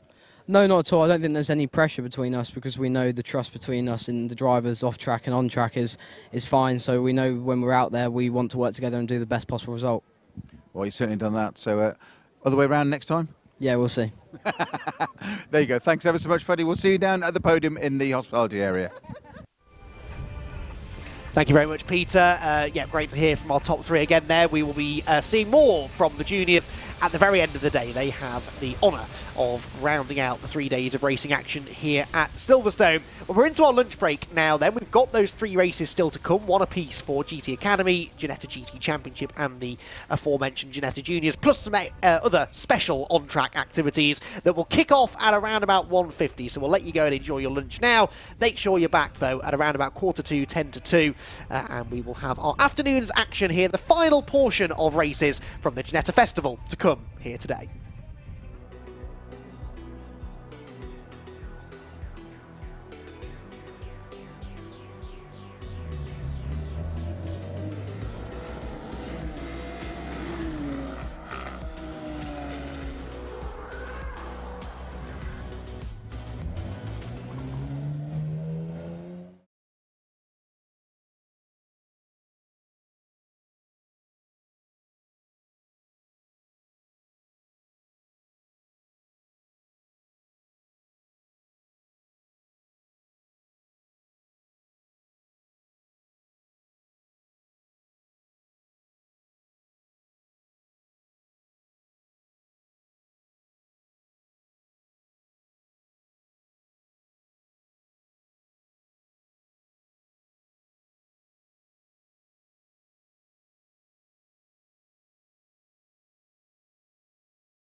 Welcome back then to G-Fest at the Silverstone National Circuit. It is our final afternoon now of racing, so just one more opportunity to see the Michelin Ginetta Juniors, the Ginetta GT Academy, and the Protyre Motorsport Ginetta GT Championship out there on circuit this weekend.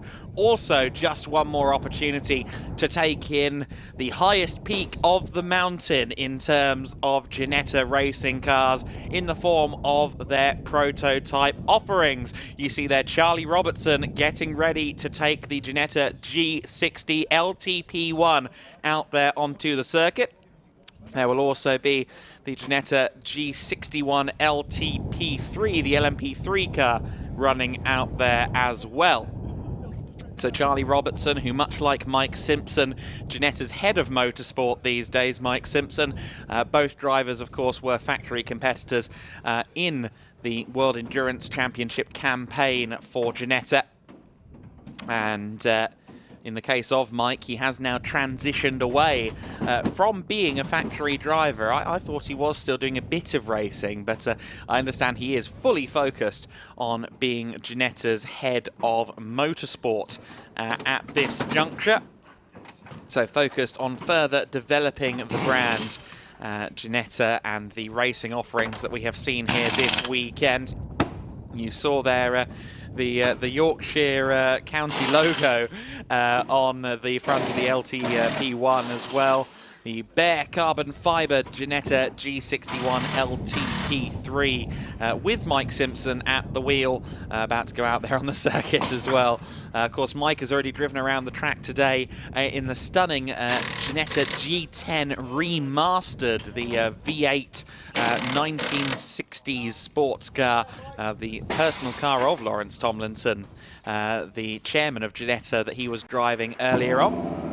These cars being fired up and ready to go. A rare treat to see top-line prototypes driving around UK circuits on a race weekend these days. Of course, a lot of testing goes on here for some of the slightly older LMP1 cars that are now eligible for historic racing. The Masters Endurance Legends category raced at Brands Hatch a few weeks ago, but largely cars from over 10 years ago. In fact, has to be cars from over 10 years ago in the historic categories. So this is the newest LMP1 car we're probably going to see run anywhere in the United Kingdom this year. Of course, LMP1 has since been superseded by the hypercar category. If you set this Ginetta G60 LTP1 on the hypercar grid for next week's Le Mans 24 Hours, it would be quite a way ahead of the balance of performance, slightly heavier hypercar formula. The unofficial lap record, or sorry, the official lap record for this Silverstone National Circuit is a 47.404, attributed to Scott Mansell back in 2004 in a 1997 Benetton Formula One car. That was in a Euroboss race, and this car yesterday was in the mid-46s. Of course, it doesn't count as an official lap record because this is not happening under racing conditions, as many Formula One cars have done filming days here at the Silverstone National Circuit, one would suspect that we've gone a little bit quicker down the years elsewhere too. But worth noting, this car is beating lap record pace around the track, even though I understand it is on LMP3 rubber. That's interesting. I'll tell you one thing, sounds lovely. I have been here, ladies and gents. I've not been skiving, but I heard them starting the thing up in the garage outside, and I just thought I'd hang on for an extra minute or two to hear it leave the pit lane, and my word, that is a noise like nothing else. So yeah, looks good, sounds good, goes very quickly as well. And there you caught a brief glimpse of the LMP3 version, the younger brother, if you like, of the LMP1, which heads down into Copse Corner at a fair lick of speed. And that doesn't really surprise me, because as you said, the competitive juice is very much flowing now between the two drivers, blessed with the opportunity to take part in these test sessions. And I think absolutely are gunning for that unofficial lap record to be beaten today, which, if the trend of the day is anything to go by, we might see, because we have seen, at least in the qualifying sessions this morning, lap times tumbling compared to yesterday for our qualifying sessions. Stands to reason, therefore, that the same could be true here. Yeah, Mike Simpson was in those 46.5 brackets in the running yesterday. I hear that Charlie Robertson has a fresh set of boots and wants to try and beat that lap time. Well, right now he's just done a 47.0 as he reacclimatises to the LMP1 car once again. Of course, both drivers competed in this machine in the World Endurance Championship. The Ginetta G60 LTP1 made one appearance at the Le Mans 24 Hours. That was in its very earliest guise using a Mechachrome V6 engine. It then came back into the eventually lockdown-affected 2019-2020 WEC season, competing in the first 4 rounds of the championship, including right here at Silverstone, the season opener that year. The car coming back over the line now. What kind of lap time will we see? It's going to be a 46.6, so already knocking on the door of Mike Simpson's pace is Charlie Robertson. And visibly quicker, I'd say, through Copse Corner that time. So I think this may be the full push lap. It's common with these cars in kind of the same way as we see to an extent with Formula 1 cars and the hypercars now as well, that there's a process to almost warming them up, isn't there? Over a number of laps, they get faster, faster, faster, faster, faster, and then bang, they're at their peak performance. And I wonder if that's now where we're starting to get to. Purple in the first sector now, and in the second sector, so faster than he's been so far in this session. Drifts a little bit wide there out of Luffield Corner, the LMP3, which is not going slowly, it must be said. Only 5.5 seconds off the pace at the moment, heads out of Copse, and the latest time for the P1 car, a 46.3.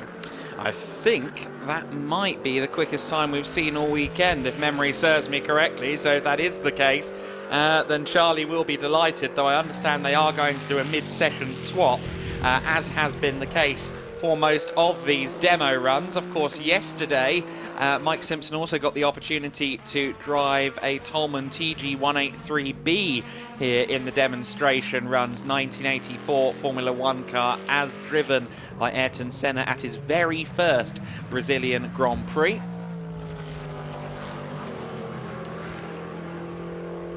Yep, across the line they go then into Copse Corner, the P3 car completing its fastest lap of the session, 51.7, and we've got a 46.2 now out of the LMP1 car. That is a remarkably quick lap time, so the track is clearly at its quickest. Drivers familiarising themselves now with the track.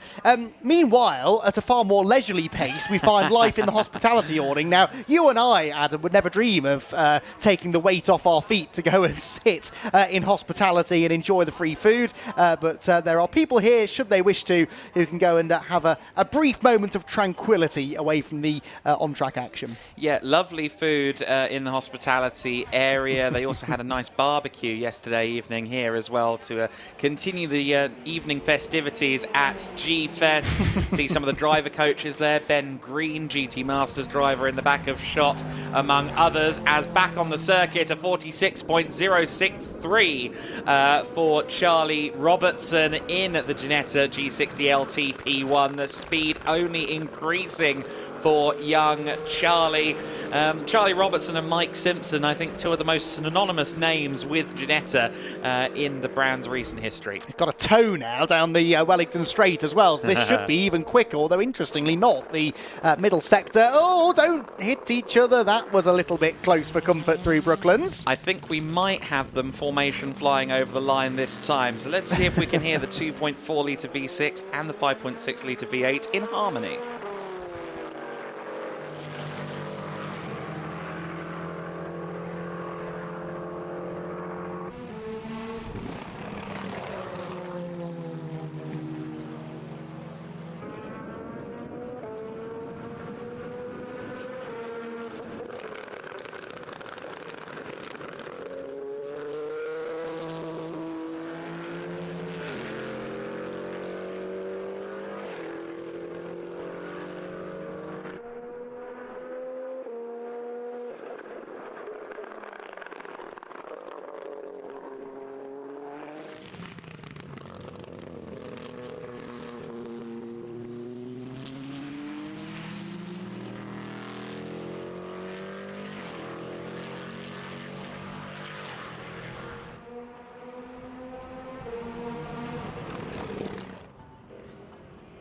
And so, just looking outside the hospitality area then, as the on-track festivities continue, we see the sister chassis to the car out there on circuit, the other Ginetta G60 LTP1, but the car that was just to its right there is the Ginetta G10 RM, the Ginetta G10 remastered, the classic 60s sports car there, or the recreation of the classic 60s sports car, that housing a big V8 source for a Ford Mustang and a proper 60s race car akin to similar machines like the Shelby Cobra.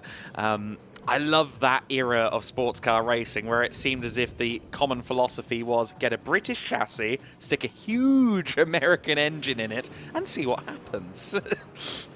Usually success came quite quickly from that formula. You're absolutely right, and they just simply don't design cars like this anymore, and that particular one, immaculate, as you would expect. And yeah, the Ginettas have come on leaps and bounds since then. They're racing cars certainly, but always have been crafted to the highest of specification and always have found success out on the racetrack, and that one basking in the sunshine, as are the guests of the hospitality centre down at Ginetta. Out on the track, the rumbling noise that you can hear is that of the LMP3 machine as it makes its way out of Lovefield Corner. And actually, now that the P1 car is headed out onto the track, we can give this car a little bit of love as well.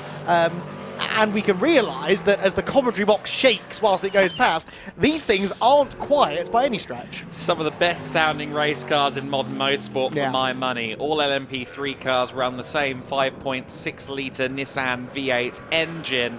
I got to follow them around the Prototype Cup Germany calendar last year, which meant the trees at Hockenheim echoed to them. The Lausitz Ring, where obviously there's a massive grandstand along the front straight, it feels like you're being surrounded by a wall of V8 noise. Obviously this car is still very much a contemporary race car. Of course, LMP1 no longer exists anymore. LMP3 still very much in vogue. The likes of Conrad Motorsport out in Germany still running this car, the Ginetta G61 LTP3, as are ARC Bratislava and a few other teams dotted throughout Europe and Asia.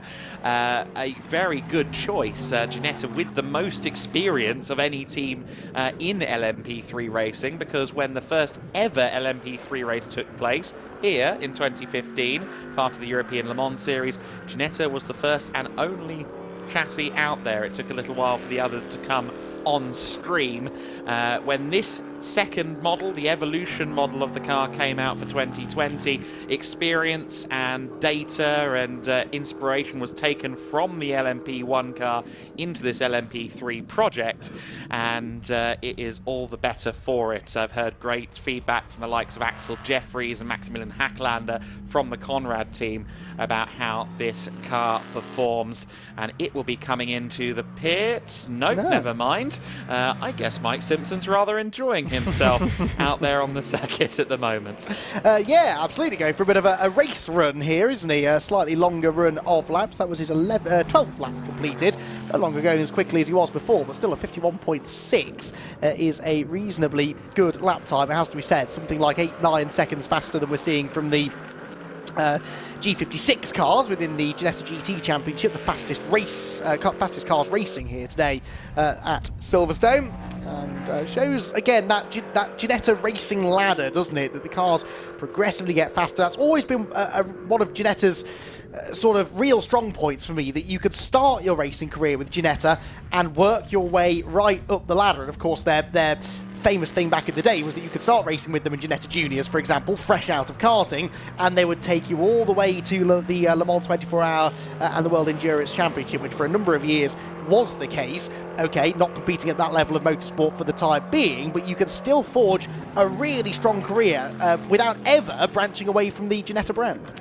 Yes, and I think that philosophy has held strong all along. The four founders of Ginetta, Bob, Ivor, Trevors and Douglas Walklett, they were keen on their racing. Obviously that Ginetta G10 we were looking at stationary outside hospitality just now, testament to that, just 7 years into the company's existence, and they were knocking on the door of Ferrari, AC and Jaguar and GT racing. But obviously with Lawrence Tomlinson as well, Lawrence has owned the brand now for getting on for 20 years, and of course simultaneously he was running his Team LNT outfit that back in 2005 was running TVRs, scored a 1-2 finish at the Spa 1000 kilometres in the GT2 class back in 2005, and then of course took a Panos to GT2 class wins as a driver at the Le Mans 24 Hours, did Lawrence Tomlinson. And that road to Le Mans that you just referred to was almost in step with his own progress as well, because the first LMP1 Ginetta, of course, came way back in 2008 into 2009, and that was the Ginetta Zytec collaborative project that raced in the American Le Mans Series and here in Europe as well. Charlie Robertson also, I believe, got to drive that LMP1 car at one point way back in the early stages of his career.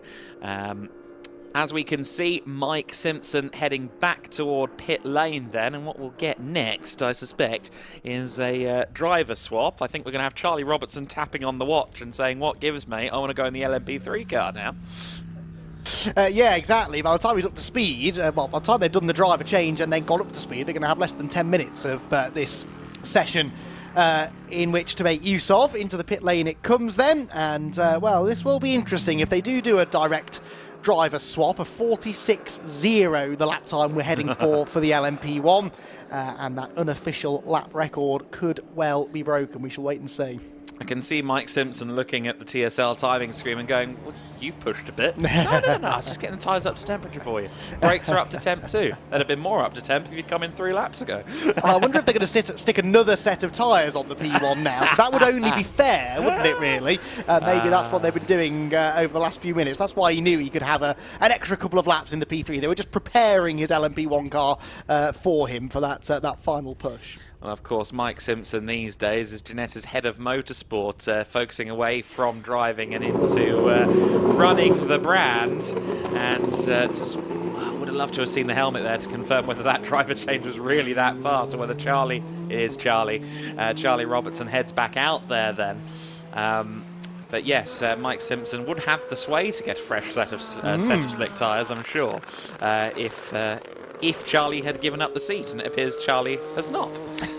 No, can't say I blame him, really. He's got another 12 minutes to go and head out around the Silverstone National circuit, bringing the car up to speed. As we saw, it'll take a few laps to fully get up to speed, and this super rare opportunity to see a prototype of this level, whether it be LMP1 or hypercar, here on British shores, because World Endurance Championship sadly no longer, for the time being anyway, makes its way over to the United Kingdom. A crying shame, something that hopefully over the next few years we'll find a way to make happen, because British motorsport fans do love their endurance racing. They love their sports car racing. Many of them will be preparing to make the pilgrimage over to Le Mans this week for the 24 hours, the centenary 24 hours at this weekend. And it would be great if they didn't have to travel quite so far to get their taste of world-class sports car racing. But for now, an opportunity to see a world-class prototype being pedalled at full speed around, albeit the Silverstone National circuit, not the full GP.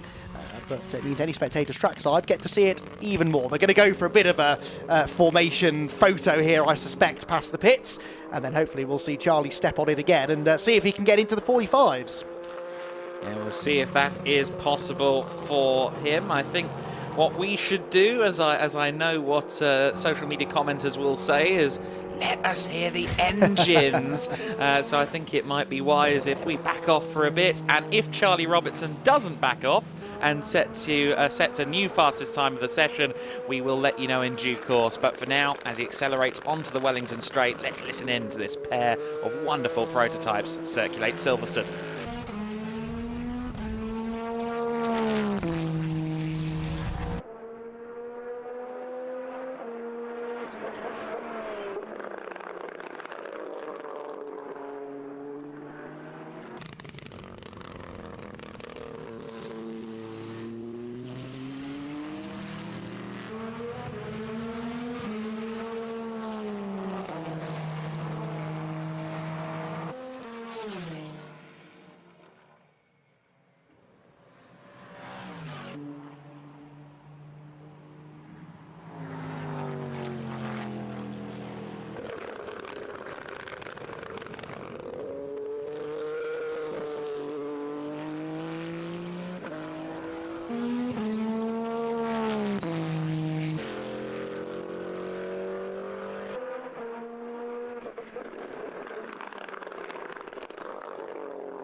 So as you can see, the cars coming back into the pit lane. I suspect that will be the conclusion of their running for this demonstration session. As with previous days, we'll also be closing out the afternoon with these cars running around the Silverstone National layout. So do tune in later if you're just joining and going, wait, LMP1 car, Silverstone? That doesn't happen anymore. Well, we will get them out on track in a few moments' time.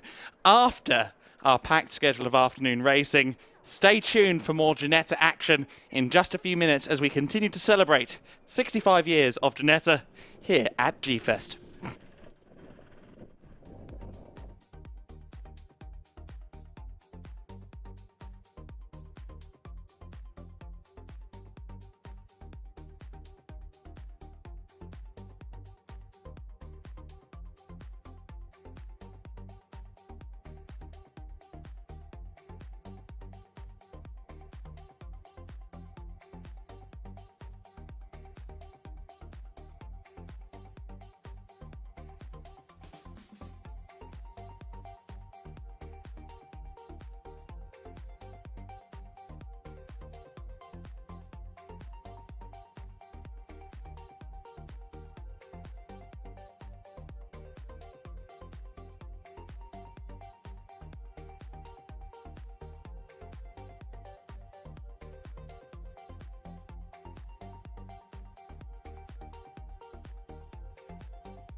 Welcome back, everybody, to Silverstone and our final portion of racing action at the G-Fest, the Ginetta Festival here, the Silverstone National Circuit, about to play host to a race apiece for the Ginetta GT Academy, the Protyre Motorsport Ginetta GT Championship and the Michelin Ginetta Juniors. It's the GT Academy drivers out first, and, well, what a busy weekend they've had. This their 7th race across the preceding 3 days here at Silverstone. We've had a whole host of different drivers on the podium, although the bulk of the winning has been done by Ravi Ramyeed, their 6th race I should say, sorry. 7 races for the GT Championship. Of course, Ravi Ramyeed winning the first 4 of the weekend. Nick White, though, got his first victory of this Ginetta Festival earlier on today, with Mackenzie Walker 2nd and Ravi Ramyeed in 3rd position. And, Adam Weller, it was a fantastic race, wasn't it? Lots of good storylines. Yusuf Ashraf getting himself a rookie class win in his car racing debut, and some good racing all round, really, as we've come to expect from GTA. Yes, absolutely. Very good times for Yusuf Ashraf, as you said. The Evo writer in his car racing debut. Had to ask him during lunch break. I know you said you stopped karting when you're 17. How old are you now? And he goes 23. So 6 years since he's done anything even remotely resembling competitive motorsport and in a go-kart rather than a GT racing car.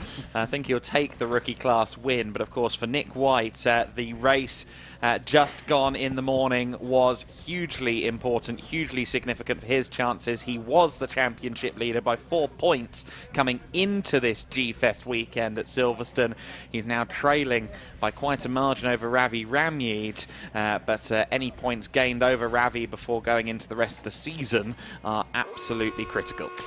Indeed so, because we are now exactly halfway through the season. And with 13 races gone, 13 races still to go, the gap between the two of them now in Ramyeed's favour goes up to 23 points, or comes down to 23 points, I should say, after that last race. It was well into the 30s before Nick White managed to claim the victory with a fastest lap from pole position. So 37 points, the maximum, went the way of Nick White, and he's on pole for this race as well, with his 2nd fastest lap time from qualifying being good enough to get him on the front of the grid. But he'll have Ravi Ramyeed alongside us. What a great way to round out the weekend for GT Academy, with the 2 title protagonists sharing the front row. Then it's Mackenzie Walker and Yusuf Ashraf will start 4th this time around, with another astonishingly good qualifying effort. Matt Shaw out-qualified then by the rookie the rookie newcomer, if that makes sense, with Paul Livesey alongside Matt Shaw on row 3. Row 4 then for Thomas Shelley. Now, we've heard that his car is out there, which is good news. He was in the pit wall at the start of the initial, the first race. That brought about a red flag as his damaged car was recovered. He'll have Ed Akers alongside him on row 4. Row 5 for Mark Ellman and Richard Just, who had a couple of off-track excursions earlier on, completes the top 10. Then it's Phil McGarty and Emma Tomlinson on row 6. Row 7 for Amy Tomlinson and Charlotte Lowe. And the back row of the grid is where you will find Lucy Tomlinson. So the stage is set, Adam, for what should be a fascinating race here then. As I said, those top 2 in the championship. We're halfway through the season now. We're really starting to knuckle down and concentrate on the championship standings more and more with every race. And we've got the 2 title protagonists sharing row 1. Yeah, that's a recipe for an exciting race number 6. The gloves may be off a little bit more now that they know they're at the end of this marathon weekend of racing that has been G-Fest. So we'll have to see whether or not maybe Ravi Ramyeed's conservative approach that netted him 3rd place in the earlier race has been thrown to the wayside now for race number 6 of 6.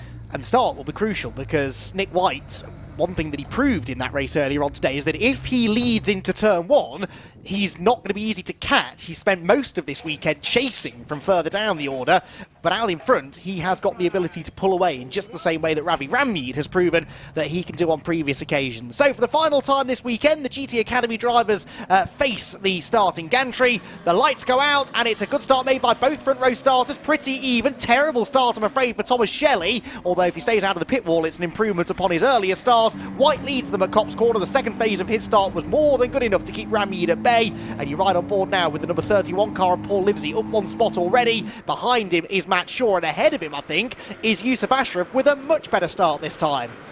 Yeah, Mackenzie Walker, just looking back further to Paul Livesey, almost collecting a couple of the others, but managed to get the car stopped. He's down to 6th place. Yusuf Ashraf, he got a good start on his second attempt, up there staying in 4th place ahead of Shaw. So Matt Shaw now with quite a challenger here in the rookie class. Matt Shaw really has made the rookie class his domain this year. Of course, I don't believe Yusuf is doing the rest of the season, but Matt has some competition for those rookie #1 trophies. Yeah, Yusuf doesn't appear to be scoring points today based upon the updated championship standings courtesy of TSL timings. So, yeah, Matt should be on course for essentially another class win, at least as far as the points are concerned, but he'd like to win it on the road, and Matt will, I think, be relishing this opportunity actually to really have some competition within that rookie class. 1 lap completed then. White leads by 0.8 of a second, Ramneed second, 3rd Walker, 4th Ashraf, 5th Shaw, and 6th Paul Livesey, who we were on board with there briefly. Ed Akers, the orange car, runs in 7th, and Richard just makes it 3 of the rookie drivers inside the top 8. Here comes Shaw up the inside at Beckett's corner. This for the class lead, but on the outside line, Yusuf Ashraf had that better traction, the better momentum off the corner, and for now stays in front. And you see Richard just under pressure from Mark Ellman in 8th and 9th place. They're going to be drag racing side by side down the Wellington Straight. Just another day in the office, seemingly, in Ginetta Racing around this Silverstone National circuit. Matt Shaw, they're going defensive up against Paul Livesey, as Yusuf Ashraf coming under pressure from him as well. And then Ed Akers, the showman himself, there at the back, Mr. Excitement, as I believe my colleague dubbed him. He's just there in 7th, waiting for his chance. Yes, indeed. Oh, someone's been in the dirt coming out of Luffield corner there. The leading trio go through, and Ravi Ramneed sets the fastest lap. So, game on between the two championship contenders now then. He closes to within half a second of the race leader as the rookie class leaders head through Copse corner. A little bit wayward there was Yusuf Ashraf. That might have opened the door for Matt Shaw as they descend upon Beckett, where Mackenzie Walker has just done the fastest first sector of anybody. To remind the top 2 that he is a factor in this race as well. The white and red car in 3rd place, looking for its first victory of the season.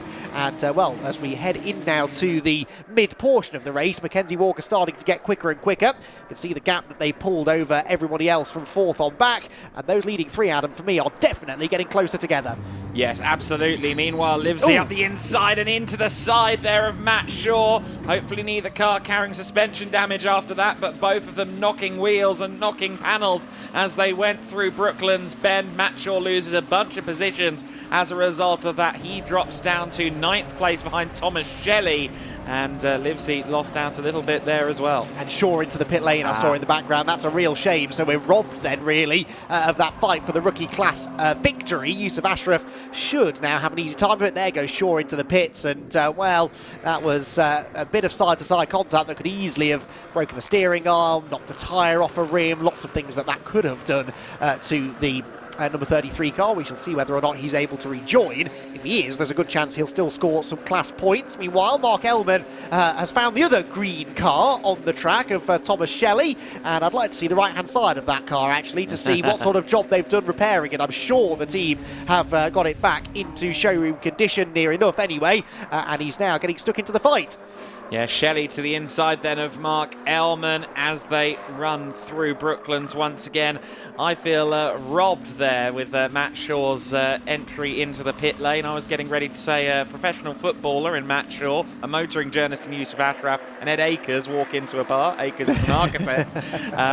But sadly, that never came up. They never went 3 wide into Brooklands, as I thought they might. Fastest lap of the race so far actually belongs to Ravi Ramneed at this point, at 103.620, the fastest time we've seen out there on circuit, and he's being rather motivated by Mackenzie Walker at this stage. He said he said earlier today, before race number 1, Mackenzie Walker's definitely going to make it hard for me here to even try and keep up with Nick, and sure enough, Mackenzie keeping Ravi Ramneed looking through the mirrors, potentially more so than the windscreen. Yeah, Ramneed may have the fastest lap, worth a bonus point, but on the previous lap he was the slowest of the leading 3, dropped away from White and into the clutches very much of Mackenzie Walker. There is Ashraf in 4th, 5th Akers, 6th Livesey, but the fight is on now for 2nd place, and Mackenzie Walker nibbling away at the rear of the number 17 car, trying to find a way through, and Ramneed under pressure now. The car did not look like it had an abundance of grip there going through Luffield corner,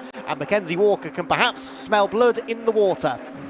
Possibly so. Mackenzie approaching Copse Corner, has a look to the outside. Does he have the right momentum to get alongside Ravi Ramyeed? Not quite. Ramyeed, though, runs it very, very wide coming through Copse Bend. Needs to be careful about that. Mackenzie Walker will take advantage of his better momentum, but can't quite get to the inside at Beckett's. There is some good news. Matt Shaw is back in the race and only 1 lap down, I believe. So, okay, not likely to gain any more positions through outright pace, but if other rookies start to fall by the wayside, which could happen, then he could pick up some extra positions. Here comes the fight for second place. Mackenzie Walker to the outside of Ramyeed as they head towards Brooklands. He's much later on the brakes than Ravi there, who seemed strangely low on confidence. Going to go right around the outside. Oh, and a spin! A spin for the championship leader. Ravi Ramyeed gets it wrong through Brooklands, spins off the road. I think he stalled the car as well, and he's now losing valuable places, valuable points to Nick White, who leads the way still. Walker second. Couldn't see from that angle, Adam, if there was contact, but Ramyeed pinched onto the inside line, perhaps hit the curb a bit too hard, and with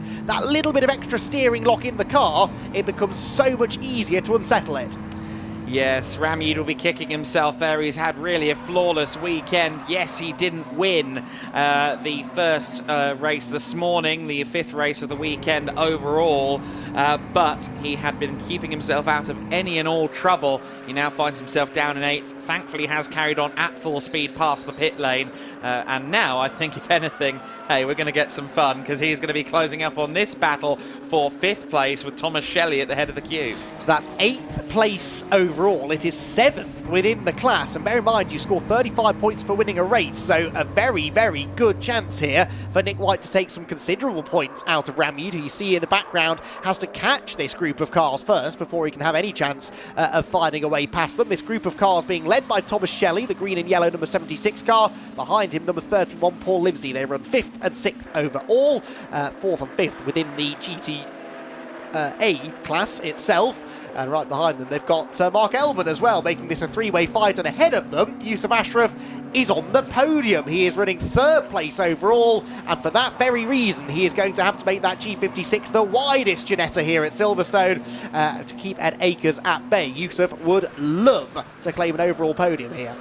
Yes, he would. Yusuf Ashraf then in 3rd position, with Ed Akers very much making him aware of his presence, and Ed going quite shallow there into Beckett's, to say the least of it, bouncing across the curbs and some of the Silverstone grass as he goes through that corner, and currently in the midst of a battle. And he said on Saturday to me, I haven't had many battles so far this weekend. I seem to have been on my own a bit. Well, I'd say that Sunday has cured that ailment for him a little bit, as he tries to pursue Yusuf, all while, of course, having to keep an eye on Thomas Shelley behind, who seems to be a bit of a Trojan horse here, following with Thomas Shelley being followed by Livesey and Elman. I think what might look like, on the face of it, 1 car coming towards Ed Akers could well end up being 3. We've had many records matched or broken so far this weekend. I suspect an unofficial one has just been broken as well, because we made it 9 whole minutes into the race before seeing a black and white flag, and it goes to Emma Tomlinson for exceeding track limits, but it's only a warning for the time being, not a penalty as long as she doesn't do it again. Mark Elman, meanwhile, keeping, in fact, getting ahead of Paul Livesey there into 6th position, so Mark Elman picks up a position at the expense of our onboard camera car, the Zentech Motorsport team, preparing the number 31 car this season, and Paul Livesey would now have to try and fight quite hard against Mark Elman to find a way through. They've just become detached ever so slightly from the 3 cars ahead of them. Thomas Shelley has some serious pace here. He's reeled in Ashraf and Akers to make this a 3-way fight for the podium. I don't know quite how much capacity Ravi Ramyeed has at the wheel, but he strikes me as one of those people who could have another thought going on in his head while he drives the car. He's very cool, calm and collected in his interviews with Peter Snowden, and of course talking to myself in the paddock as well. Just seems very, very relaxed. And if he is able to juggle multiple thoughts at once, he is going to be considering the championship situation, I'm sure of that, because as it stands, he would score 16 points relative to the 35 for Nick White. I believe it'd be... Oh! Big moment for Thomas Shelley as he gets into the side of Ed Akers. And this is going to help Ravi Ramid immensely and invalidate what I was just saying. But thankfully, I think both cars should be okay to keep going, although Ed Akers just waiting for a chance. Akers had a very similar moment to that, didn't he, in the earlier race with Matt Shaw, where he got it all wrong under braking into Beckett, and Matt's quick reactions meant that they avoided contact. Well, that time around, he was on the receiving end, and that will, as Adam quite rightly says, really shuffle the order about now. The big beneficiary, I suspect, was Mark Ellman. He'll have gained 2 positions into 4th now. Paul Livesey likewise jumps up 2 spots into 5th, and then it probably will be Ravi Ramid in 6th position. Yes, there he goes. So Ramid into 6th overall. That's 5th in class, which means he scores... that would mean he scores 20 points, relative to what I believe would be 36 for Nick White, because he was on pole position. He gets 35 for a win, so he would be just 8 points clear of Nick White coming out of this round if all things finish as they are. It would have been, I believe, 4 points if everything was as anticipated. If he'd finished 8th place, as it looked like he was going to, actually, I'm getting this wrong, of course, because Yusuf isn't scoring points in the same thing, so he'd be 5th place, wouldn't he, in the scoring. So 22 versus 36. He'll lose 14 points of his 24-point deficit. There were far too many numbers there for me to follow. I'm just going to agree with you and bow to your superior mathematic capabilities because I was losing track there, I'm afraid. I think you're right. I do think you're right. Eventually right. Yes, either way, gap coming down. I learned a long time ago that doing maths live on air is a dangerous thing to try and do as a commentator, especially when we start throwing drop scores in towards the end of the season, and then it really does become a head-scratcher. Thomas Shelley then recovering from that spin, goes up the inside of Richard Just. That is 7th overall. It's still 6th within the class, though, because Richard Just is running within the rookie category. He now runs 2nd in that class with Amy Tomlinson in 3rd. Now, Amy has had some podiums within the class, but yet to win a rookie class race, unlike her sister Emma, who managed to pick up a rookie win last time at Donington Park. And I'm interested to see how far Ravi Ramid can get up the order here, because he's closing in on Paul Livesey. As soon as I mention it, we catch it towards Luffield, about to try and make a move for 5th overall. Of course, this is also 4th in terms of the points scoring critically, since Yusuf Ashraf is not part of the main GTA categorisation. If you're Joe 13 car, that is Lucy Tomlinson with some broken suspension there. Yes, that didn't break on its own, I don't think, looking at the angle at which it's pointing. So is she the only one involved in this drama is my next question. We'll try and get some answer to that if we can. Meanwhile, Ravi Ramid now knocking on the door of 4th within the class. And if he gets a wriggle on here, a class podium still definitely a possibility, because Mark Ellman is only another 1.4 seconds up the road. Yes, so currently set to score 20 points. He'd make it 22 points from this race versus the 36 for Nick White, if he can get past Livesey. And I think the door looks like it's half open, but he darts to the outside instead. That's an interesting strategy, and it didn't pay off this time, Cotton. No, technically he probably exceeded track limits there, but definitely did not gain an advantage from it, and I'm not convinced that's a particular white line that is being monitored by the clerk of the course. So Ramid then hopefully will get away with that, but did lose a decent chunk of time. Let's see what the damage was. Livesey does a 1:04.4, it's a 1:05.2 for Ramid. There is a 5-second penalty going out to Emma Tomlinson, though, unfortunately, so not a good lap that for the Tomlinsons. Lucy out with damage, and Emma with a 5-second penalty, and actually also Amy Tomlinson loses her podium place within the class, so utter disaster there for the Tomlinson family. Hopefully Amy can salvage something and get back ahead of Charlotte Lowe for 3rd. Livesey there really struggling with the limits of adhesion going through Beckett. He's had a terrible run through the corner, so watch out for a speeding Ravi Ramid. Not quite alongside him as they approach Brooklands, and will he have a look to the inside? No, doesn't repeat his excursion round the outside of the corner, unsurprisingly though. Ravi Ramid keeping a watching brief then on the 31 car of Livesey. And we'll have to see whether an overtaking opportunity is forthcoming for Ravi. Don't think he's got a good enough run towards Copse, but I've been proven wrong before. And this is Ravi Ramid, who will go for moves that others won't, because he doesn't lack in confidence, does Ravi. Down towards Copse Corner they go. There are the skid marks left by, I believe, Lucy Tomlinson down at Brooklands. That did look almost as if it just broke, but we'll wait for official confirmation on that one, I think. Into Beckett's come the 5th and 6th place cars, and Paul Livesey again not making friends with the apex. Ravi Ramid couldn't have been tighter to the apex there through Beckett, but that wide line through the right-hander is weird, isn't it? It's one of those corners, Luffield kind of the same, where you can get away with missing the apex as long as you get on the power nice and early. You carry the speed, carry the momentum down the Wellington Straight, and it ultimately means that Ramid is not close enough to pounce at Brooklands. But drifting wide again goes Livesey at the next corner, and sure enough, Ravi Ramid takes advantage, but goes very deep himself into Luffield. That should, though, square up the corner for him, as Paul Livesey is really struggling with the traction. I think they may have, I don't know, taken some rear wing off the car or something like that, because it's looked particularly slidey in this race. I would imagine shocks are the things that they've changed. If you start stiffening up the rear of the car, softening up the front, that can make the balance shift slightly that way. And I don't know if that's what it is, or whether he simply overheated the tyres. Again, they are treaded tyres, not quite like the road car that you or I would have on our cars, but a road legal tyre means that it does have tread that will move around and that will overheat on a hot afternoon like this. By far the hottest it's been so far today, and I wonder if that's perhaps what's happened. He's also being warned about track limits just to add to his woes, Paul Livesey. No such issues though for Nick White, who's sort of just serenely continuing on his way, building a lead over Mackenzie Walker. 3.1 seconds was the gap, and he just puts in his personal best lap of the race, a 1:03.5, half a tenth quicker than Mackenzie Walker. Nick White appears to have this under control.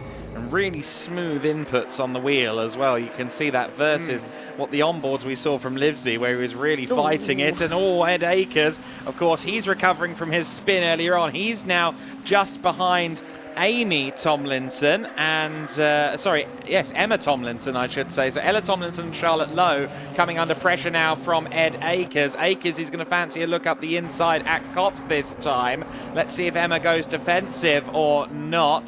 Does not. Akers really needs to try and pick a good moment here, of course, to get around these two. They're fighting, though, for third place, of course, in their rookie class podium. So, but I was going to say, Emma actually more charitable than expected. I'm not convinced Charlotte's going to be quite so generous to Ed Akers because, she has no obligation to pull out of the way here. She's not being lapped, although she does pull to the right-hand side of the road heading down the Wellington Straight. I don't think she was necessarily waving the white flag there, though. She's not lifted off the throttle at all. Is Akers going to dive to the inside at Brooklands? Yes, he is. Is Charlotte Lowe going to turn in? Yes, she is. And so Ed Akers, frustrated perhaps a little, stuck behind Charlotte Lowe.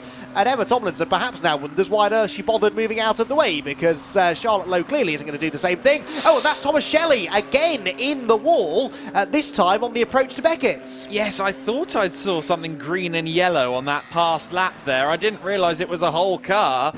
Such a shame for Thomas Shelley. Not quite sure how you get to that position in that circumstance. He must have had some help, surely.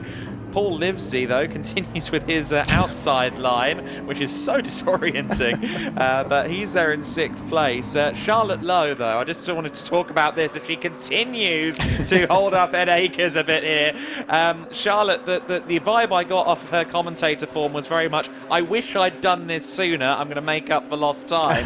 And I reckon that applies to having fights for position as well. Love it, that's fantastic stuff. Down the Wellington Straight they go. Matt Shaw is joining in this battle now, but he's a lap down, so not full position. Ed Akers round the outside. Charlotte Lowe surely now will have to concede the place, which she does, and so through will go Ed Akers. So Akers up into 8th position. That was an awful lot of effort over the last couple of laps for actually not a single point more, and even if he catches Richard Just, it's not worth an extra point because these are all rookie drivers. But sometimes the points really don't matter, and it's all about the enjoyment you can take from the on-track battling, and Charlotte Lowe put up quite a fight. Yes, she did. Our leader, meanwhile, will be coming through the last couple of bends now for the final time. The clock has hit 0, and here is Nick White around the final couple of bends. Out of Luffield corner, he comes then. It will be victory number 5 against 9 wins for Ravi Ramy, but again, a significant one because he's going to take another chunk of points out of the championship leader. Contact further back. That's Charlotte Lowe and Matt Shaw, who are not even on the same lap as each other. Anyway, Nick White wins the race. Mackenzie Walker will come home in second position. Yusuf Ashraf is going to get on the podium and win the rookie category in only his second attempt. I have no idea what happened down at Beckett's on the final lap between Matt Shaw and Charlotte Lowe, but that will take Lowe out of a class podium. And I think it's going to put Amy Tomlinson into a class podium because Emma, of course, has her 5-second penalty to consider. And it looks on the timing screen like she might have already dropped back on track behind Amy Tomlinson as well. So Amy, the MD of Ginetta, lest we forget, managing director, she's going to get a class podium. Looks as though she will, yes, and it's going to be the 6th time that she's finished 3rd within the class, 7th podium finish, 8th podium finish, I can't count, I did tell you, 8th podium finish of the season in the rookie category. Richard Just will join her on the podium, as will of course Yusuf Ashraf, who gets his 2nd rookie win, an overall podium, and must be leaving Silverstone today thinking, this racing driver business, it's pretty easy, isn't it, really? Well, I don't know about easy, but I know it's addictive for people, and I dare suggest he's going to be approaching perhaps a team with a checkbook or alternatively pestering his superiors at Evo magazine for some budget. Well, they've got some excellent sponsorship, haven't they? We've certainly spent a lot of time talking about them and him, and he's been right in the thick of the battling, so hey, they could do worse than to support Yusuf on his racing journey. Nick White, though, the winner after 19 laps of racing action, and well, he can go and take a well-earned rest now. He put a stop to that winning run from Ravi Ramyeed and will take a significant chunk of points away from the points leader. Mackenzie Walker in 2nd, whilst Yusuf Ashraf is on the podium overall and claims his 2nd rookie class win of the day. Mark Ellman, 4th position for Mark. Now that's got to be one of his better finishes of the season. In fact, it may be, I think it is his best finish of the season. He had a 5th place earlier on, but I think that's his first top 4. Ravi Ramyeed 5th overall, ahead of Paul Livesey and Richard Just, with Ed Akers 8th after his spin. Amy Tomlinson 9th and Phil McGarty completing the top 10. Emma Tomlinson misses out on the podium. Charlotte Lowe likewise after whatever happened between her and Matt Shaw on the final lap. Matt Shaw 13th, Thomas Shelley 14th, although was a non-finisher because he, we saw in the wall, again in a slightly odd place on the approach to Beckett. Lucy Tomlinson, meanwhile, retired with that broken right front suspension. And what that will do, it will bring the points deficit between Ravi and Nick to 9 points in favour of Ravi Ramyeed. So Nick White came in with a 4-point lead. That had fallen to 30 points or so back from Ravi Ramyeed at the start of this Sunday. He's really claimed back a chance in the championship, or at least still a close battle in the championship with his Sunday performances, because if Ravi had kept going as he did on Friday and Saturday, you'd have been looking at something like a 50-point deficit to make up for Nick White. Well, Nick has basically undone in one day all of the work that Ravi did in 2 days over the Ginetta Festival, because Friday and Saturday he slowly built up a few points at a time, built that margin up, but Nick White was still scoring consistently, and then today Ravi's had an okay first race, disappointing second race, and bang, that gap has disappeared pretty much entirely again. So that really has been the story of the season. Nick White, Mr. Consistency. Ramyeed, arguably the faster of the two, although he wasn't today, in fairness, but has been so far this weekend, but just hasn't quite been able to piece it together over a full season campaign. He did run 2nd place in the early stages of that race, though, a race that was dominated by Nick White, leading every lap en route to his 5th victory of the 2023 campaign. Matt Shaw was battling with Yusuf Ashraf for the victory in the rookie category, at least in the early stages he was anyway, but Matt Shaw's race would rather unravel a little bit later on, handing the victory to Yusuf. This was the reason it all went wrong for Matt Shaw. Contact from Paul Livesey down at Brooklands corner, and Matt forced into the pit lane to make some quick repairs, or the team did anyway, before he rejoined a lap down. Mark Ellman had his best showing of the season so far. He was battling away with Thomas Shelley and Paul Livesey in the early stages, but by the end of the race he would be up there well inside the top 5 overall, as Mackenzie Walker was challenging Ravi Ramyeed here for second place. Went to the inside at Copse Corner, wasn't quite able to make the move stick on the way in. Ramyeed ran out way wide, and Mackenzie Walker continued to push, went to the outside down at Brooklands, and Ramyeed on the inside. Was there contact? Maybe a tiny knock on the apex, but whatever, it was Ramyeed who came out of it the worst with a rotation. Off the road he went, stalled the car and rejoined towards the back of the top 10.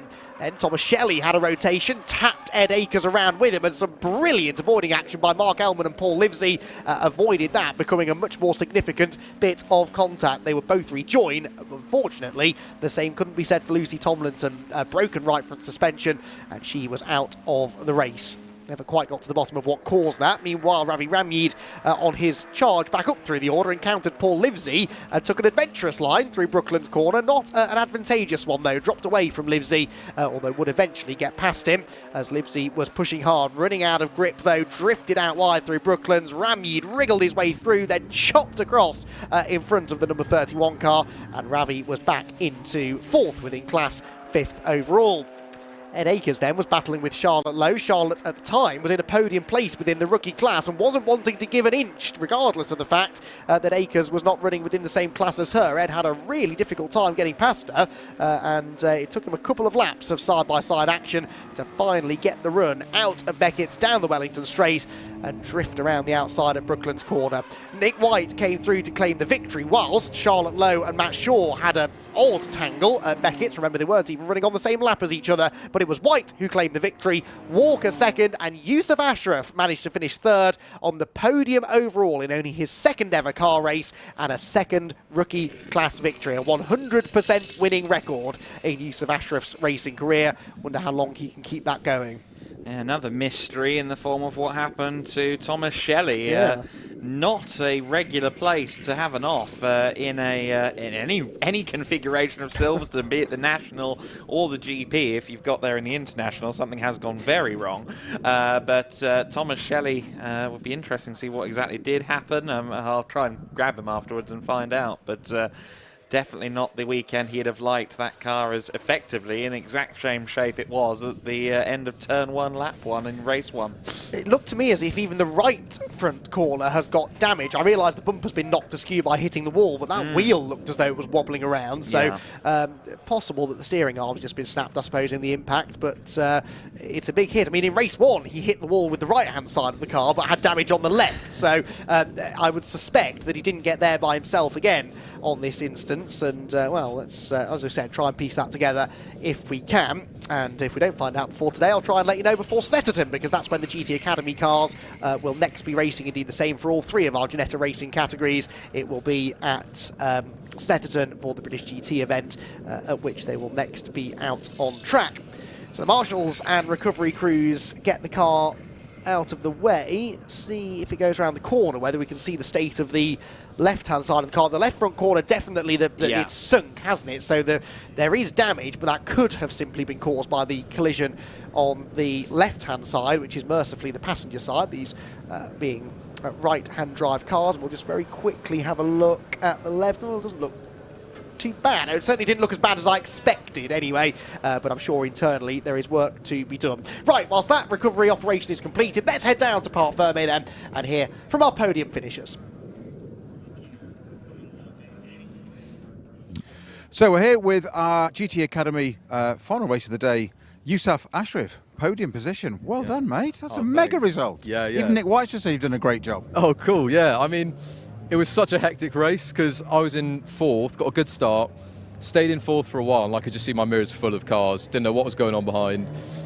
Defending a bit, but then one by one they just dropped off. I think there were incidents behind me, so I just had a bit of a lonely race in the end, but I'll take it for P3. Absolutely, great job. Am I right? First time you've raced a Ginetta and first time you've raced Silverstone National? It's the first time I've raced a car, full stop, yeah. So I got my my licence about 3 weeks ago. Just say that again slowly. First time you raced a car of any kind, yeah. But I've done karting in the past for a few years, but I got my licence about 3 weeks ago. So it's been a bit of a rude awakening on this grid, but Well, you're doing a great job. So you've got to go to Evo Publishers now and get some backing, haven't you? Oh yeah, definitely. Yeah, we'll come back next time, hopefully. Brilliant job. We'll see you down at the main podium. Thank you very much, Yusuf. We've got to try and find our second place man, who's Mac Walker, who's disappeared for the moment. So what we're going to do is, because cars are out on track, Harry's going to follow me down here very quickly. We're going to grab at least our race winner and get that. And we may have to come back to Mac Walker in a minute. So, Nick, sorry to drag you away from your cold water there. Congratulations, mate. Another one. Yeah, brilliant. 2 out of 2 today, so yeah, chuffed. Super Sunday. Yeah, absolutely. Yeah. Really pleased. I hear it's all down to the driver coaching. Definitely helped. Yeah, he points me in the right direction for sure. And well, that's quite handy in a race car, isn't it? Absolutely. Yeah. So he picks up on all mistakes and tells it how it is. So which is great. Means I can make the changes I need to move forward. So you can finally relax now after the weekend. You've got 2 out of 2 today. That's it. You can have a bit of a relax now. Yeah, absolutely. It's been a very long weekend of racing. Thoroughly enjoyable, but a lot of racing. Nick White, our final Academy winner for the weekend. Thank you very much. Yep, thank you, Peter. And, well, just as well that he has handed back to us, because we've got cars on the grid for our penultimate race of the weekend. I know I'm probably not qualified to make this remark, Adam, since I am very much pulling part-time duty this weekend, just rocking up for the Sunday, but it is hard to believe we're at the end of the weekend. I've been watching along at home and at Alton Park yesterday, and we've crammed an awful lot of racing into 3 days, and yeah, almost at the end now, just 2 races to go. Based on what we've seen from these 2 championships, the GT Championship and the Juniors, I think we're in for quite an exciting conclusion to this Ginetta Festival. Yes, 2 very intriguing formulas to close up with, that being the multi-class Ginetta GT Championship and, of course, the forever frenetic Ginetta Junior Championship to come. Obviously, I'm part-timing the season, only doing this weekend, and I can scarcely believe that they're reaching the halfway point of their calendars in early June. But such is the number of races that we're doing this weekend, 6 apiece, 7 for the Protyre Motorsport Ginetta GT Championship. Yeah, that is the reality of the situation. This is the halfway point of the season for a lot of these series, very nearly the halfway point for those that are not. But again, an interesting grid that we've got here for the GT Championship. It is indeed. It's been a brace of race wins sort of split between Blake Anglis and Ruben Haig over the weekend. Blake Anglis has made the Silverstone National circuit his home, whilst Ruben Haig has the bragging rights of having won both races on the GP layout. The win in the race that we did get in at Silverstone on the Grand Prix circuit earlier in the season went to Luke Reed, so he and Ruben Haig technically sharing the Grand Prix circuit victories between themselves. It is Luke who retains a championship advantage of 51 points, 30, 40, 50, 60, 70, 80, no, 71 points, I really can't count, over Carl Garnett and Callum Davis, but it's Blake Anglis and Ruben Haig who have the front row of the grid for this one. Neither of them scoring championship points though, and that is significant. Ruben Haig is, Harley Horton isn't from row 2. Luke Reed with a lap time of exactly 1 minute in qualifying. Very rare that you see that. The championship leader starting 4th. Callum Davis and Colin White are next. Colin White had a really strong run in the race earlier on today to finish 4th, having really chased Luke Reed all the way. Then it's Conor Garlick and Carl Garnett together on row 4. Row 5 for Gary Major, Sean Fleming completing the top 10. And then towards the back of the GTP grid, we find Leona Theobald, but we saw that she was getting stuck in the race earlier on with that new gearbox, hopefully now fully bedded in. Then we move into the GT5s. They provided some really good racing earlier on. It is Ella Lloyd, second in the points, who leads the way on the grid, with Will Rochford alongside. Then Nate Hodgkiss starts 3rd, with Sam Harvey in 4th position. 5th position then for Karim Sekat, Paolo Santi next, and you have to go all the way down to 7th on the grid to find Luke Garlick. Luke Garlick, the championship leader in the GT5s by 50 points over Ella Lloyd, so chance here for Ella to get some points back. He's got Lexi Belk alongside him on the penultimate row of the grid, and at the very back it will be Bal Sidhu, the only AM class runner here this weekend. So cars making their way around onto the grid. Intriguing situation at the front. Blake Anglis and Harley Horton inseparable really in the race earlier on today, but now they are separated by Ruben Haig, who has a point to prove and not really a lot to lose. Well, exactly right, yes, although he has fought for full-on championships in Ginetta GT competition before last year, so I think he will be a little bit conscious of the situation for those around him.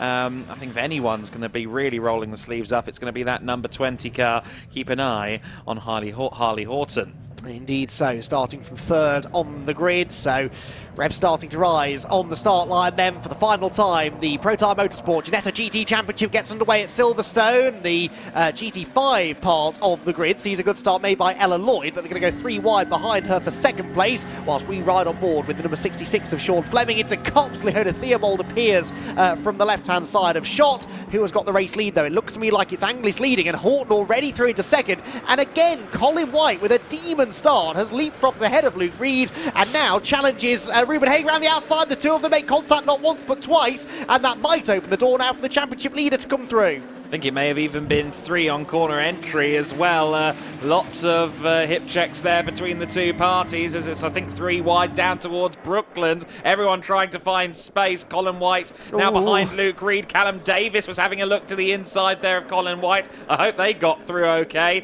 Nate Hodgkiss, meanwhile, behind Ella Lloyd. As you say, she got a good start and moved herself up to the very front of the GT5 Pro order. Yep, Lloyd leads the way then. Sam Harvey I could see there in third, and Luke Garlick not making a huge amount of progress. He's still only 5th in class, although I suppose he did start in 7th place. So Anglis leads, Horton second, Haig third, Reed 4th, White 5th and Davis 6th. They did both survive that close encounter down at Brooklands Corner. Top 2 though, as they did earlier on today, distancing themselves already from the rest of the pack ever so slightly. Blake Anglis and Harley Horton quite clearly today the class of the field.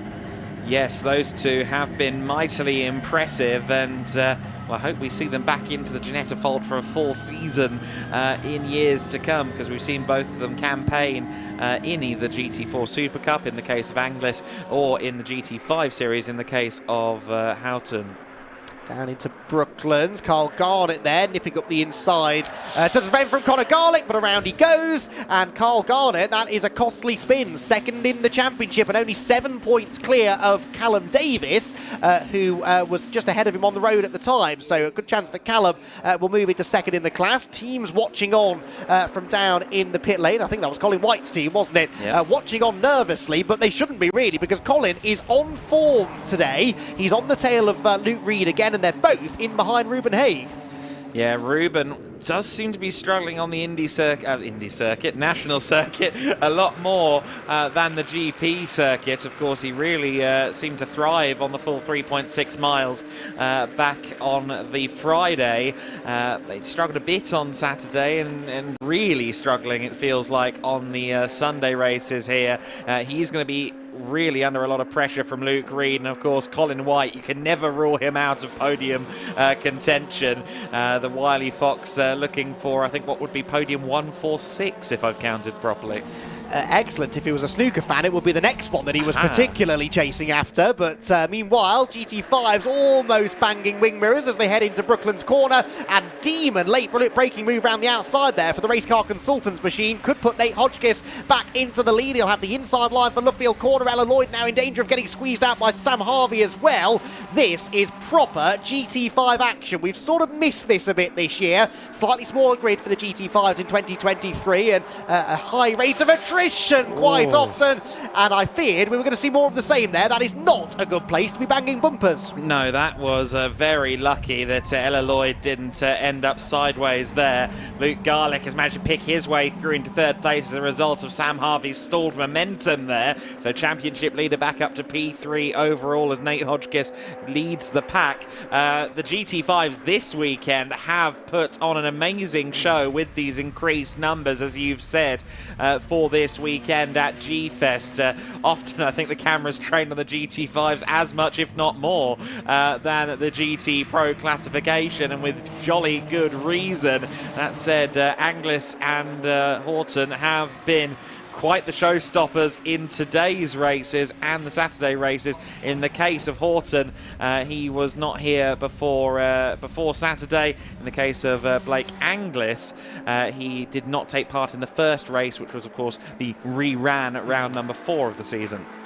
Yes, very good point. So they've not done the full weekend, but you wouldn't know it, would you? They're clearly well attuned to the Silverstone circuit in all of its guises. Right, here comes the three-way fight for the lead in the GT5 class. They fan out into 3 different lines through Copse Corner. It is Nate Hodgkiss leading, the orange car. The white, yellow and purple in second is Ella Lloyd, and the black car with the Union flag on the roof is Luke Garlick, the championship leader. So he and Ella Lloyd separated by not a huge amount of points coming into this race in Garlick's favour. Important, therefore, for Ella Lloyd to try and capitalise on this and get herself another class victory if she can.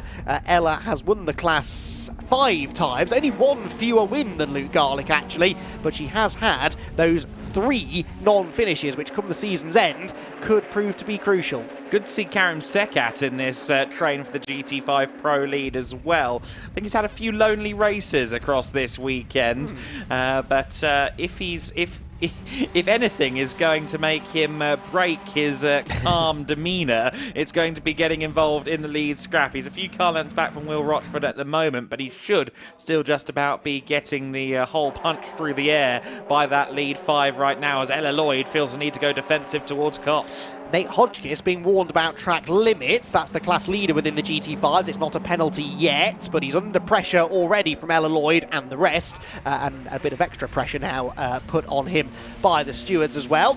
Got a glimpse there of the leading 2 flashing through, absolutely nose to tail, as are Ruben Haig 3rd, Luke Reed 4th and Colin White, and in a way this is for the race victory. It's for the race victory points anyway, with Anglis and Horton not scoring, so Haig, Reed and White are in a significant battle. Gary Wager is in significant trouble though, because he's out wide into the gravel at Luffield, needs to be gentle on the throttle application. He might be able to drive out of that, but too much wheel spin and he'll bury himself pretty quickly. I was going to say just roll it on the clutch, but I don't know if these actually have clutches. It's a sequential gearbox. I didn't think to look at the cockpit when I was looking at one of these cars the other day. Gary Wager's still there embedded in the gravel as the GT5 Pro leaders go through. But let's hope he manages to remove himself without getting beached in that gravel trap. He does. Very nicely done to Gary Wager then. He avoids us inevitably going under safety car as Luke Garlick tries to go under the inside there of our 28 car Ella Lloyd. Just about everyone avoiding each other, but it is a powder keg about to go off, isn't it, this battle? It really has that feel, doesn't it? 7 of them under a very small blanket into the braking zone, although one of them is the recovering Carl Garnett actually. That car really does look enormous compared to the GT5s, doesn't it? And Garnett's thinking, well, where am I supposed to go?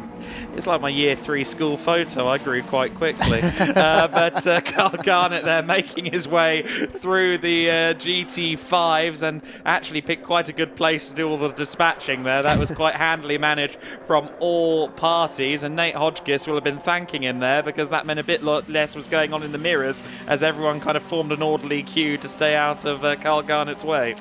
Indeed so. So the top 6 in the GT5 portion of the race come through. All of them separated by only a second or so, I think. And the top 2 separated by less than a car length. Luke Garlick forcing Nate Hodgkiss to defend into Copse Corner. And let's wait to see whether that yielded a move on the exit of the turn. The 3rd place battle within GTP makes its way out of Luffield Corner though, and Ruben Haig ahead of Luke Reed, ahead of Colin White ahead of Luke Reed. So we have had a change there. Colin White up ahead of Luke Reed. He was threatening to do that in the earlier race, and in the final race of the weekend he's achieved it. Yes, so Colin White now knocking on the door of that podium with Ruben Haig just ahead of him. Meanwhile, I wonder if we're going to see Harley Horton finally make that move on Blake Anglis before the end of this race. I think Harley has a bit of mechanical sympathy baked into him, especially with his endurance racing season ongoing at the Nürburgring. But final race of the day, up against Blake Anglis, who also isn't a point scorer. I reckon he might have a shot or 2 before the end. He's not going to be content to sit in the wheel tracks of Blake Anglis to the flag, is he? That's for sure. Car 28 being warned about track limits. That's Ella Lloyd, and that is Gary Wager.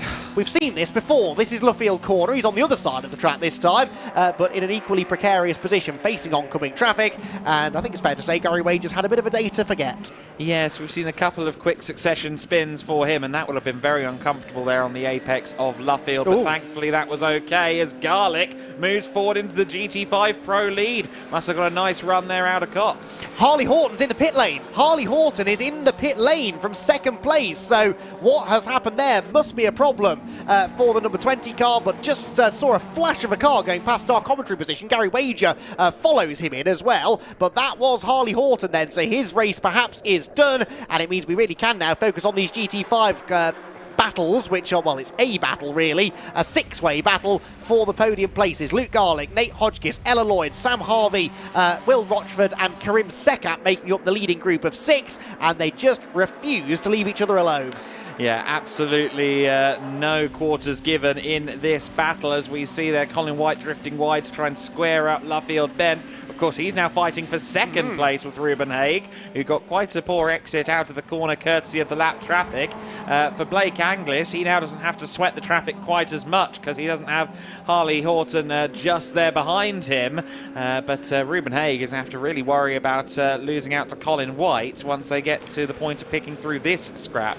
Yes, now starting to get a little bit twitchy at the thought of the GTP cars trying to negotiate this particular group of GT5s, because I don't think many of them are looking in the mirrors. Well, perhaps class leader Luke Garlick, but he's not watching for a G56, is he? He's watching to see what his G40 contenders are doing. To the outside goes Hodgkiss. Oh, that's a spin for Sam Harvey on the inside. Bang! Into the side of Ella Lloyd's car, and that could be significant for the championship. It's significant for Sam Harvey, whose car will have surely quite considerable rear end damage, and all of that happened right in front of the overall race leader. Meanwhile, for the GT5 lead, Nate Hodgkiss up the inside of Luke Garlick on the exit of Luffield corner. Side by side they go across the line. It looked like Ella Lloyd was still running at speed, albeit down in 5th place in class now behind Karim Sekat.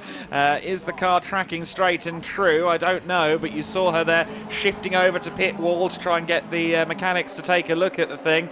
Somehow Harvey's car is also still running. They build them tough up in Yorkshire. Yes, they do. Luke Garlick, meanwhile, to the outside of Hodgkiss for the race lead. This is getting close, right in front of Blake Anglis, the overall race leader as well, who now will be very relieved to get the run onto the Wellington Straight and get that number 84 car past them. So he gets through safely. Of course, the second place battle, as it now is in the GTP class, is also bearing down on this group. You can see them in the background. Haig, White and Reed, they slip up the inside now. Oh, for Sekat, and that was contact, was it, between White and Sekat? Sekat out wide.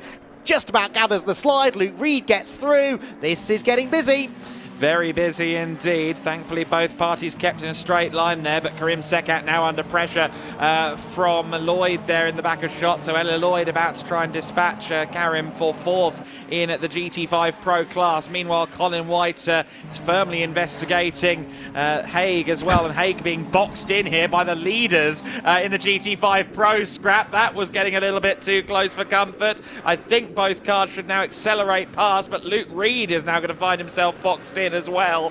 They really do look like almost die-cast scale models up against the G56s to the little G40s. Oh, and Nate Hodgkiss really did trip up Luke Reed a bit there. And look at Colin White, he's pulling up alongside Ruben Haig now, I think, for second position. He's on the outside line down to Brooklands corner. How late does he dare to go on the brakes? This is fantastic stuff to see out of Colin White. I don't think that was going to quite work, but he's asking some serious questions now of the number 6 machine, Ruben Haig, who is 3 times a race winner this season. Colin White is looking for his first. He's not likely to win this race, but he could take the maximum points with Anglis out front not scoring. This is for 35 championship points. Across the line they go. 6 3/4 minutes to go, and now Colin White makes his move, goes to the inside line, down into Copse corner, commits on the brakes, and he's gone through. Fantastic. Very, very good driving then from Colin White, but Haig still carries momentum out from the outside of Copse Bend. Colin White is definitely going to keep that nose to the inside, though, at Beckett. Late, too late? No, not quite. On the brakes goes Colin White. Of course, he's now, rather inadvertently, set himself up for the inside line, heading into Brooklands. Ruben Haig, though, with the better run down under the Wellington Straight. And Luke Reed has a better run than the pair of them. Where does he choose to go with it, though? Goes for the racing line into Brooklands corner. White up the inside line, will hang on to second position then. Ruben Haig slots back in behind and now has to watch his mirrors. As much as he's focusing on what's happening in front, he doesn't though. He goes out wide and just invites Luke Reed through into third place. Could not have made that easier for the championship leader, and Luke Reed gaining a position out of all of that as well. Ruben Haig will surely fight back now as they come across the stripe, but this is exactly what Colin White wants to see in his mirrors. Colin's watching in the mirrors with a smile going, yes, go on boys, you do what you need to do. Luke Reed up the inside then of Ruben Haig. Haig trying to regain that position. He goes very, very, very wide around the outside and carries that momentum to get a nose ahead of Luke Reed. And Reed, though, just about uses the inside line much later on the brakes, much more confident, I feel, on the brakes there. He retains what is second among the point scorers. And confidence is something that I feel Luke has maybe been lacking a bit this weekend. It's been a strangely off-colour performance from him. Ruben Haig switching back to the inside. Lovely bit of driving from Ruben Haig. He's late on the brakes. Luke Reed has to leave him space, but carries the momentum round the outside at Brooklands, gets the inside for Luffield Corner, and I think somehow will hang on to the position, but that was the tiniest of gaps that Ruben Haig went for. Full credit, though, for committing to the move. Yes, that was mucho commitment from Ruben Haig and Luke Reed. Both parties really putting it all on the line in that scrap, giving Colin White a nice 1 second of buffer with all of that shenanigans. And look at Leona Theobald. She's really in amongst it in this race. Of course, she's actually having a scrap with Harley Houghton, who is a lap down, and we don't want to be seeing that. No, that was definite contact coming out of Copse Corner. So Harley Houghton, yeah, trying to... well, he is running in a lap down, isn't he, actually? So that's not for position, especially why we shouldn't really be seeing them trading paint. Right, back to the GT5s. They're probably going to provide the next bit of drama and excitement. Nate Hodgkiss, Luke Garlick and Will Rochford. Of course, another opportunity here for Luke Garlick to extend his championship margin over Ella Lloyd. Harley Houghton still can't get past Leona Theobald, meanwhile, who is actively defending from a car a lap behind her. Yes, I think SCG Motorsport might be a little bit wise to just radio through and say, just so you know, not for position. But certainly both parties, Harley Houghton and Leona Theobald, treating it as if it is right now. And Leona, it must be said, 7th overall. She'll be happy to get some points on the board in this race, come what may, given the gearbox issues that they had to work through the night to rectify. Down to Copse Corner then, disappointingly only 3 minutes 20 seconds to go, almost 3 abreast for the lead in the GT5 element of the race, as still somehow Nate Hodgkiss leads the way, as he has done for most of the race, but not entirely sure how he's managed that, facing such opposition as he is. Luke Garlick peeks to the outside into Beckett's corner, thinks twice about that one though, cuts back to the apex and will try instead to get the slipstream down the Wellington Straight.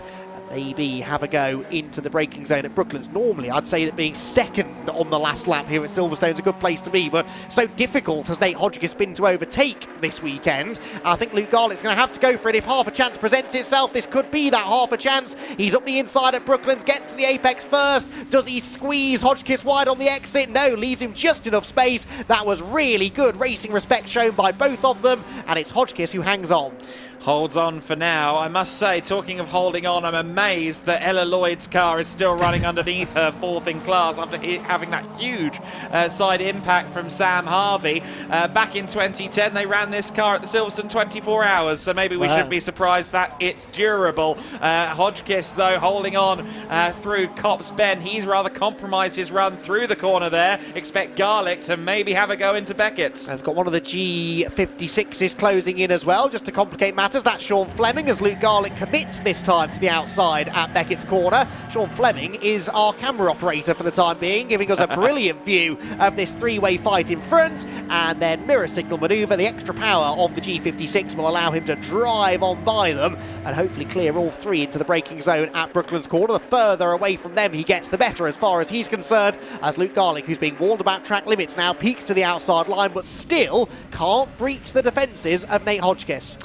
No, he's really putting on a great defensive drive here, Nate Hodgkiss and the race car consultants machine.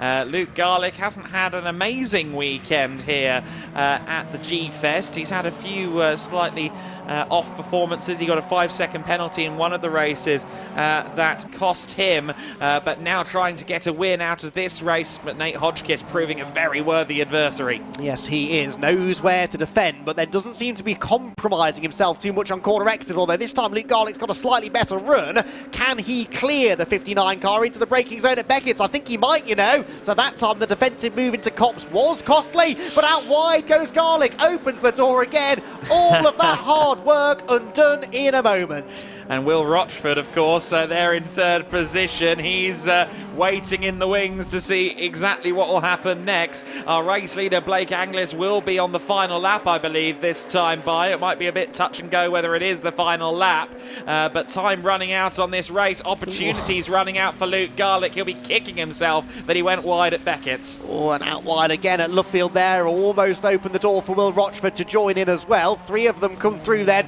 onto the end of the lap, and actually Rochford does have an overlap on corner exit. This might win Hodgkiss the race, because as they trip over each other for second place now, he might have half a chance to break away from them. Wheel to wheel they will go into the first corner, and Rochford on the inside line does not go through. Luke Garlick sweeps around the outside and I think will hang on.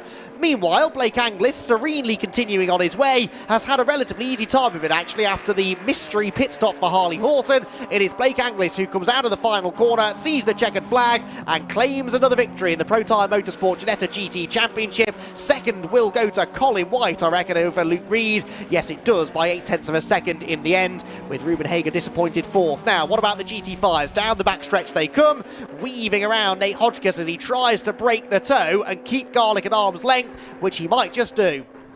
Maybe.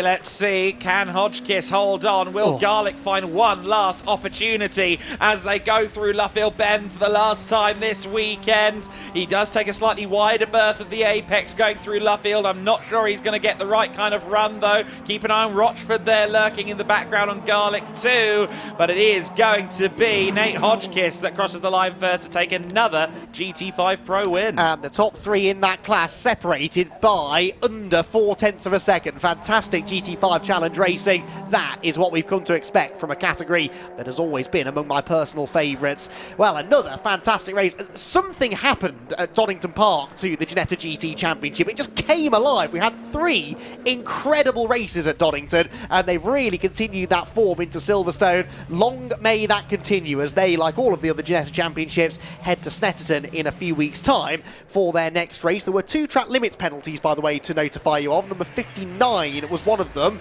Yeah, that's Nate Hodgkiss. That is Nate Hodgkiss. So a 5-second penalty for him and Luke Garlick. So this result may not be correct. Within the GTPs, I think it is, Blake Anglis the winner, Colin White second, third Luke Reed, with Ruben Hagen, Conor Garlick completing the top 5, Callum Davis 6th, Leona Theobald 7th, Sean Fleming 8th, Carl Garnett 9th and Harley Horton 10th. But then within the GT5s, Luke Garlick, there we go, gets a penalty applied as well. So Will Rochford gets the win in the class, Nate Hodgkiss second, and Luke Garlick third. So the order they crossed the line, sadly, was not the order in which they'll be classified at the end of the day. Ella Lloyd will be fourth, and I think she'll be quite grateful for that. Karim Sekat fifth, Paolo Santi sixth, Balsidu seventh, Sam Harvey was a couple of laps down in the end.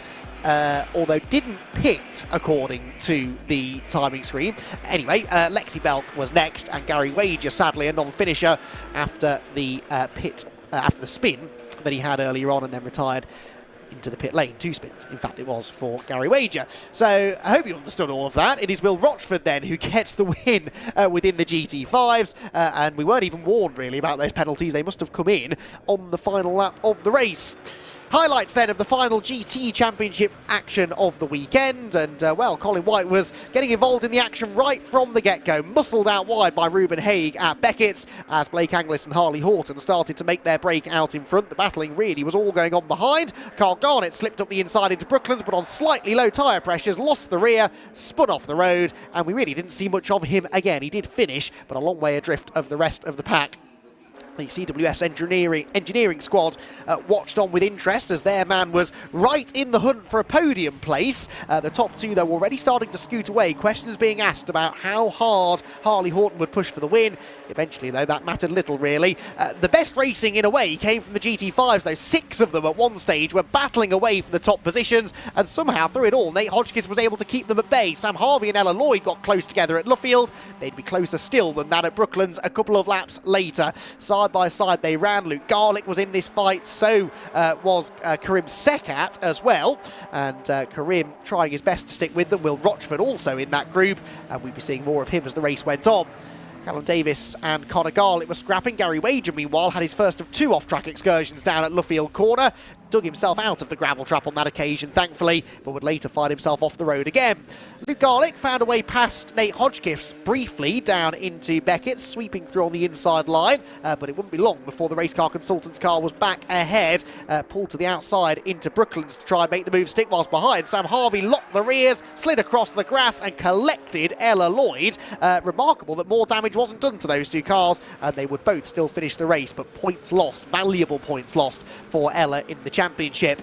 It then sort of developed into a Nate Hodgkiss versus Luke Garlick battle. As they fought, though, they were being reeled in quite quickly by Will Rochford behind, and things then became further complicated as the GTP leaders started to scythe their way through the pack. Luke Reed had been overtaken already by Colin White, who then set off after Ruben Haig, made a really brave move up the inside into Cobb's Corner, but brave is Colin White's middle name. He is never one to shy away from a side-by-side exchange, and he didn't on this occasion. Despite Ruben Haig coming back at him into Beckett's corner, Colin sailed on back through. Haig tried the switchback and did get back alongside. For a moment, Luke Reed thought that he might be able to buy back into that fight, and in a way, he later would. Colin White managing to get the better, though, of Haig, who then tried a different line through Luffield, but really that was a bit of an error with Luke Reed coming straight through on the inside line. Ruben tried his very best to fight back, though, went for a gap that many would have thought wasn't really there up the inside at Brooklands, but Luke Reed was able to hang tough around the outside. They just avoided significant contact, and Luke held on to what was 3rd place in the race after Horn had been in the pit lane with a problem. Luke Garlick up the inside of Nate Hodgkiss through Brooklands corner. This was a side-by-side battle that raged on and on and on in the closing stages, all whilst they were having to watch their mirrors for some of the G56s trying to make their way through. Sean Fleming there got a grandstand view of their battling for a brief moment. It was a lead change into Beckett's. It seemed a decisive one for Luke Garlick, but he outbraked himself at the very next corner and drifted out wide, with Hodgkiss moving back into a lead that he wouldn't relinquish until the flag, although he would pick up a track limits penalty, as would Luke Garlick, meaning that Rochford eventually inherited the victory. Blake Anglis, though, came through to claim the win in the GTP class, in the end relatively uncontested after Horton's visit into the pit lane, which was a shame because we were all really looking forward to another race-long battle between them. And it wouldn't feel like a Ginetta festival without Colin White appearing on the podium, would it? Because you saw there in that highlights package the shot of the garage where he's got the 24-hour Sebring banner from the Creventic series hung up, and has long raced in the Ginetta single make series, in the endurance events for Creventic, and even in Britcar as well over the years. Really one of the long-term international flag bearers of Ginetta. He is indeed, and long may Colin White continue to keep us entertained with his Ginetta antics. Right, we've got one more race to come here from Silverstone. Before that, though, let's head down to Parc Ferme and hear from our GT Championship podium finishers. Luke, we're here again, another podium, final race of the day. You can have a bit of a break now, but that looked like a busy one and hot. Yeah, no, it was a great race. I'm glad the weekend's finally come to an end. Happy to reward the team with some solid results, but I'm pretty sure Colin spiked my drink last night. Is that his secret, is it? Yeah, I think so. He was handing me beers left, right and centre. But you didn't fall for that old trick, did you? No, to be honest. You not pour them in the plant pot? Yeah, I did actually. No, Colin drove a brilliant race, as did Blake and the whole grid. It was good, clean racing, so very enjoyable. Happy to come off with another podium. Just more points in the bag? Yeah, just bagging points, nothing too risky, but always obviously want to win, but on the days you can't, it's good to bag the points. Exactly, just be consistent, get the points. Great job, Luke, well done. We'll see you at the big podium ceremony. So, never thought we were going to have this conversation. Well, it was on the cards all weekend, really. Colin White, second amongst all these whippersnappers, come on. Yes, so a little bit of a rest last year and come back this year and gradually sort of getting ourselves quicker and quicker. Used my foot a lot better today and yesterday, got quick and... Spent that year down the gym getting fit, ready for this, yeah? No, I'm afraid not. working. But we've been on a tandem bike today with Mike Simpson. Me and Mike had a little tour around the pits today, so we've done a bit of keep fit. Who was fastest? Well, he was on behind. He was behind. I come first. Of course you did. Yeah, what a terrific race. And all the drivers drove really excellent out there. And, we're all close to one another, overtaking each other. So fantastic weekend. And thank you to Ginetta for putting on a brilliant show. Happy birthday to them all. I think we can all echo that. It's been a great weekend of racing. We've just got one more junior race to go. But well done, Colin. Look forward to seeing you. Maybe at Creventi. Are you coming out to Barcelona? Yes, I've been watching Barcelona Grand Prix on there today, and I think we ought to cut out that bus stop as well, because that looked really good. I've got to go. There's cars behind us. I've got to catch our winner. So, Blake, you did say yesterday, I know I've repeated it a few times this weekend, but you said 3, 2, 1. Once you got to the top step, you were never going to let it go. Fighting words, and you've now proven it. Yeah, absolutely. It's been a great weekend. Good return back for first time in a few months I've been in the car, but the team, Breakout, have done a cracking job all weekend. We've won all 7 races, so it doesn't get any better than that. You just can't get any better. There's not much we can add to that, is there really? No, not really. Honestly, just a massive thank you to all of them. Thank you to Ginetta for putting on such a good weekend, and my sponsors, Concept Garage Equipment, Haig, and everyone who's been behind me, getting me out at such a short notice. I didn't think I was going to be out of this weekend, but we managed to make it happen, which was good.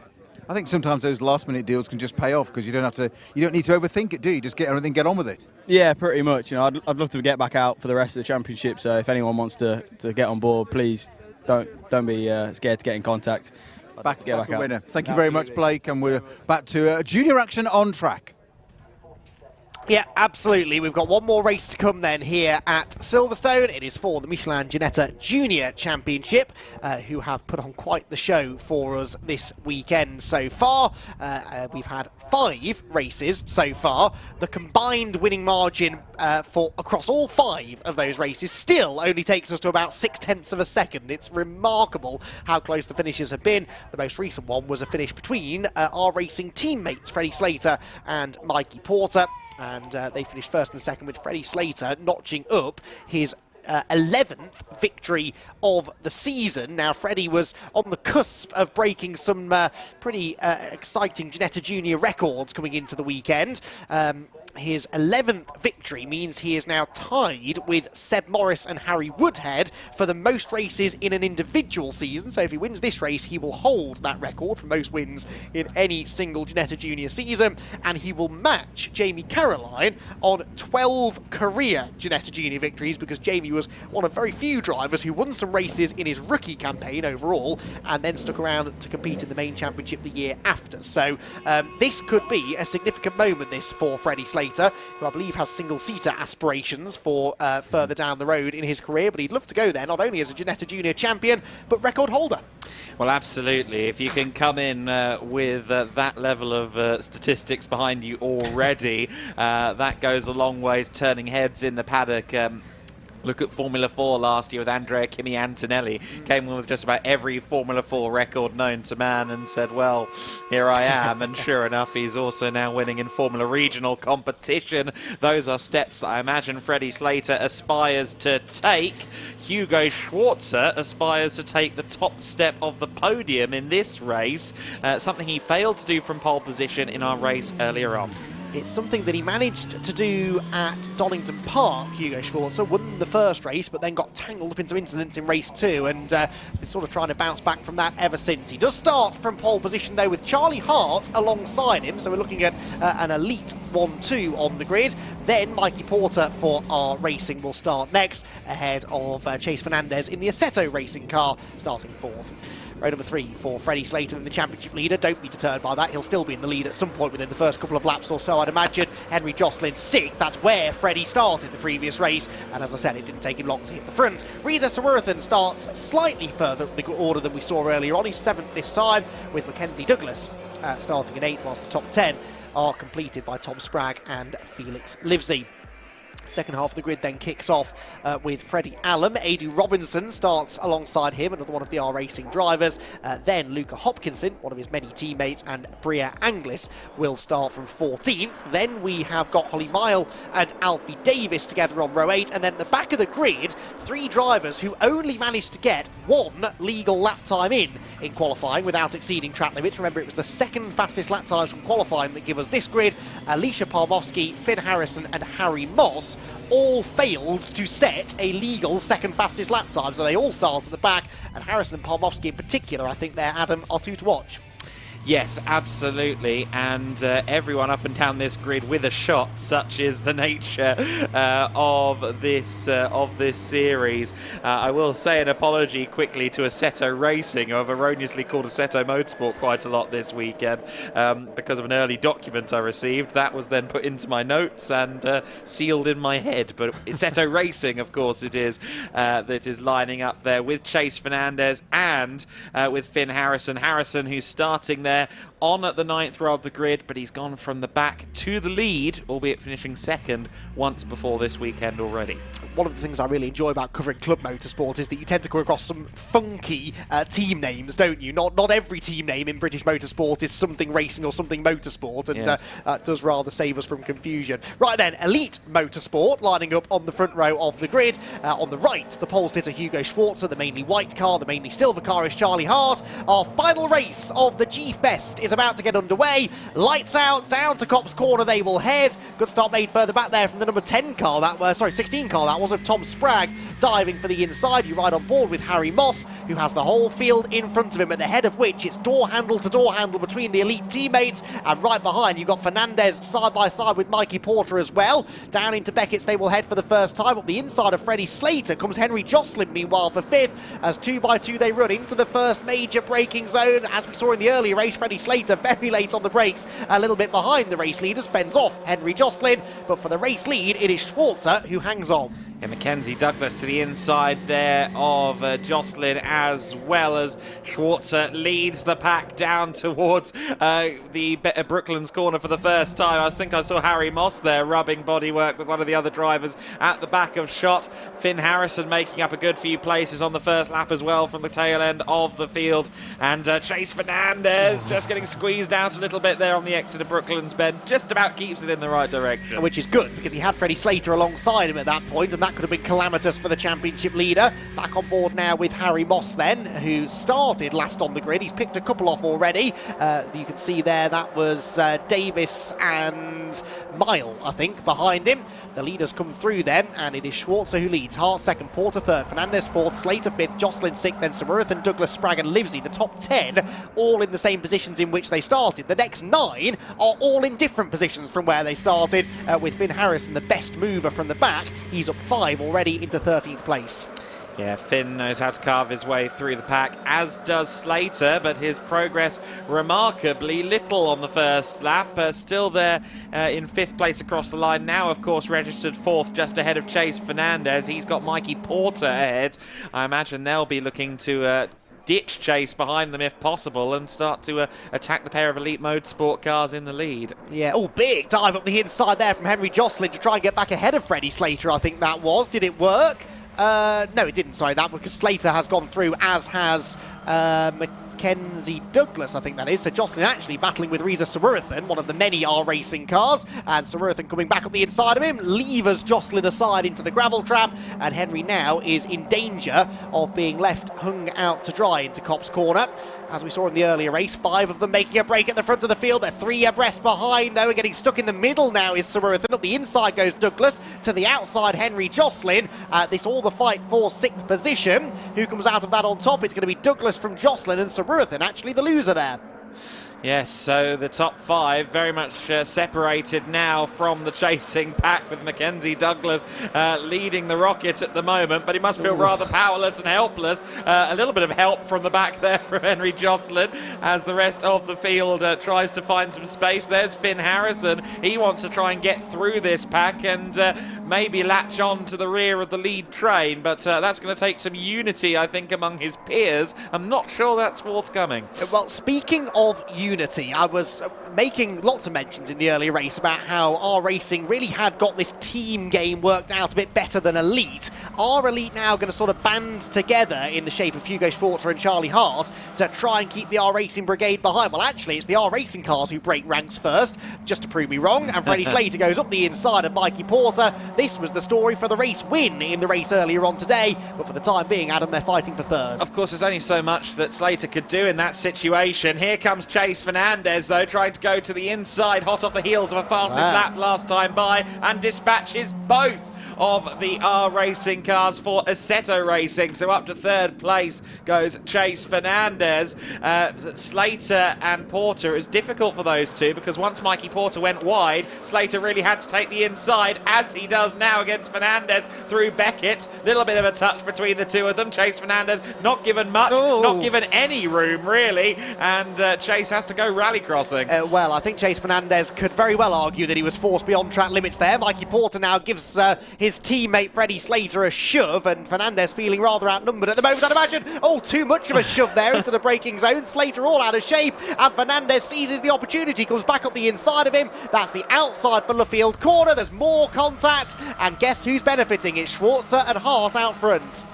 Oh dear, Freddie Slater's wing mirror all folded up, so there's a small consequence as rally crossing further between Mikey Porter and Chase Fernandez, who I think is going to have a B firmly wedged into the bonnet now. Just 14 years old, of course, won the Ginetta Junior Scholarship last year at 14 years and 1 day. It would take great maturity from him at this stage to just let that go and work with the 2R Racing cars ahead of him. I don't doubt he's capable of it. He's certainly wise beyond his years, but even the most seasoned racing driver would be seeing the red mist a bit. Indeed so. Mackenzie Douglas here, by the way, leading the next train of cars in 6th place, has been warned about track limits, and Tom Spragg has as well. And therefore, that is not going to be good news, because he's just run very wide after a big wobble coming through Beckett's corner. And not only might he now get in trouble for track limits, he's also under threat from Finn Harrison, who, remember, started basically at the back of the grid and is already inside the top 10. And that move on Spragg will put him 8th. Now, if he can get past these two pretty quickly, might he have a chance still of catching the leaders? If they start fighting, I wouldn't count him out. No, if there is a battle going on up ahead, it could happen. But I think to your earlier point, Elite have really talked to Hugo and Charlie since they're both on the front row for this race and said, look, this is a good opportunity for us. And Hugo Schwarzer, of course, as of right now, doing a much better job at the head of the pack. He was already down 6th or 7th place by this stage of the previous race, which he also started from pole position. Lots going on in the back of shot there, but we cut to the top 5. No idea where to look. None of us do, because it's all kicking off everywhere. There was a real screech of tyres, but that's pretty standard, really, for Ginetta Junior racing through Copse Corner. Look at the way the R Racing pair have reeled in the top 2 now, though. Freddie Slater, Mikey Porter, they do work well together, don't they? We saw that in the earlier race as they pulled away from the rest of the pack, and now they are able to reel in the top 2, who had at one point pulled out the best part of a 1 second advantage over those two. Chase Fernandez, I think, trying to fix his wing mirror there as he went down the back straight, where Freddie Slater is all arms and elbows trying to find a way past Charlie Hart. Yes, Charlie Hart, very much, I think a little bit of contact there with Freddie Slater at least. Slater now leading Mikey Porter, so can he do a better job of forging the path for the R Racing cars than Mikey did previously? And what about Chase Fernandez there in 5th place? As you said, he did have his arm out of the window. I was wondering if he was maybe trying to signal to the cars way behind him, but I think they're too far back to see any signals right now. As Livesey in the 31 car having a bit of a moment. So that looked like that car was stranded at Luffield for now. Yeah, hopefully he gets going. That's right in the middle of the road, and the last thing you want to be doing is sitting there watching this pack of cars descend upon you. Car 21, Alicia Palmowski, being warned about track limits, by the way, as 47, Harry Moss has a big slide through Copse Corner, tries to keep that momentum going, picking up a hint of the slipstream maybe from the cars ahead. Now, Charlie Hart is not intentionally playing rear gunner here for Hugo Schwarzer, but that's sort of the role that he's found himself forced into. He's trying his best to keep Slater and Porter behind, and in defending, it is just giving Schwarzer that small advantage.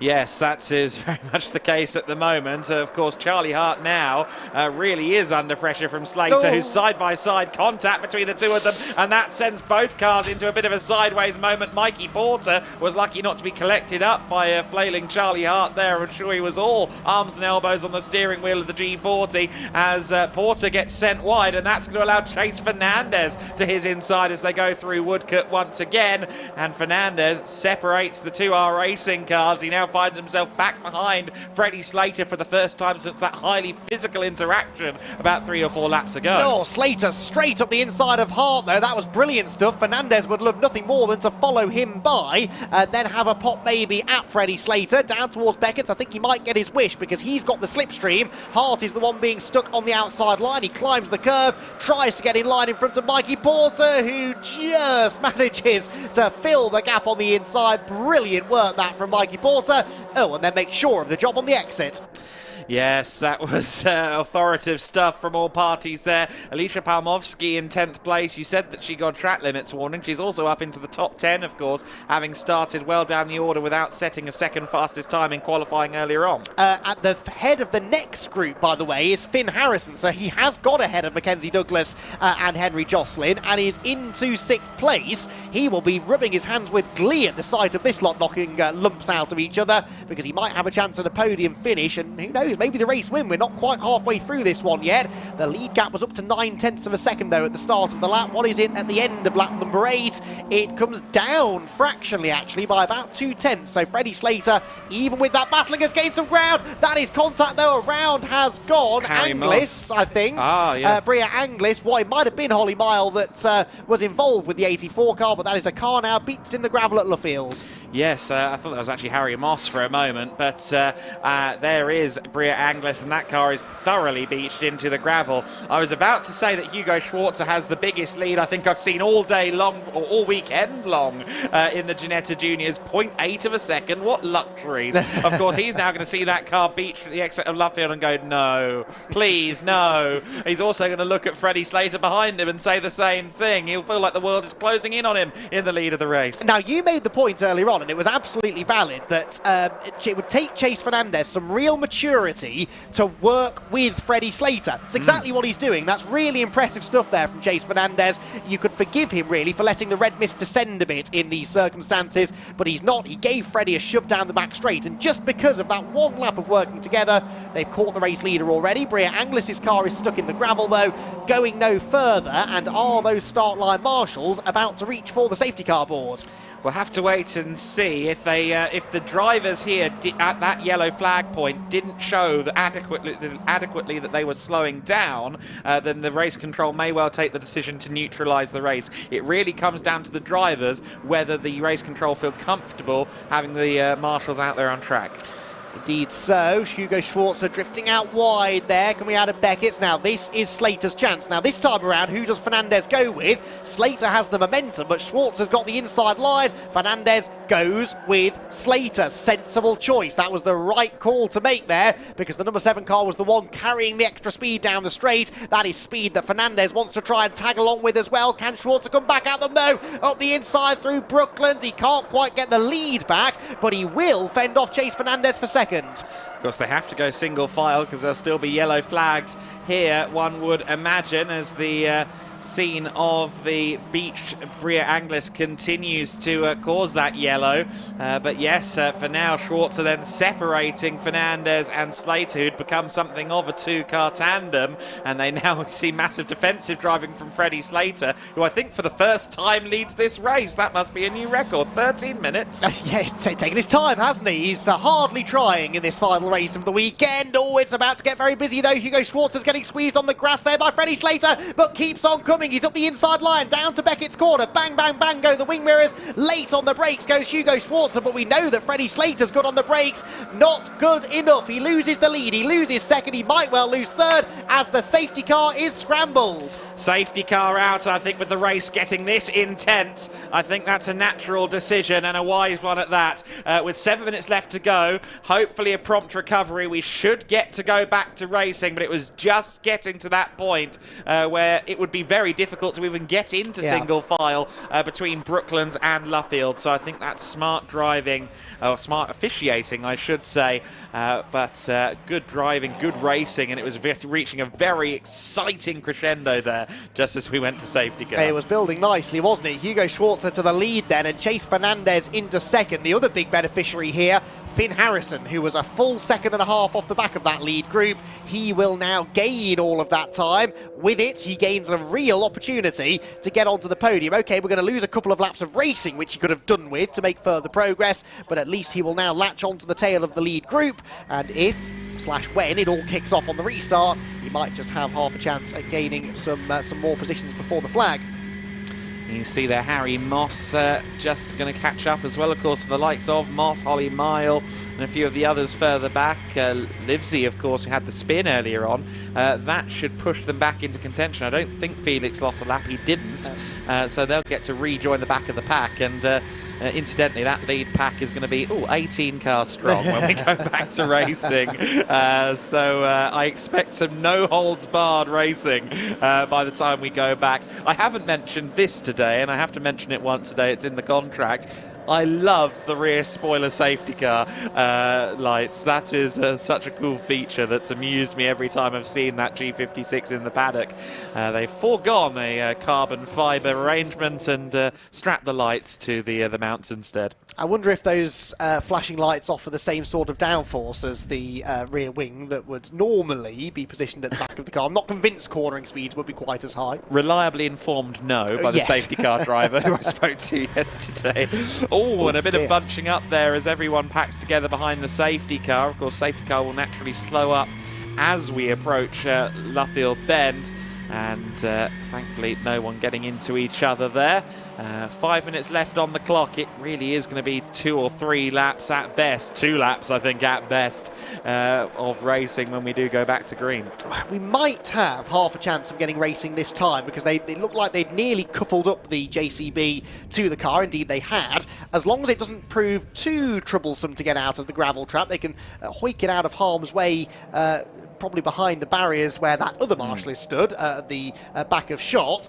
And as long as they get that done before the safety car comes out of Beckett, they should then have time to get the message to the safety car driver, turn the lights off, you're coming in this time, because they have to turn those lights off, usually before they get to the bridge halfway down the Wellington Straight. So it's going to be touch and go as to whether we can get racing again this time. We will keep our eyes peeled on the safety car lights, which, as we pointed out, they're pretty easy to spot, aren't they, even from a distance. So let's see. Fingers crossed then. We did see a couple of times over the weekend that any time really before the braking marker at Brooklands almost, there were a couple of very late calls to get the safety car in. So let's wait and see. I think we may have to wait one more lap, but I think there's no risk of not going racing again, which is the most important thing. We're all watching those lights with eagle eyes, and as they turn into Brooklands, I think it's fairly clear we'll get one more safety car lap. That should mean we'll have somewhere in the region of 140, 150 left on the clock when they cross the line to start what should be the penultimate lap of racing. Yeah, it's disappointing that they almost got the car out of the way, but the reason they can't just say, oh, well, they'll be out of the way by the time they get back round there. Well, what if the car digs into the gravel, the bumper falls off, the car gets stuck? There are all manner of things that could delay that recovery, even though it's nearing completion. And so they have to on the side of caution to race control.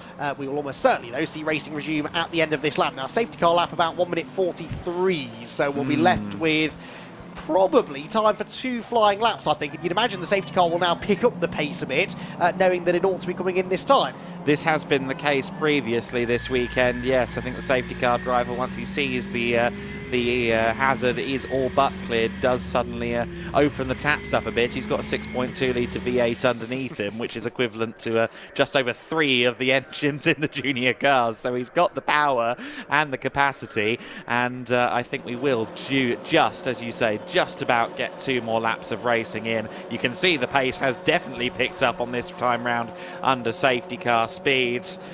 And we strap in for another run. Yeah, this could be a grandstand finish to the race, to the weekend here at the G-Fest. Now, those lights are still flashing on the safety car, And now they go out very late, as you suggested. That rather caught us on the hop, and maybe Hugo Schwarzer as well, who now does drop back from the G56 safety car and needs to execute a good restart here. He's going to likely have 2 laps of defending to do, quite honestly. Off he goes, though. Good restart. And what he hopes here is that Freddie Slater and Chase Fernandez get sort of stuck into each other, fighting over second place. If they work together, as they have done reasonably effectively, surprisingly effectively actually, earlier on in the race, then they should catch back up again. But if they do start fighting, it could allow him to make a break. So across the line they go. 2 laps of racing to do, and actually already that slipstream starting to take effect. And Hugo Schwarzer was only 3/10 up at the line. It's less than that by the time they get to Copse Corner. But those 3, Adam, with a small gap over the rest. Yeah, power of slipstream being showcased there, because Schwarzer got a very good start, really, out of Luffield Bend. Fernandez, though, under pressure from Slater on the outside. Just to say, Luca Hopkinson in the 48, he's received a track limits penalty, 5-second penalty for him, and there he is having a bit of a bobble at Beckett. The top 3, though, pretty much as close as you like. I think Charlie Hart needs to work with Mikey Porter and Finn Harrison behind him to have any chance of getting involved in that battle for the podium positions. Chase Fernandez hanging on to second, getting sort of boxed in, though, behind Hugo Schwarzer, as there Charlie Hart battles with Finn Harrison, who's in the top 5 from the back of the grid. Remarkable drive this from Finn Harrison, and he could yet get on the podium before the flag falls. 1 more lap around the Silverstone National Circuit. Hugo Schwarzer, can he hang on to claim the race victory? It would be his 2nd win of the year, and a timely one as well, as he sits in 2nd place in the championship. Freddie Slater right behind him. He needs to try and keep behind him to the flag. Across the line they go then, into Copse Corner, the last lap of the weekend, and 3 of them for the lead. 3 for the lead, and Slater to the inside of Fernandez as they run towards Beckett, and very easily got him there. Fernandez drifted wide coming out of the corner, scrubbed his momentum as Hugo Schwarzer's getting a little bit of a tap there from Freddie Slater. They head out onto the straight for the final time, and because of those mistakes, it's now a 6-car scrap going into the final braking zone. Yeah. Brace. Yeah, this could be fun. Charlie Hart, Finn Harrison and Mikey Porter in the battle well and truly. Schwarzer has one option, and that is to hug the white line down the Wellington straight. Freddie Slater likewise has to go to the outside, which he does. Commits on the brakes. He's not going to do it, though, at Brooklands, I don't think. Can he get the inside for Luffield Corner? He might have an overlap. No, not quite. Hugo Schwarzer slams the door in his face. They're both sideways, but Schwarzer's out wide. Get the photo finish camera ready. This could be the closest finish of the weekend. Freddie Slater up the inside of Hugo Schwarzer. Chase Fernandez there to give the assist as well. 3 of them under a blanket to the line. Can Fernandez find an overlap? Yes, he can. To the inside line, it is surely Slater. Yes, by 900ths of a second. It's a record equaling 12th victory of the season for Freddie Slater, and what a way to do it. That was so unfair, really, on Hugo Schwarzer. He didn't put a foot wrong at any stage in the race. However, he was demoted right at the end to 3rd position, and Freddie Slater has once again taken victory, and he's really gelled with this Silverstone National Circuit. What a race, what a finish. The Ginetta Juniors have been on top form this weekend, it must be said, and well, for Freddie Slater, as I said, that ties, in fact it breaks the record for race wins within a single season, and he now matches Jamie Caroline on 12 career Ginetta Junior victories with half the season still to go. It's going to very much be a record-setting season. Freddie Slater, the winner. Chase Fernandez second, Hugo Schwarzer third. Freddie Slater went from 3rd to 1st in the final lap of that race. That kid has got some serious talent. Charlie Hart 4th, Finn Harrison 5th, Mikey Porter 6th, Mackenzie Douglas 7th, Henry Joslin 8th, Tom Spragg 9th, and Alicia Palmowski in 10th position. Consider that Palmowski and Harrison both started at the back together. Harrison made the top 5. Palmowski's going to be disappointed with 10th, I think. Freddie Allen 11th, Adrian Robinson was 12th. Reza Sarurathan likewise a little bit absent in that race, really, down in 13th. Holly Mile in 14th position. 15th went to Luca Hopkinson, 16th Alfie Davis, 17th Felix Livesey, Harry Moss in 18th, and Bria Anglis, as we saw, a non-finisher after she was in the gravel trap down at Luffield Corner. A streak of 5 5 races in a row now won by Freddie Slater, yes. Having only missed one win, the first race here at the Silverstone Grand Prix circuit on Friday morning. To have a streak of 5 races in a series this unpredictable, this prone to effectively being automotive musical chairs, really highlights his specialness. I'm not quite sure how he does it, honestly, because he has been winning lots of races, as we've said, more than anyone else, actually, within a single season, but never by a large margin. That was only 900ths of a second that he managed to stay ahead. And that was only the second closest finish of the weekend, would you believe? The racing was intense throughout. It wasn't just the finish, really. Brilliant battling in the early stages as 5 cars really broke out at the front of the field. Good move made there by Chase Fernandez to go from 5th to 3rd in 2-1. But in the early stages, it was Leap Motorsport in control, really, as Hugo Sforza and Charlie Hart tried to make a break at the head of the field. It wasn't long, though, before the points leader, Freddie Slater, started to carve his way through. Lent a little bit there on Chase Fernandez coming out of Beckett's corner, but with an assist from his teammate Mikey Porter, a bit too much of an assist actually, into Brooklands, he was able to slide on by despite Fernandez trying to hang on the inside at Brooklands. Further back, Mackenzie Douglas was scrapping away with the number 26 car of Henry Jocelyn and the sideways Tom Spragg, number 16, who drifted a bit wide coming out of Beckett's. Right behind them was Finn Harrison coming from the back of the grid to eventually finish in 5th position.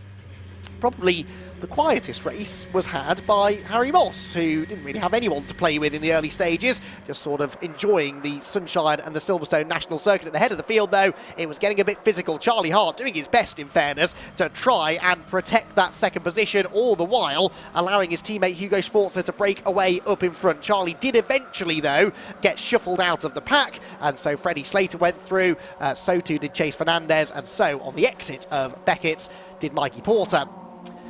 Then, as the race went into its closing stages, it looked as though those 5 were going to contest the race victory, but then contact put Bria Anglis in the gravel trap exiting Luffield Corner, and after a couple of laps with yellow flags, the safety car was thrown. The battling, though, was intensifying anyway at the front of the field. Hugo Sforza managing to hang on initially, but just as it started to really hit fever pitch, the safety car was scrambled. Upon the restart, Freddie Slater was a man on the mission, got into 2nd place pretty much immediately, then started to try and find a way past Hugo Sforza. There was a tiny bit of paint traded up at Beckett's, but it was at the very final corner of the very final lap of the very final race of the weekend where we saw our final lead change, as a fraction wide went Hugo Sforza. Freddie Slater just got his nose in the door. A bit of side drafting and a bit of an assist from Chase Fernandez saw him come through to beat Fernandez in the end to 2nd place. Schwarzer in 3rd by less than a 1/10 of a second. The top 6 covered by less than a second. If you look at that timing screen, it looks like a qualifying result, the margins between the front-running drivers, not the result at the end of 20 minutes of racing. Yes, I know there was a safety car, but it would have been that close anyway, I think, even if we didn't have that safety car intervention. Well, it has been a fantastic weekend of racing here at Silverstone. The first ever Ginetta Festival, I think, has been a roaring success, it must be said. They will have another standalone event later in the season at Cadwell Park, one of 4 remaining weekends of racing for our Ginetta Motorsport Championships. Well, for the final time, it's time for us in the commentary box to hand over to Peter Snowden to chat to our podium finishers. Hugo Sforza, what a race there. What a battle for that podium. Yeah, I led most of the laps and just unfortunate at the end, last corner. Didn't manage to get the win at the end, but I'm very happy with the race. Yeah, not much to say. You're remarkably calm about it, because no disrespect to the other 2 up there, Chase and Freddie there, but you know, that looked like it was yours in the bag, and it's just how it falls sometimes. Yeah, happens. Ginetta Junior Racing, it's tough. But yeah, we'll come back next round, Snetterton, and we'll get the win there. Positive attitude. Thank you very much, Hugo. We're going for our 2nd place now. So Chase Fernandez. Chase, after a little bit of grass tracking on the previous race, which we told you off about, didn't we? Well, your dad did, more to the point. But a little bit of a recovery there. Yeah, that was a good drive, that. I was happy with that race. Quite a fun one. Yeah. Good way to end the Sunday, the weekend. Definitely, a really, really good way. Happy to have had 3 out of the 6 podiums, so yeah, I'm buzzing. Yeah. I'm going to ask you a very unfair question, but how annoying is that Freddie Slater? In a car? On track's a different thing. Outside, he's all right. Obviously, I'd like to win. Everyone wants to win, but yeah, you know, it is what it is. Well done, mate. Good to see. We'll see you down at the podium there. Freddie, So, unprecedented, 12 wins halfway through the season now. That is incredible, mate. Yeah, we've had an awesome season so far, and we're going to keep on pushing and keep bagging those wins, and there's more to be collected and more records to be broken. Records don't matter to racing drivers, that's what they always say. Yeah, records are nice, but there's always more to be beaten, so you're always focusing on the next one. That's always the thing with drivers, isn't it? You do one thing and then it's right, what's next? Exactly, I want to beat the next thing now, so I think I've got one more win to get to match it, and then we'll keep on winning. Good for you. Well done, mate. We'll see you down at the podium. Congratulations. That's our final junior podium of the Ginetta G-Fest weekend. Yeah, thanks very much, Peter. There's a certain coolness that comes from winning 12 races out of 15 in a season. I think Freddie Slater really fairly calm and relaxed about the situation, but I mean, that is quite an achievement. Ginetta Juniors have been running for a long time. They've had some seriously talented drivers coming through this championship. They haven't been able to achieve that, and it's not like Slater is disappearing up the road because the rest of the drivers are slow. Anything but. They are taking the fight to him. It's not just his speed that's impressing me, but the fact that he's able to use his racecraft to position himself ahead of them despite the close competition. And, you know, it's not just the on-track element of this series that benefits the youngsters in the Michelin Ginetta Juniors. There will be elements of guidance regarding dealing with the media and stuff like that as well. Chase Fernandez was the first ever Ginetta Junior Scholarship graduate to get full marks on the media side of the Junior Scholarship Day, for example, at just 14 years old in one day, which is a statistic that will never leave my head because it's amazing, isn't it? But obviously in the case of Freddie Slater, I mean, a world and European karting champion on his way up into cars, still running in karting as well. Somebody who will have probably been interviewed more than any other teenager walking the earth. Yeah, quite, and I suppose it makes sense that he's a bit ambivalent to it all now at this stage, but it's not the last time we'll be hearing of Freddie Slater this season.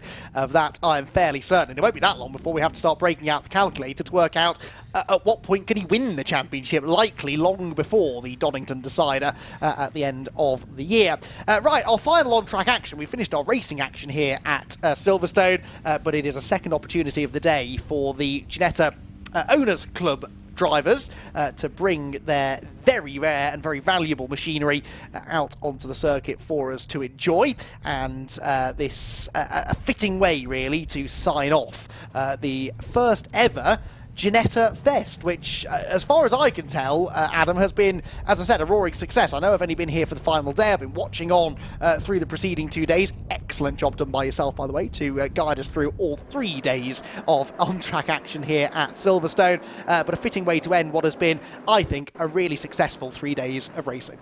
It has been. It's been a success from just about every vantage point. I was speaking to Mike Simpson yesterday. Of course, he's head of Motorsport these days, so he's got a lot more to talk about now than just what the car's doing. And he said, look, I mean, a good couple of thousand tickets have been sold for this Saturday, and I'm sure more people in attendance here for Sunday as well. The barbecue yesterday evening was a really fun evening. All of the teams getting together, also the Ginetta Owners Club, and it is apropos that we finish with the Ginetta Owners Club out there on circuit, because in the 90s and into the early 2000s, it is fair to say that Ginetta was on a bit of a downward turn prior to Lawrence Tomlinson taking it over in the mid-2000s, and it really was the Owners Club that kept it going, that kept the brand in the spotlight, kept the awareness alive through car shows and meets across the country, and that's often the case. TVR was the same thing. After TVR folded at the end of the 2000s, the only real PR representatives almost for the brand were the fans of the brand, the owners of the cars, and that is exactly what we see to this day with the Ginettas as well. Just a smattering of the cars that we saw out earlier on for the pre-lunchtime parade, of course, but still a great selection, a great representation of Ginetta's history. Indeed it is, and I'm sure that they're enjoying their opportunity to take to the track in the sunshine that has not relented once all weekend. We really have been blessed with the weather here at Silverstone, if nothing else, and I did notice a decent crowd formed up in the BRDC building during that last race that had stuck around until the very, very end of the day. And they, I'm sure, enjoyed that climax to the weekend's racing from the Ginetta Juniors. So cars making their way around then. There is a car that I think, Adam, had caught your attention. Can you tell us more about this one? I was hoping to, but unfortunately my list of Ginettas that were taking part in the Owner Club only extends seemingly to the road car offerings. I can't say much without the reg numbers for my with my cheat sheet, unfortunately. So I can't. But what you can note about the little blue coupe that's coming up here, and I'm sure there are Ginetta Owners Club members screaming at me watching. I'm sorry, there have been quite a lot of models over the years, but you see that telltale sign, the little black extension to the front of the car. That means it's a hill climb car, because what they do on hill climbing is they stick the transponder as far forward as possible in the car beyond the actual car on that little black little extension piece, and that is their little way of making sure they get every thousandth of a second out of a hill climb run. And when some of those hill climbs take less than 30 seconds or 40 seconds to complete, well, that's no surprise. H907 GGL, I can use that to tell you a bit more about the Ginetta G32 of Steve Cooper. I like that thing. It looks a bit MR2 cross TVR Griffith or something like that, doesn't it? It does, indeed, actually. And Ginetta very much had their own styling sort of features back in the day, but no doubt about it, that does hark back to other cars of the era, which I guess were designed in a very similar manner, but very, very pretty car. And that is, I think, one of my personal favourites, actually, as well as the car that just left shot, actually, and you'll be able to tell me a lot more about what that is. But that is the kind of car that I feel like if you ask somebody to design a 1960s sports car, that's pretty much what they'd give you. The car heading the queue or the car third in the queue? No, this yellow thing, the G33 at the front of the field. I think that's that owes a bit more to our childhood decade of the 1990s, our birth decade of the 1990s. The G33, one of the later derivatives of the open top cars. Let's see, what year was the G33 launched into the world? It was around 1990. Early 1990s. Oh, right. So yes, it's a bit of a Jetsons take on a 60s car, isn't it? While it's, to me at least, looking extremely 90s along the way. Which really I should have realised, because of course the G20, which raced in Ginetta Juniors and had their own senior championship as well a number of years ago, that always harked back to a 1960s design as well, didn't it? They were a company, Ginetta, who weren't afraid to look back at what had worked previously and apply it in a modern context. And I really like that, because we do an awful lot, particularly within the motorsport world, of looking back through rose-tinted glasses at how much better things were in the past. Well, sometimes they really were, and Ginetta, as far as their design is concerned, very much realising that. I like Miles Hewitt's little G15 as well. In fact, I think this car is also a G15, if I'm not mistaken. They are both G15s. The orange car, UCD 374J, and the hill climb car are both G15s. I've managed to solve that mystery for myself on what will be these cars in lap. Those cars then more of the smaller models. I think they might be imp powered potentially, the G15s, but wonderful cars nonetheless. You've got V8s out there, you've got 875cc Hillman imp engine G15s out there, race cars, road cars, really encompassing the full impact that Ginetta as a brand has had over the last 65 years, and very well probably the next 65 to come.